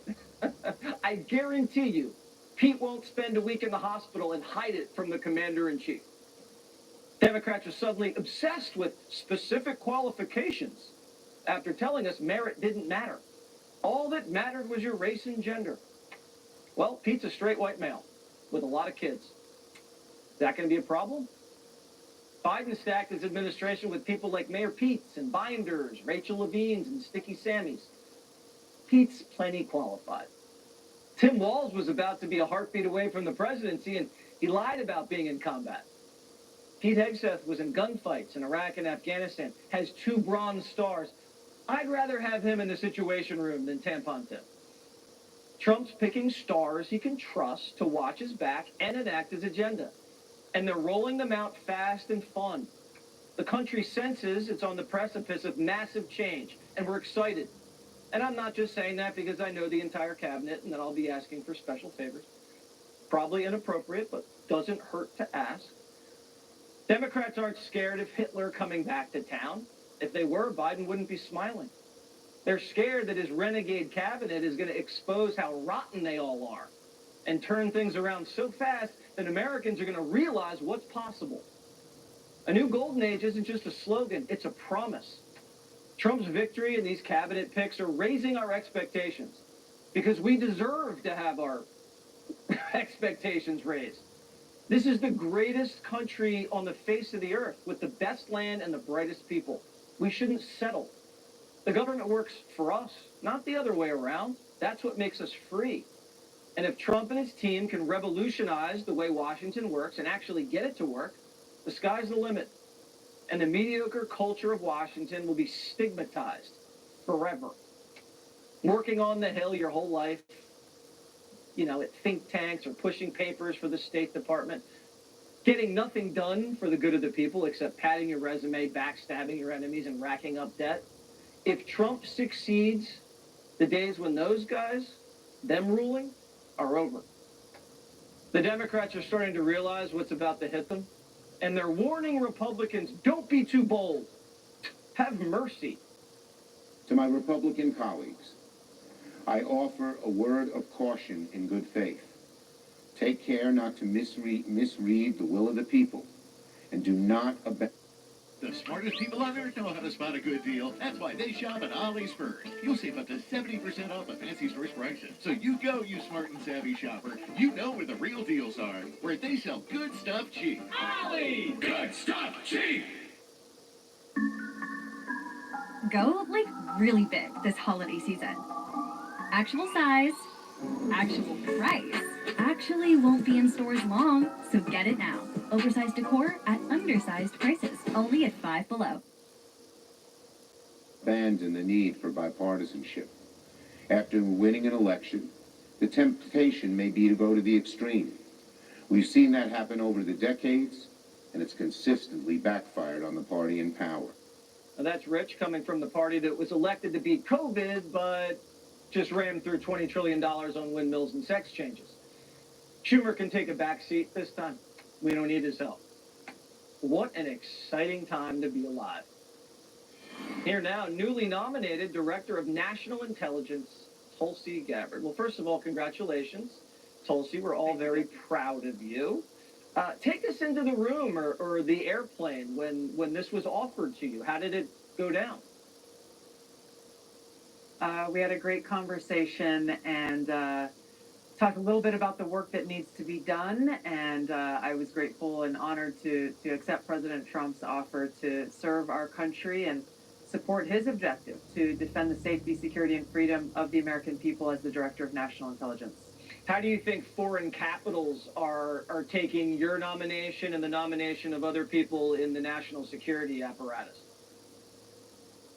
It's a good question. I think President Trump has already shown how active he has been in not waiting around for day one on January 20th or 21st, but he's already leading. He's already engaging with so many of these world leaders around the world on the phone constantly, and he's showing the kind of leadership that the American people voted for.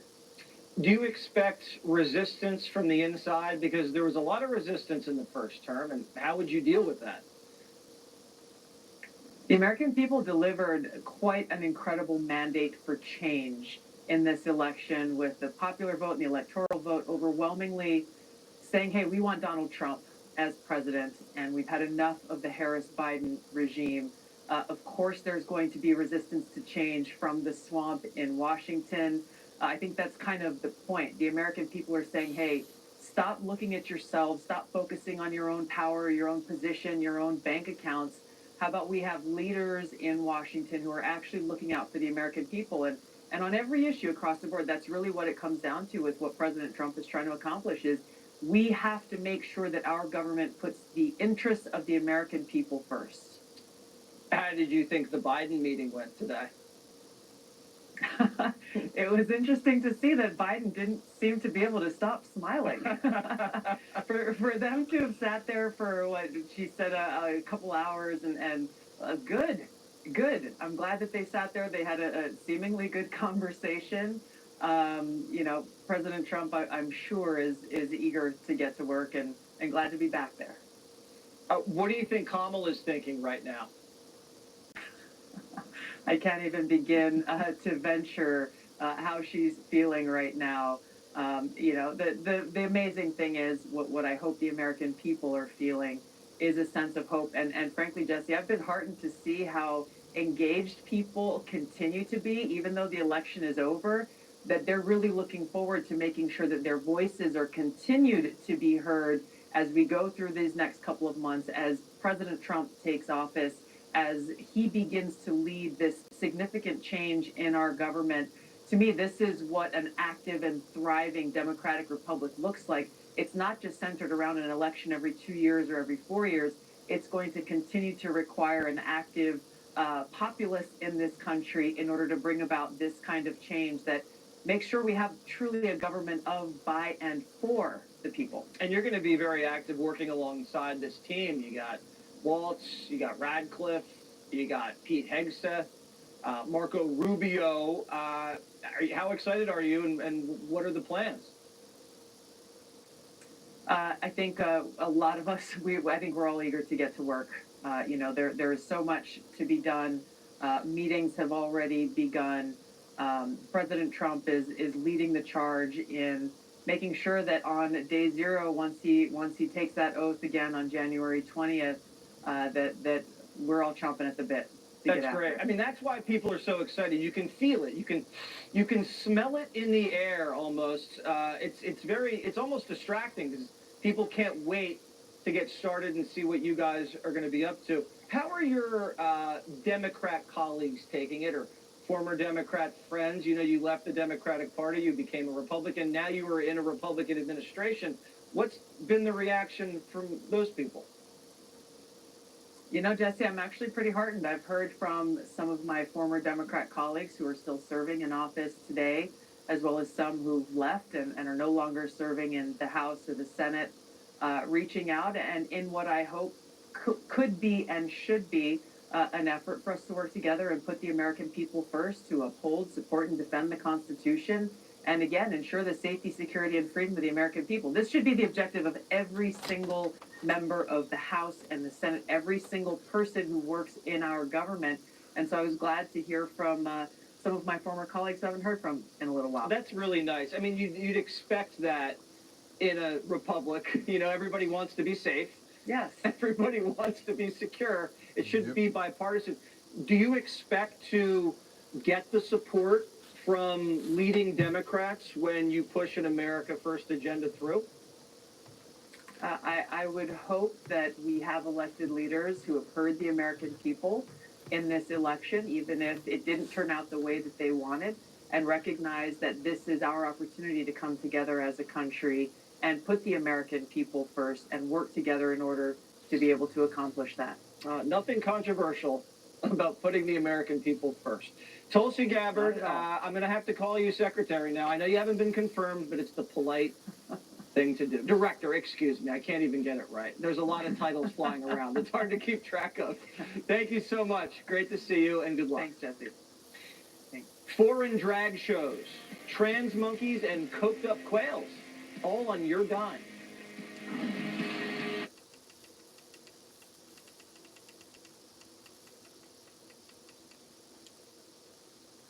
Executive says he's talking to CEOs. They say they're moving their companies out of China and back to the United States. Central American countries are forming a coalition to work with Trump once he takes office.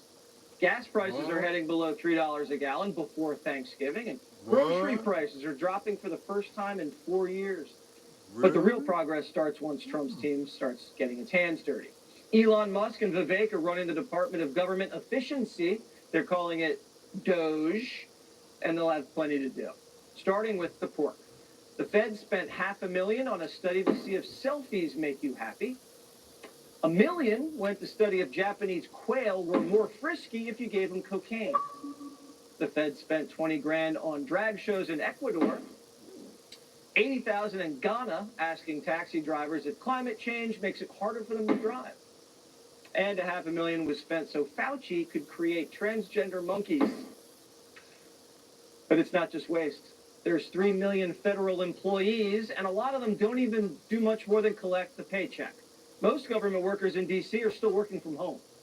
COVID's been over for 3 years. But worst of all, $500 billion a year stolen by fraudsters. We lose $500 billion of your money to fraud each year.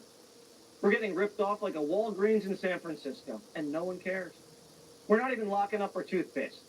Trump's about to put armed security guards, Musk and Vivek, in the aisles and catch the shoplifters. But Democrats, no, don't like that. They want the fraud, pork, and work from home.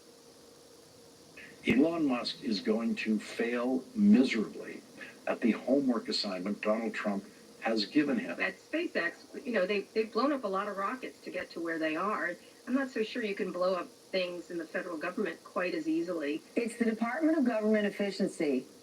And they've got 2 guys running it, Vivek and Elon. That doesn't sound so efficient. Elon and Vivek are fighting fraud and cutting waste, and the Democrats are against it. Because why? They work for Trump? Because they're Democrats and they have to be against everything Republicans do? So stupid.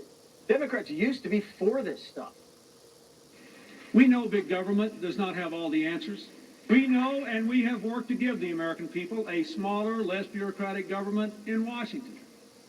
And we have to give the American people one that lives within its means.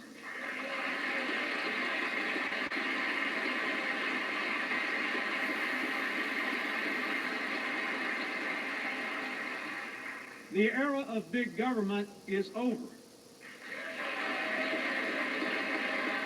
The era of big government was just getting started. In '96, Fed spent $1.5 trillion. This year, about $7 trillion.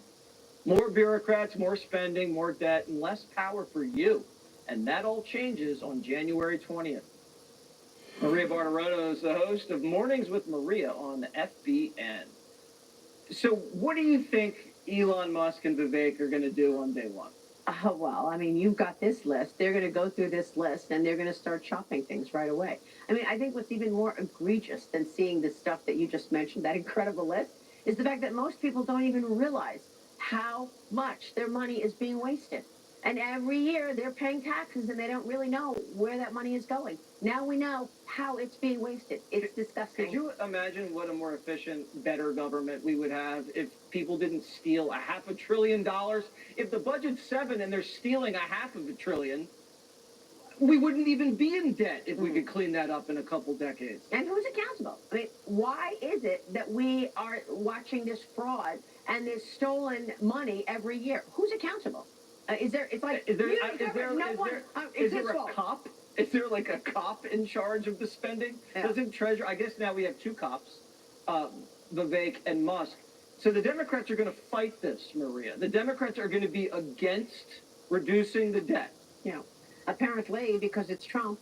I think if anybody can get this done, it's a business person. Because that is the bottom line for business. They are watching costs like hawks, and they are cutting out costs. And that is what the point is. So it's good to get some business, business sense in government to try to cut out that waste. They say they're going to use AI to get out of that. How are they going to? I don't even know how that works. I'm not sure how they'll do it, but I have confidence that two businessmen are going to come in and they're going to actually see where the money is going, what's coming in, what's going out, and they're going to actually fix it. So, what do you think about the rest of Trump's cabinet so far? Look, I think it's extraordinary that he has been able to name, make 20 appointments in 8 days. Obviously, President Trump is moving very fast, and that's a good sign. It doesn't appear that he is going to allow the mistakes that he made last time happen again, and that is surrounding himself with people who he believes are aligned with him, but actually are undermining him. And I think that's one of his priorities here.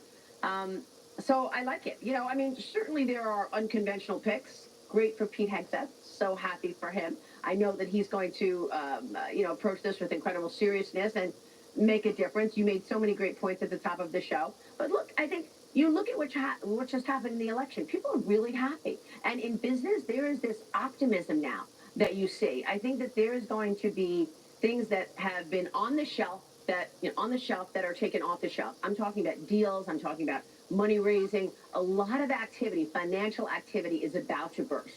And the reason is because you had people like Lena Khan at the FTC stopping deals. You have, Gary Gensler at the Securities and Exchange Commission throwing tons of rules and regulations at you. It created a pause. It created a freeze in activity. That's about to open up. A new golden age. Yeah, That's I think what so. they're predicting on the street. Yeah, they are. And that's why the markets have been on fire. That's amazing. Maria Bartiromo, thank you so much for joining Jesse Watters Primetime. Thank you, Jesse. We'll see you in the morning. You got it. Well, you're not going to believe who the FBI just raided. An alternative to pills, Voltaren is a clinically proven arthritis pain relief gel which penetrates deep to target the source of pain with non-steroidal anti-inflammatory medicine direct.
This holiday season, have a little McCormick. Yeah, but whatever. we're going to need to. I'll ask whatever I want. Exactly. You just say, yes, sure. And then you get them in, and then you just hit them over the head. Right. You do some nice questions, and then you hit them with the one. Because the reality is everyone wants to hear, especially on Rogan's podcast. I mean, that guy has blazed up with Elon Musk. He's obviously going to talk about marijuana legalization. And it's something that she, by the way, said she was for on the campaign trail. So the issue is that her past versus her present, which was something that Kamala struggled with in general. She was constantly flip-flopping. I think the big thing with this, she missed out on a ton of podcast interviews that maybe could have helped. But like you said in the intro to this, she wasn't really good with that. You know, her sitting down for 3 hours with Rogan might have even done more harm. She couldn't even do 25 minutes with Brett Baer. Remember, they were like throwing in the towel off camera. Stop the interview. Stop the interview. We didn't want to tell the audience this, but Madison made me agree to not ask her a few questions about. We can't even talk about, but I'm under strict stipulations to keep things off limits. That's why I keep coming back. It's for the good of the country. Yes. And Madison's personal life. But next up, People magazine just named its annual sexiest man alive. Nope, not Harold Ford Jr. It's not Gutfeld either. So who did they pick? Hey everybody, this is John Krasinski, and no, this is not a dream. I have been named People's Sexiest Man Alive. What is happening? Do you believe John Krasinski deserves to be the sexiest man alive? No. And that's honestly not a knock against him. He's a cute guy, and he's really had a glow up because we got to know him on The Office when he was really like the nerdy paper seller. And he's done more. He's done the horror series that he co-wrote with his wife. And he's in that CIA where he's like a James Bond-esque figure. So I'm sure there's many women at home being like, Allworth, you're crazy. He's very sexy. But who do you think it should have been the sexiest man alive? So I tried to prep this because I had a feeling that you'd ask that. I'm not only good at answering questions, I'm good at asking them. I was like, what's Jesse going to ask me about this? So I knew that was coming. So I guess I would say Channing Tatum. Channing Tatum. Because I love a good dancer. However, the reality is, doing this job, you meet a lot of different people. And these famous folks, like, we put them on a pedestal, but they're just like you and me. So I could just as easily say Channing Tatum, or I could say Jesse Waters. Channing Tatum, a good friend. just like... That's good. Larry from Hermitage, Missouri. When was the last time Biden shook hands with a garbage man? Brad from Pittsburgh, Pennsylvania. I guess Don Lemon will be posting on Truth Social now. Oh, man. Milo from Loveland, Colorado. Are we still paying for Fauci's security? Can we get Elon on that right away? We are. It's like $15 million since he left. It's crazy.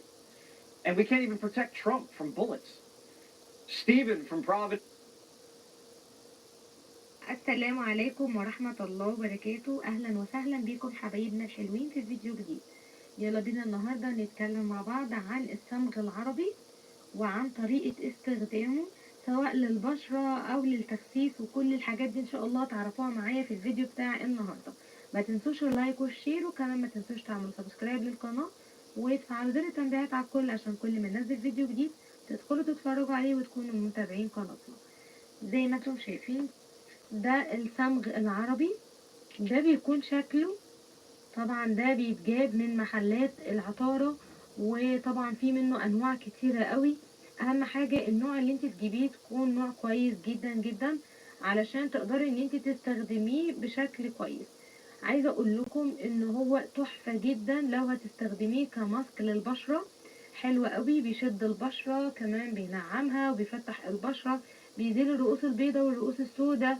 لما بتعمليه كماسك بنعمله ازاي ماسك للبشرة؟ بنبدأ ان احنا ناخد قطعة من الصمغ وبنبدأ ان احنا نحطها في ربع كوباية من المية وبنسيبه لحد لما بيدوب معانا. طبعا تقدري ان انت تشتريه مطحون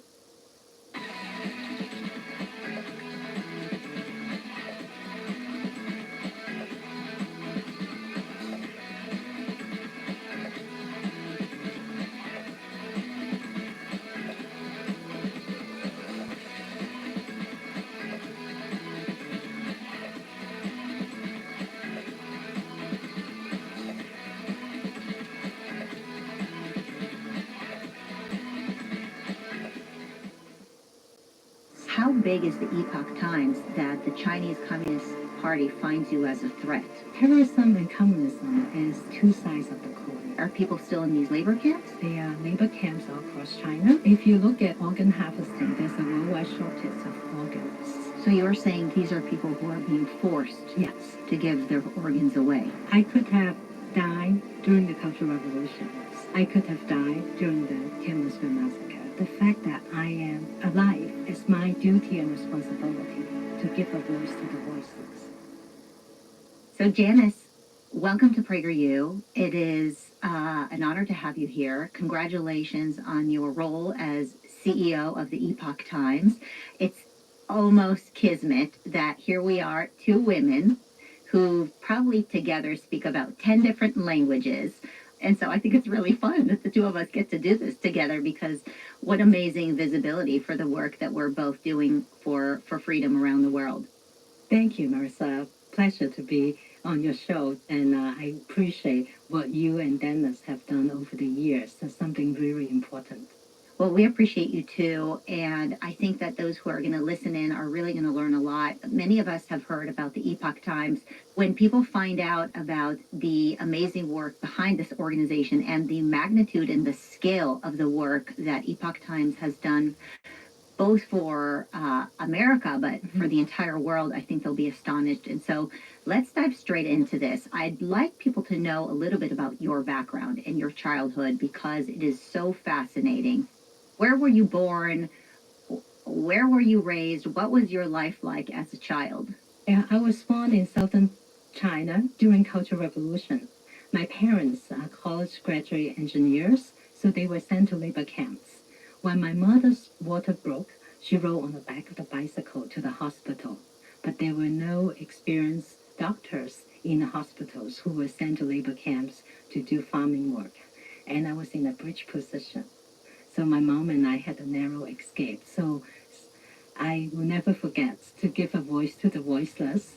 And during Cultural Revolution, I walked 1.5 hours to school on another village. Walked past cemetery, a hill, farms, and ran for life because snakes. Left that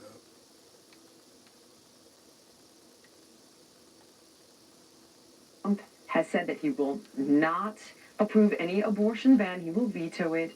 He's given it to the states. And Oh, okay. Let's see what she said. You're going to divorce your husband. Help me out here. What's going on? okay, I actually do want to address this Chilling from maybe a Michaels. slightly different perspective than you would expect. So obviously I do think this is radical. Obviously I don't think this will accomplish anything other than creating relationship problems between couples. However, as fringe as you think this may be, I still have friends in California who are overhearing their wives having these conversations with their friends on the phone. And what I've taken away from this personally, and I admit that I believe in being pro-choice with limitations. That said, President Trump has said that he will not approve any abortion ban. He will veto it. He's given it to the states, and I'm taking him at his word. But the one thing that I do want you to appreciate, Sean, is that when you look at reputable news sources, in theory, like the New York Times or MSNBC, they are fear-mongering beyond your wildest imagination and literally writing out a game plan for how this could potentially be executed.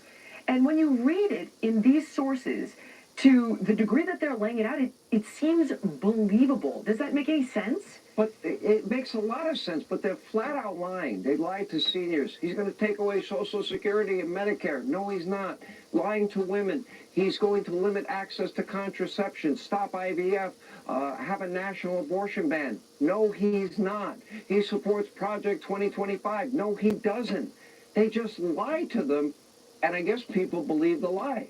He's, by the way, Eddie's a Nazi, a fascist, and we're all pieces of garbage. I totally agree with you on the lying and the fear porn. You're 100% correct. But you also have to understand that overturning Roe v. Wade, I'm telling you what's going on because you asked me, and women having limited access, and it being a state-by-state issue, and from what I've learned on this matter, the more you limit early access, the more you put women in a position of having health risks, having to go out of state, begets later term abortions, which is something I don't think anybody wants. So they look at this and they think what was unthinkable occurred. And now you have all of these people telling them that he's a Nazi and he's a fascist and he's a monster, and they believe it. And what I think we need to do, well, look honestly, at Ohio. is validate. Yeah, but look at Ohio. I mean, a red state, very liberal abortion law. The people voted for that. But on the other hand, do we really want abortion in months 7, 8, and 9 when the baby is viable on its own? Right. Do we really want adults getting, teachers giving gender-affirming care to minors and not telling parents? Do we really want feminine hygiene products in boys' bathrooms in schools? Do we really want biological men playing in women's sports? Because I don't think most Americans are there, and I think it hurt the left in this election big time. I couldn't agree with you more. It's the reason that I voted for President Trump. And I do agree that the left has gone completely bananas. But what we have to do, in my opinion, to help calm them down, because as much as I want to tell you, oh, they're insane, Sean, they're crazy, I don't think it gets us anywhere. I feel like we need to say, listen, I hear you. I hear your concern, but these are the reasons I don't believe that will ever happen. And should this wild fantasy occur, right, that the left-wing media is propagating, we will have your back, and we'll fight back, and in 4 years, there'll be another election. So, yes, it's unhinged. I agree with you. It's just a matter, in my opinion, of how we tackle these concerns, and unfortunately, I think there's some validity based on the fact of overturning Roe v. Wade. If anybody that is a conservative calls for retribution or weaponization of justice, I will be outspoken. It was conservatives like me that when Politically Incorrect got canceled, I stood up for Bill Maher, and Bill Maher hates me.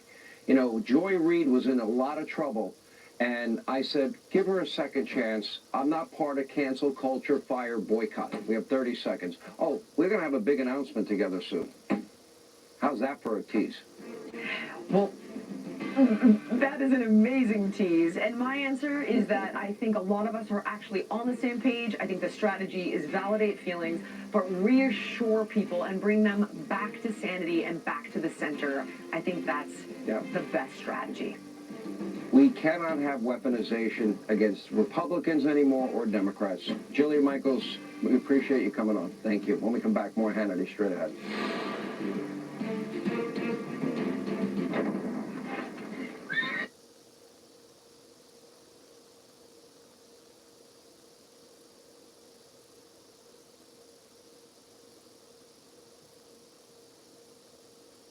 La perdieron. Christian Eriksen.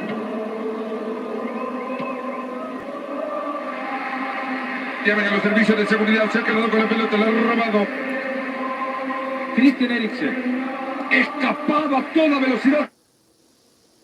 When you're disabled, things that the everyday person doesn't think twice about, you can't do it. There we go. We're going to have some good shit next.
Unfortunately, that's all the time we have left this evening. Thank you for being with us, making the show possible. Please set your DVR so you never, ever, ever miss an episode of Hannity. News anytime, every time, all the time, foxnews.com. And in the meantime, let not your heart be troubled.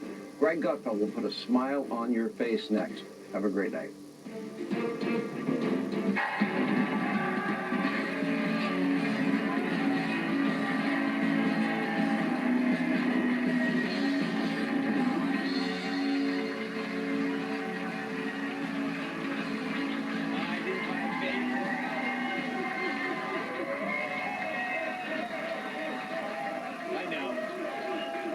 I know. My face is paralyzed. It is. Happy Wednesday, everybody. So President-elect Trump has nominated our very own Pete Hegseth.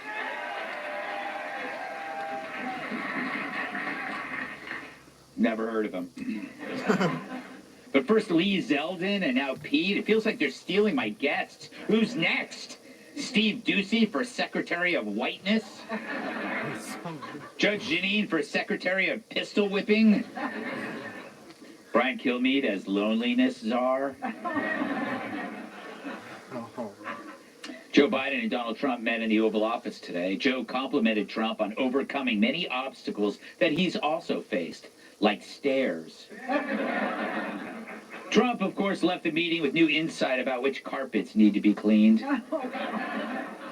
But I would have loved to have been a fly on that wall. Huh? Beats competing with the ones buzzing around Joe's head. CNN is rumored to be laying off its top stars. I was just talking about this on my way to work this morning with my Uber driver. Oh, man. Damn. Don Lemon announced he's quitting Twitter. I learned that from my other Uber driver. During an episode of The View, Joy Behar gifted Whoopi a lasagna for her birthday. Joy said giving away that lasagna was the most difficult decision of her life.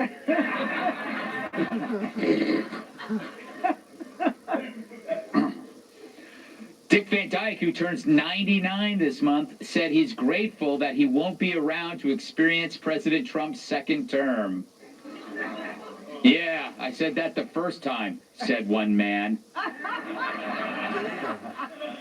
Poor guy. Elon Musk and Vivek Ramaswamy will head up the Department of Government Efficiency. Government workers wishing to help can submit their resignations. There we go.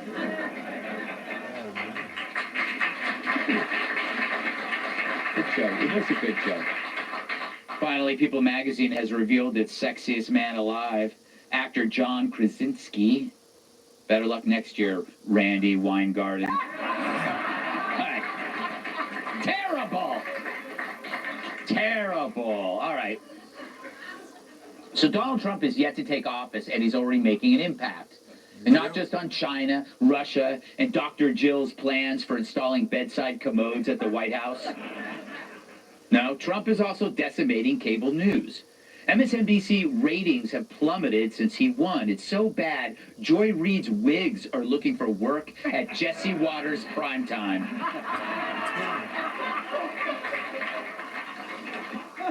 CNN's numbers are so far down, they're getting beaten nightly by Brit Hume's doorbell cam. Hundreds of layoffs are apparently on the way. And I know that it's mean, but it would be hilarious if CNN fires Brian Stelter a second time.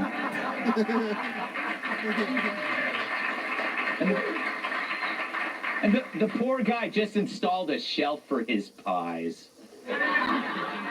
It's so bad for mainstream media that Chris Wallace has left CNN to start a podcast. He's 77. Think about it. He's leaving legacy media at age 77 because he's certain that even he's going to outlive it.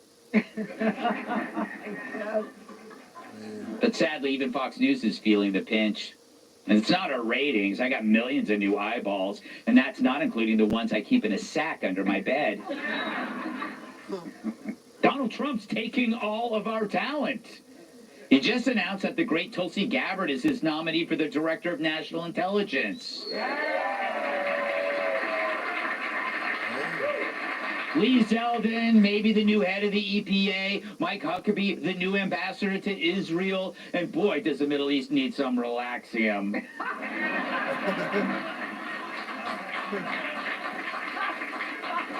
Of course, Hegseth is the new Secretary of Defense, we hope, and as expected, as Trump loads up his cabinet with renegades and badasses, the left is melting down. They simply can't believe Trump's putting in place real people, the kind that are loyal to America, and not the usual suspects you find on jets to Epstein Island. And sure, they're triggered by Hegseth. Here's why.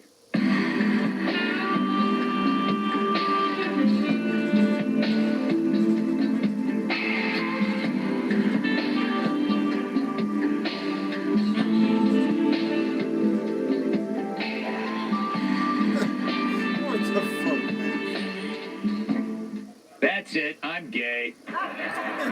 Again. Not a big shock. But, please. A lot of mouths on the floor right now. What? Yeah, stop it. But here's your expected his. Let's face it, guys only want one thing. For Defense Secretary. Mouths on the floor right now. What? Yeah, stop it.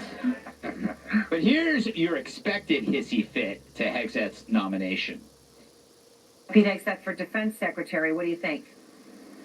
I'm shocked, truly, and this is exactly what we worried about and we warned about Donald Trump, which is that he is going to appoint unqualified loyalists to shape this government into his own personal fiefdom. The pick was a surprise on Capitol Hill, where one senator literally said, wow. In the pre-Trump world, it would be impossible for a Pete Hegseth to get through the Senate confirmation process for any job in government. They will have no problem voting for any ridiculous, incompetent Trump appointee. Ugh. Wow. You know what's really bothering these idiots? Well, first, Pete Hegseth is a man, obviously. Not so obvious, Biden's choices.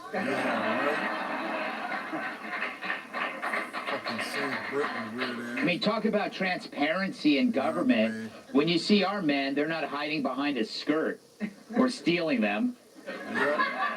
Pete was way ahead of everyone else on the decline of our fighting forces. He was the first, most persuasive voice bent on preserving the lethality of our forces, which was under attack from within, thanks to the scourge of identity politics. Identity politics did three things to the military. It undermined meritocracy, the necessary ingredient for commanding a lethal force.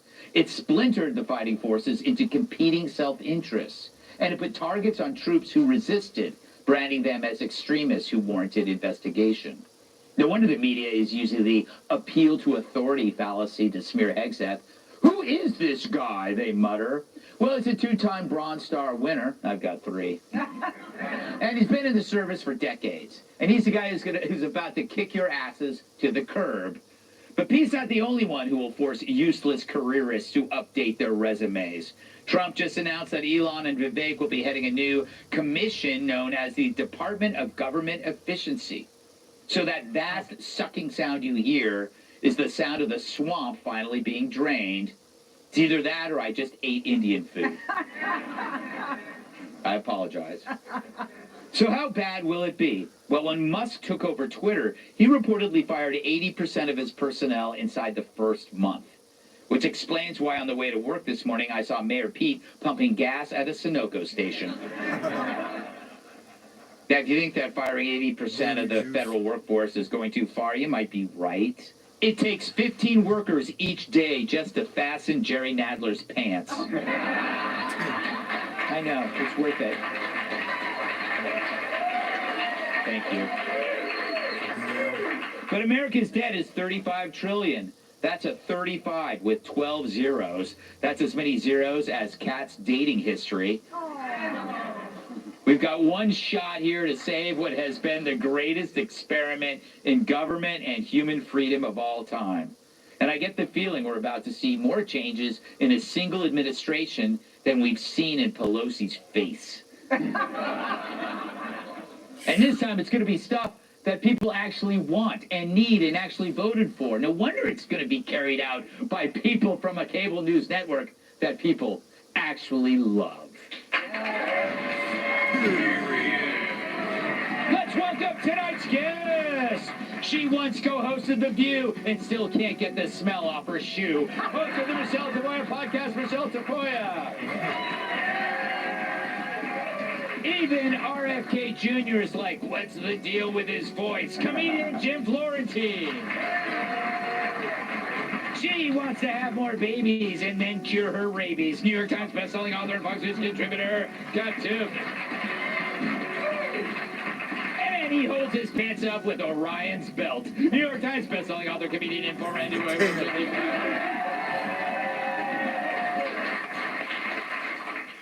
So, Michelle, I can't get the smile off my face. It's already, it's Wednesday. I still feel great. With all these new faces, what do you think what are you expecting?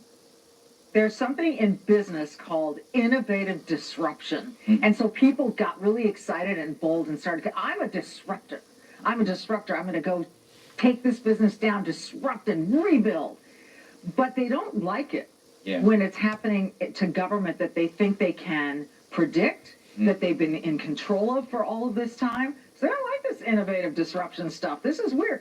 This is beautiful, man. This is beautiful. Here's two parts. The Pete Hegseth thing reminds me, sorry, I got to go to the NFL here, but I'm going to go with the Niners so you can probably relate. Right. When the San Francisco 49ers hired GM John Lynch out of the broadcast booth, he was with Fox Sports, the NFL people were going, this guy, he has no front office experience. What are they doing? What? Well, he's gone on to make the 49ers back into the juggernaut they once were, right? So they forgot that he also had a Hall of Fame playing career. That's kind of like Pete Hegseth. They're saying he's a host. He's a news host from Fox. Well, what about the Bronze Stars and the Princeton and the Harvard and all the other stuff that Pete Hegseth has done? And yet he is young. And yes, thank you. He's going to clean things up and get this DEI crap out of there. As for Elon and Vivek, I cannot wait to watch this. That DOGE, they already have a Twitter feed, and I've been watching it all day, and the followers just keep going up and up. They're up to about 500,000 right now, and they just started this page today. People are excited about this stuff. Yeah, it's definitely great. I have to make a correction. I said I had 3 Bronze Stars. I do have them, but only in the summertime when I wear those stickers. Jim, you've been fired a bunch of times, right? Yeah. Yeah. So how do you feel about this efficiency consortium coming on and just get rid of the fat? It's ironic that they have 2 people when they're trying to be efficient with the government. You probably only need 1 for that role. Yes, that's true. No, I think it's going to be great. And then, then they're crying about Pete. Yeah. They're like, Trump's only picking people he likes and that are loyal to him. Yeah, that's what you do. Yes. You don't pick your mortal enemies. I don't remember anyone in the Biden cabinet walking around with a Let's Go Brandon shirt on. Yeah. It's a great point. It's like, he's a loyalist. Well, that's how it works. Yeah, especially with Trump. Trump just got shot at and almost assassinated twice. I think he deserves loyalists around him. Yeah. You know? It was a good point.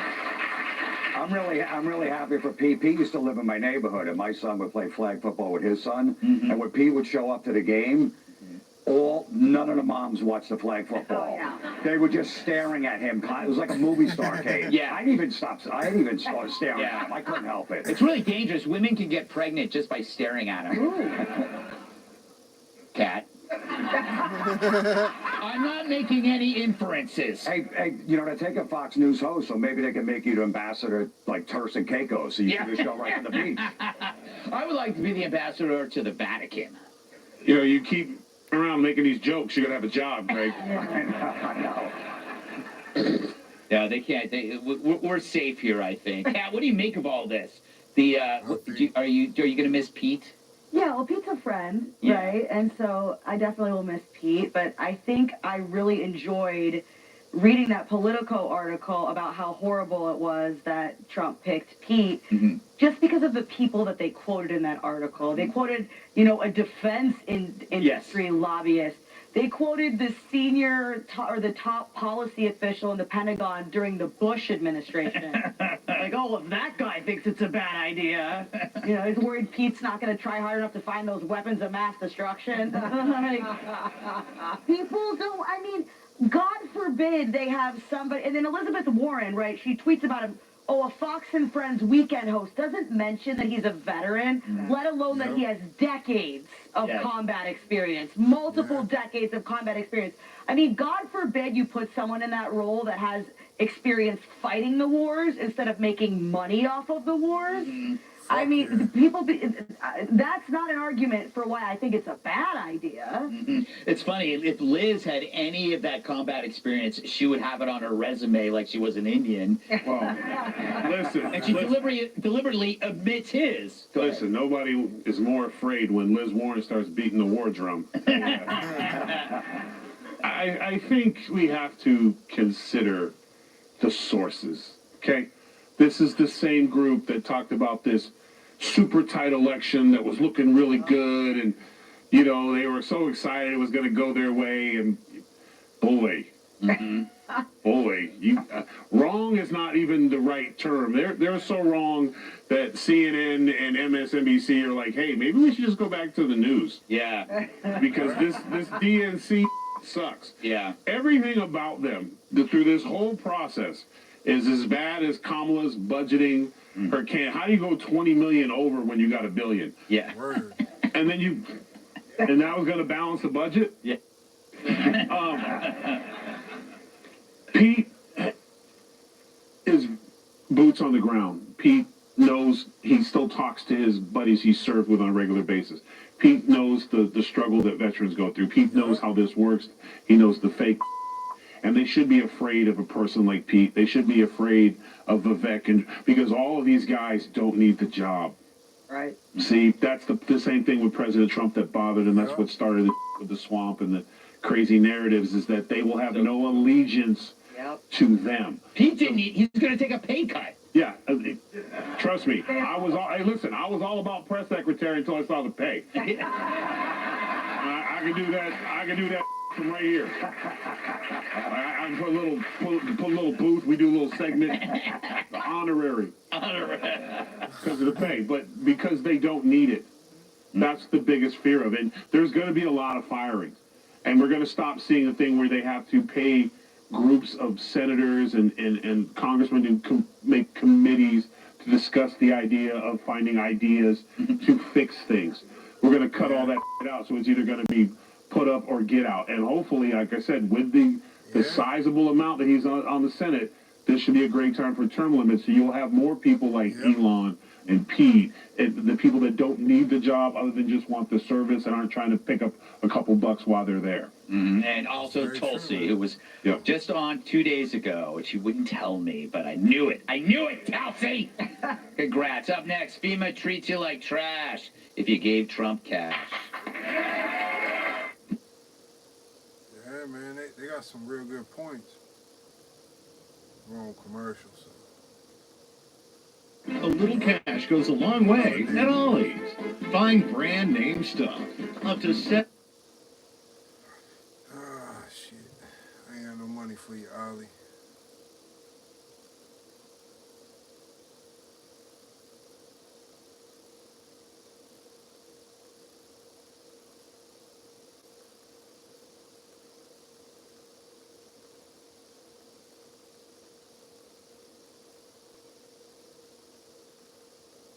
I can't fast forward because it's on TV now, so.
Got you a piss break if you gotta go take a piss, take a shit. Maybe something to eat. Take the trash out.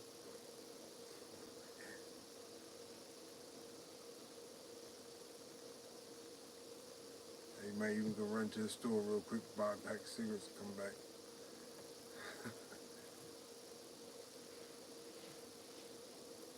Put some gas in the car, maybe change the oil and shit. Then we should be back from commercial.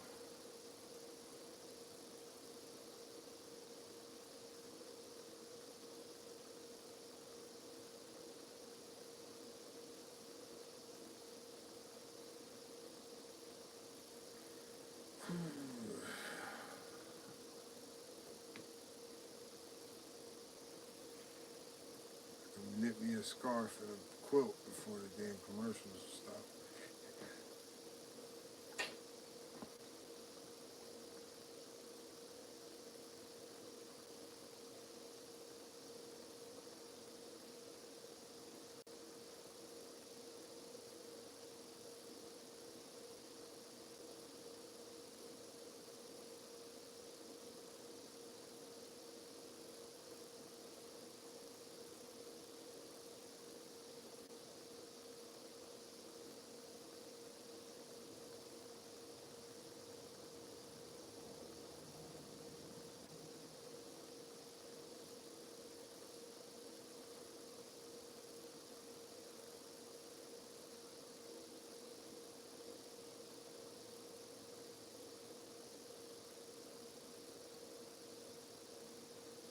I wish I could buy that damn chair that they're advertising. Wish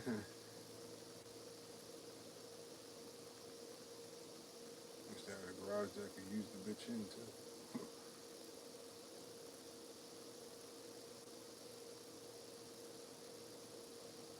Alright, show's about to start.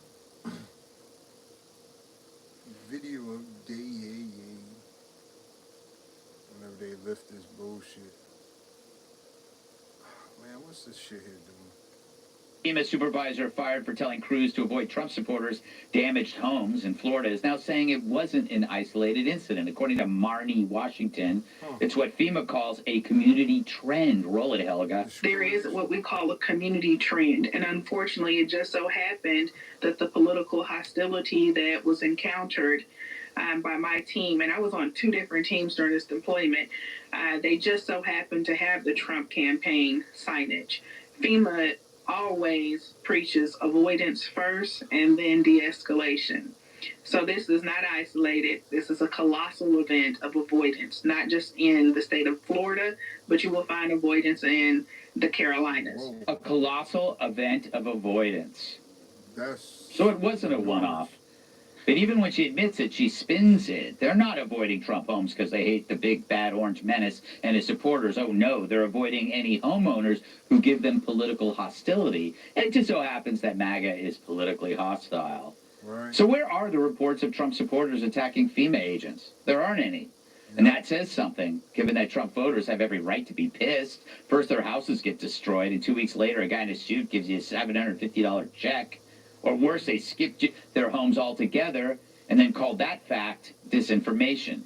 Meanwhile, Dems say Trump will use the power of the federal government against his political opponents. As always, every accusation is a confession. That's why I always accuse Larry Kudlow of losing the keys to our handcuffs. Jim, I'm curious. I don't even know how you live, if you actually live in a home or a hostel or a boarding house. Would FEMA avoid your home if they saw it? No, I already have a plan because I took an Harris Wall sign out of my neighbor's garbage that they threw out last week, and if there's an emergency coming, I'm going to put it on my lawn. So I already got it figured out. Does this piss you off? Were you surprised by this? Yeah, I was. I mean, first of all, what kind of hurricane doesn't knock over a sign?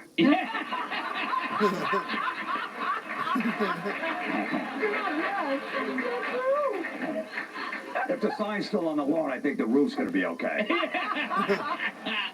That's a great one. No one has ever mentioned that until now. Like, oh my God. Kat, we have yet to hear of any Trump supporters attacking FEMA employees. This is another reason to clean house. Yeah, because I do tend to believe that this wasn't an isolated incident because it was presented in a way as if it was not controversial. Look at the other things it was on a list with. I think we have the list. It was on a list with bring a towel and drink water. And coconut water has electrolytes in it. And like these are very non-controversial, matter-of-fact things. And at the top, it's like avoid Trump people. Yeah. So look at the other. It's presented in a way as if it's like, well, of course. So obviously, it wasn't like she was nervous to present this. It was on a list of, quite frankly, boring things. Right. So this wasn't a controversial thing within the department at all. Yeah, it's true, Tyrus. It's very casual.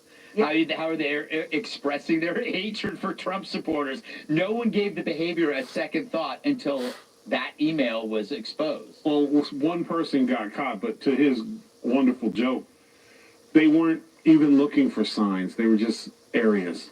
That looks like a Trump area. So we're not going to do anything. Because the reason why the Trump people weren't attacking FEMA, because there was no FEMA agents around to attack.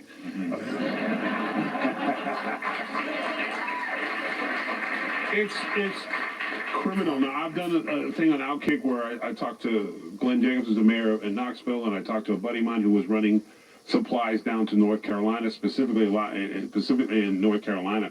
There was infants that died from exposure. There was people who died from exposure, and it was, to Kat's great point, it was casual. It means it has been talked about, but we can't be surprised. The president's Secret Service team, every time there was anything that they deemed was considered Trumpish, the federal government and these companies have either omitted qualified people or they just have gone out and said it because it was comfortable. We heard it on the news every night. If you are telling, if the media is telling everyone that he is Hitler, and all his little followers are Nazis, so you're a hero when you're at FEMA going, well, I'm not going to go out there and help them because they're Nazis. So they reinforced it. And for us to believe that it was one person that just decided to do that, yeah, right. They're like, oh, this is great. We don't have to help anyone. Because it was fashionable to do this. The problem was, and we're going to see this everywhere, they lost so bad that some people that have buyer's remorse, I said this will be the next month, will be the tattletales starts coming out to see that it was an entire movement by this administration to go after people who didn't vote and think like they did. I guess they believe that Trump supporters are synonymous with being like anti-government extremists, unlike BLM or Antifa. But the difference, Trump supporters do have homes. And they pay bills. Well, listen, when she talks about hostilities, so you're a person whose home has been torn up by a hurricane. You're going to be a little hostile to begin with because you're freaking out. But how hostile really are you going to be towards someone who's coming to help you? Right. I mean, so this description of, oh, we saw this trend of hostilities from people with Trump signs that miraculously stayed in the yard even though a hurricane just passed through. I mean, that is so hard to believe. And it is hard to believe that it was just this one person telling you, avoid, stick together, avoid Trump signs, stay hydrated, use that coconut water, you know, all those things. So, but this description of people being hostile because they have a Trump sign in their yard, I'm not buying it. I think it's bull, and I think this goes up way higher than we know. Goes to the top. To the top. FEMA's got to be busy now because now they must be dropping a box of tissues to any house that a Harris sign on it. Throwing the roll of paper towels. All right, up next, uncovering lies about a squirrel's demise. How about, what did I say? Funny, no FEMA help was there. How about, I don't know what that is.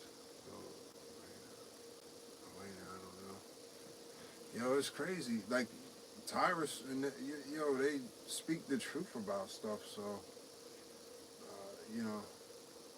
some people could take and say this or say that, but these dudes on here, man, they don't bullshit.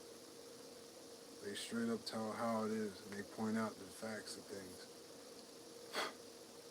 If something ain't right, he gonna point it out, regardless if it's this side or that side. And Gutfeld didn't like We Trump. have a secret way to help He you didn't make life like more Trump from the affordable. beginning You don't anyway. have to do anything other than what you're doing right now. Met Trump, they talked. Now he's okay with it. He sees the bullshit. That's what's the problem is. Nobody wants to really take it and look at things for what they are. They just want to live a life of illusion, fairy tales. I believe them people really knew who was who to avoid them from giving them help. But still, just to give the people $750 to the ones that they did help, it was almost a slap in the face. It's just like what they did to the people in Hawaii, that they don't talk about how these people are making out. They never said if them people still need help, that they, anything.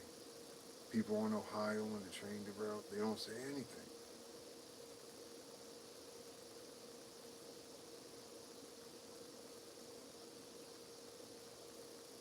All they do is go bashing Trump for stupid shit, and the real stuff that should be on the news and talked about, they ignore just to talk bad about Trump and blame you for something that they're pretty much in control of.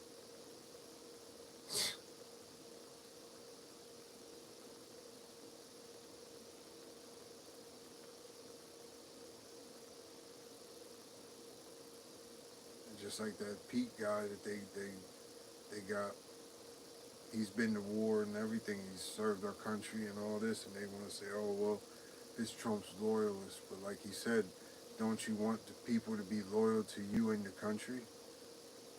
I mean, who else would you want to help you and help the country? So there's people that would be loyal. Veterans, especially like Tulsi Gabbard, which was a Democrat but now is a Republican because of the shit that she's seen them do. What can you say? Besides, oh, Trump is this, Trump is that, Trump is this. Trump's doing a pretty damn good job getting a lot of shit sorted out in the second term. They didn't give him a chance on his first one. They kept wanting to harass him and try to come up with shit they want to falsely impeach him for.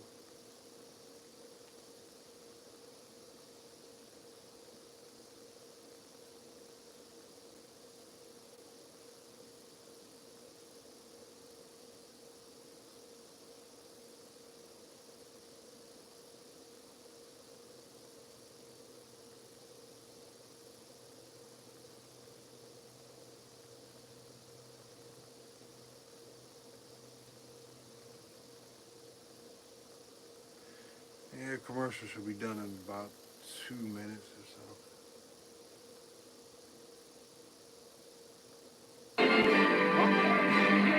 Shit, okay. A cover-up. Peanut was murdered. Tyrus, I have this crazy update on the death of Peanut, the squirrel, and Fred the raccoon. A new timeline reveals that the state and county health department had multiple conversations about the animals being euthanized to test for rabies a week before the raid on Mark Longo's farm in upstate New York, which contradicts the Department of Conservation's initial claim that the rabies test only happened because Peanut bit an agent during the raid. In other words, Peanut was essentially marked for death before the raid ever happened. Your thoughts? It's fucked up. I know. Well, Elon and Vivek, this is the first thing you can work on with the federal government. I think it's funny that they don't realize, when you tell someone we're going to test your animal after we kill it for rabies, I'm thinking you don't have to take the test. Yeah. He's dead. Yeah. So you already killed him. So if he had the rabies, what of it? It's, again, they were trying to, they thought when this came in, because I read this and they said there was 5 complaints, all from the same phone number, all during the same day. So that Karen struck again. After all the good work that Karen did to clean up her name with the outing, the assassin attempt at the golf course, and around and go after a squirrel. it just goes to show you like how they just so dishonest in every aspect of everything. You went in there and you raided a house. You said they were looking for 4 baby raccoons and all these other animals, and you found a squirrel that was happy to see you, and it jumped into your arms. It wasn't until you started squeezing it and twisting it that it bit you, and you decided to put him down. Just say that. But they can't. The lies, like I said, this is what you hope for the federal government, to where you're going to have to call it the Peanut Act. Yeah. You know what I'm saying? Like, because it's just this type of, like, when it comes to the everyday, ordinary, yeah, they're different. They're not a traditional family. They do some weird stuff or whatever, but you write him a ticket. You give him a chance. I mean, it's a squirrel. Open the door. It's a squirrel. You know what, Kat? Kat, you know there's that old line from the Stalinist period, show me the man and I'll show you the crime. This is show me the squirrel and I'll show you the bite. Well, it's also just the government basically just lying to make itself sound better. Yeah. It happens all the time because who's going to get them in trouble? There's never accountability for the government. We very rarely see that. So it's like, oh, people love the squirrel. Maybe they didn't realize how famous the squirrel was. The squirrel, they thought it was just a squirrel. They didn't realize the squirrel is a star. Yeah. I can understand, I guess, how you might draw that conclusion. It's the Kevin Costner of squirrels. Without doing your research. Look at him. But this was not just a squirrel. This was a celebrity squirrel. Yeah. It's like how those guys felt. How those guys felt when they realized they took Lady Gaga's French bulldogs. Yeah. Kind of like that. But because just think about all the squirrels that are not stars, or even human beings that are not stars, where we never uncover this stuff. Right, exactly. So this isn't like being mad about this for sure, but also just think about how much more of it happens that we don't know about, because the government just lies to make itself sound better. It's the tip of the fuzzy iceberg. Yeah. What about Fred? And by the way, Fred the raccoon, he didn't bite anybody. Why isn't Fred getting more of his due here? Yeah. Fred's such a great name. Fred the raccoon, Peanut the squirrel. Who knew that these two characters would emerge during this election season to represent so much? Fred and Peanut forever is what I say. Their deaths shall not go in vain. They shall not have died in vain. Exactly. There will be acts named after them. And, you piss off animal lovers. You piss them off for life. And this is the kind of stuff that makes people so angry and mistrustful and distrustful. I'm never sure if it's miss or dis with information and but this is where people lose faith in the bureaucrats. Exactly. Jim, I was curious. Have you ever given or gotten rabies? Oh, God. No, I have my rabies shots. So I've given other things. But I got an NDA, so I'm good. No one's talking about that raccoon because nobody cares. The raccoons are nasty. They're not cute, so everyone's just talking about the squirrel. So you think it's lookism? Yeah, and I had a raccoon in my attic for like 3 weeks. We caught it. The guy drove it like 15 miles away, and the thing came back 2 nights later. They know how to come back. It was amazing. How did he use the Waze app? How did he get... You know what, though? But then maybe he just wanted to be with you. No, because I was tortured. I was trying to kill it every night. I was putting poison in the peanut butter. I know you're not killing them. I don't care. They're nasty. And this guy's a weirdo for having these animals in his house anyway. Yeah. That was the weird part? I thought so. You think anyone's going to stay over his house? Like some guy, hey, you want to stay over tonight? No, I'm good, because I'm afraid your pet squirrel might, mistake my testicles for acorns. So. Don't put peanut butter on your testicles. Again? I found that out the hard way. At the petting zoo, no less. All right. Coming up, are you a fan of the sexiest man? This is Steve. Raccoons are really smart. I don't know what the hell that guy is talking. He's just stupid. Raccoons can open up door latches and stuff like that. Once they learn that shit, they could do it the second time with ease.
Come on in. My wife has pie in the oven.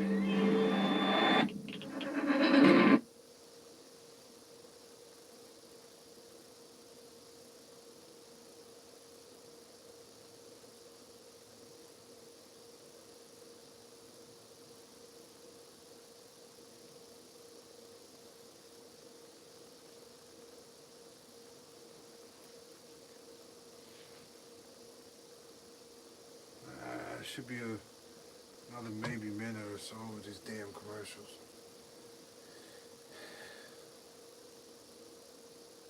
Trying to sell you a damn bathtub and shit.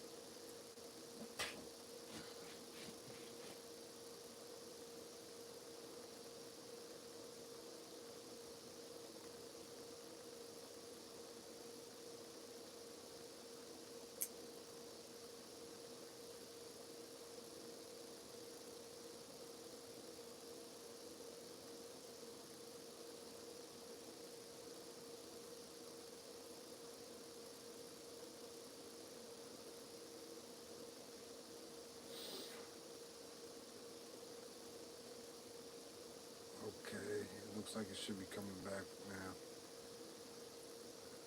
Just give it about 10 seconds and it should be back. Tonight on WTF. What's that stand for? John Krasinski has been named People Magazine's sexiest man alive for 2024. It's weird because I thought he was dead. Oh. Cat, I thought he was dead. But now I find out he's the sexiest man and he's alive. I'm so glad they added alive there because I would have been, but isn't he dead, Cat? Cat, do you find him sexy? No. No. Not at all, and I find a lot of things sexy. I mean, I honestly am convinced that nobody's watching The Office getting turned on. Yeah. Right? No, we're not? Okay. And then also he made a joke about it where he was like, well, guess what? This means I'm going to have to do more chores at home. Mm-hmm. Does anybody understand what the he's talking about? Does anybody understand what is that? What's the? I don't get the joke. Am I just stupid? No. He has to do more. He's sexy, so he has to do. Is going to keep his feet on the ground. Okay, the best jokes are the ones that need to be explained. Right, I know. So he's not the funniest man alive. That's I do. Wait, you think he's hot? I do. Ew! I'm sorry. I do. You know, you do bring up a good point. Whenever people ask a woman, what do you find sexy about a man? They always go, oh, sense of humor. Totally. And it's such a lie. No, it's not. No, it's not. Because built into that equation is the guy's already hot. No. All right, show me an ugly guy who's really funny that you find sexy. Don't laugh.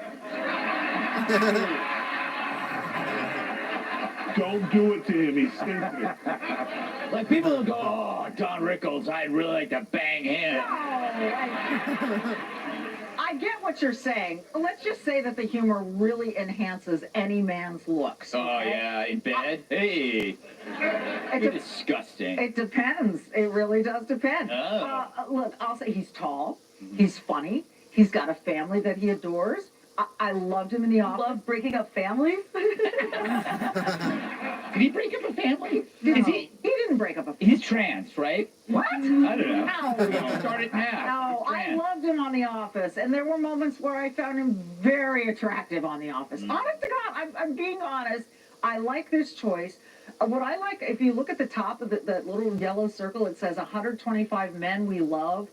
I wonder how many things they went, like, I bet Tim Walz was going to be in there had they... Oh, they probably had to drop him out. They had to tear it, remember? Because they love that kind of masculinity.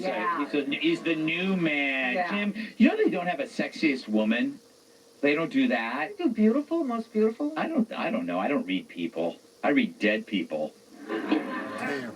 Sexiest man and dead people, you know who that was? Who? Lou Rawls. I don't know. I don't even know why that name popped up. You'll never find another love like mine. That's Lou Rawls. That's sexy. Thank you. Well, maybe. Lou Rawls, remember? Hey. No, I don't. I think the Cole's flannel makes it even better. You know? I got this with Cole's cash. What do you make of this choice? I don't like that he said, no, I guess I'm going to have to do more chores around the house and You know, we have to do all that. So that means we know who controls that relationship. His wife does. When he's, you know, gets a big award, he's going, I'm going to have to, you know, the next time he should win an award for like most whipped husband. But he can't just sit there and enjoy it. But he's going to, oh, my wife's going to make me do chores. Yeah, you're sexy, but go. Like if I want it and my wife's like, hey, can you clean up? I'm like, sorry, you're going to have to find a little guy that's a little sexier than me to go do the dishes. It ain't happening. Tyrus, last word to you. Greg, I normally would never say this live on TV, but you need to talk to Dr. Drew. This is tough on you. Ladies and gentlemen, he really wanted this. This was big for him. The training, the hours, the sacrifice, the haircuts. He worked on his abs. His trap game was strong. Yes. You know, my quads. He did everything right. My glutes. And now he's got to live with the fact that he got his ass kicked by a guy from Scranton. Yes. And on that note, we shall move forward to a very, very exciting topic. Workers who clench to avoid a stench. Damn, man, we just came back from a commercial. It's like another 2 or 3 minutes or so. I can't fast forward. Well, maybe a hair. Like 10 seconds. After this, I'll shut down the...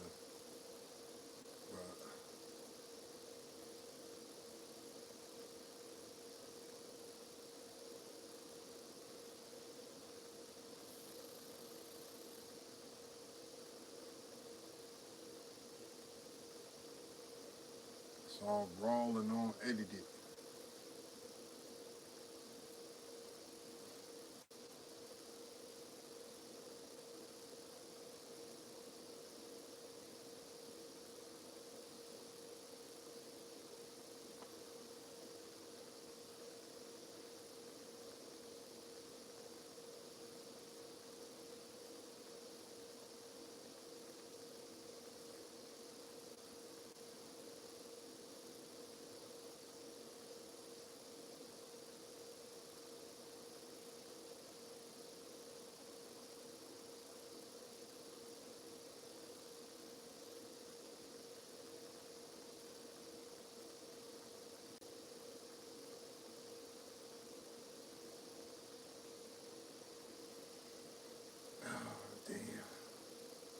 Boring when it gets quiet.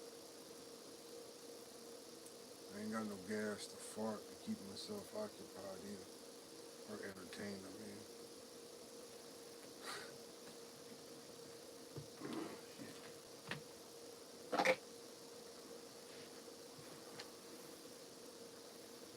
I'm glad they muted this one because I don't want to hear about buying no damn underwear. Come on, guys, buy these underwears. I forget what the hell was that one? With the Sasquatch. Oh, man. And some bitch was advertising everywhere, but you don't see them advertising shit now. People must have got tired of them bullshit ass of the clothes they were selling. Oh, man, what the hell was that one called? They sold flannels and underwear.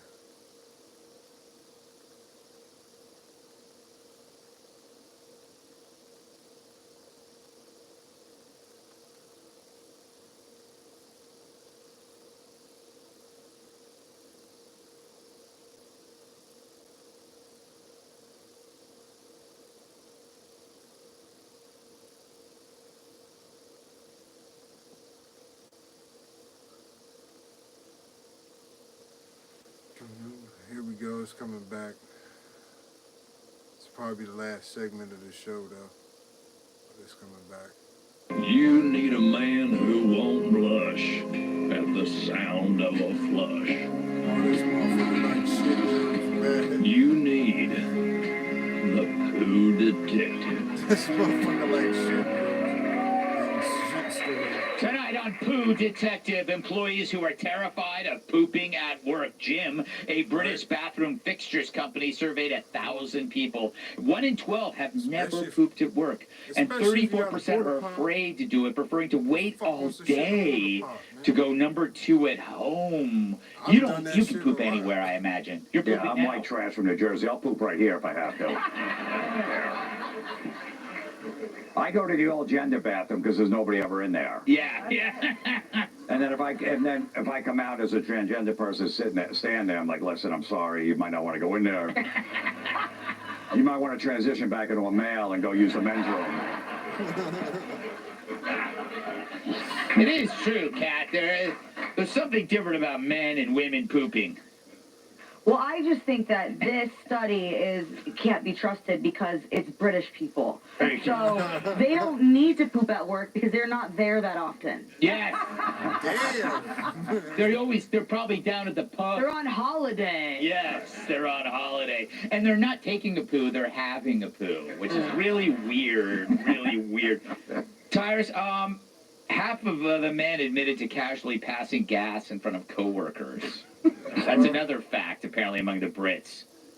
Okay, again, you need to stop pretending like because you use the King's English, you're smart. You're not. And when the British do these stupid surveys, it's like fake valor. You know, like it really is. I mean, it's all we've seen in the last 3.5 years is fake valor, and now it's spilled onto these things where someone apparently is more noble because they. We have really dedicated professionals here. We have great teachers. What work? Enjoy the into these things where someone apparently is more noble because they rip their bowels inside out because they hold it till they get home because I guess their family it needs to enjoy the 8 hours you sat baking one instead of just going to the bathroom because there's nothing more confusing at work when somebody goes into the bathroom to use the bathroom. That's why they have bathrooms there. And it's a 50, what are they going in for? Yes. You know, it's one or the other. When you come out, no one's like, peed, right? You know what I'm saying? Is there somebody with a check going, okay, Tim, that's the 3rd time you peed today. This is, you know, like. This is why you need the Poo Detective. You know, Michelle, you worked with athletes. You did interviews in locker rooms. You must have a lot of great poo stories. My best poo story is this. When I was hired on Monday Night Football, John Madden was the analyst. He had the Madden Cruiser, which he drove all over the country. I was told, you do not drop one on the Madden Cruiser because a couple famous people did. John Madden would not let you poop in the Madden Cruiser. So sometimes you had no choice. You had to clench. Yeah, wow. Was it because he preferred that people do it on his chest? Well, excuse you, man. That's John Madden. Yeah, we're talking about a legend here. National treasure. Yeah. I meant like his chest hit the chest of drawers. Yeah, there you go. John Madden urinated next to me on the Grapevine on the highway because he pulled over and I was going to L.A. and I was on the Grapevine and he was next to me peeing. Is that weird? I'll never forget that. I'll have another because story. He was John Madden. Yeah. The best. But he never flies. He only took the the Madden Cruiser. That's the guy from the video game? Yeah. Yeah. Man, EA Sports. All right, we'll be right back. We're done. Oh, man. I stand over it. I stand to that shit.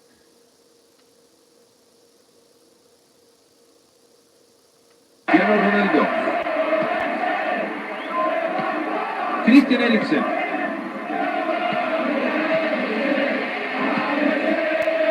¡Qué buena!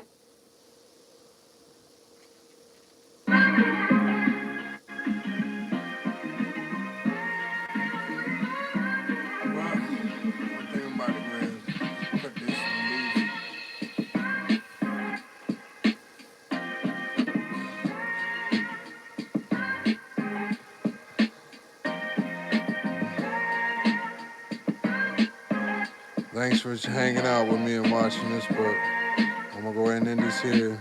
Thanks.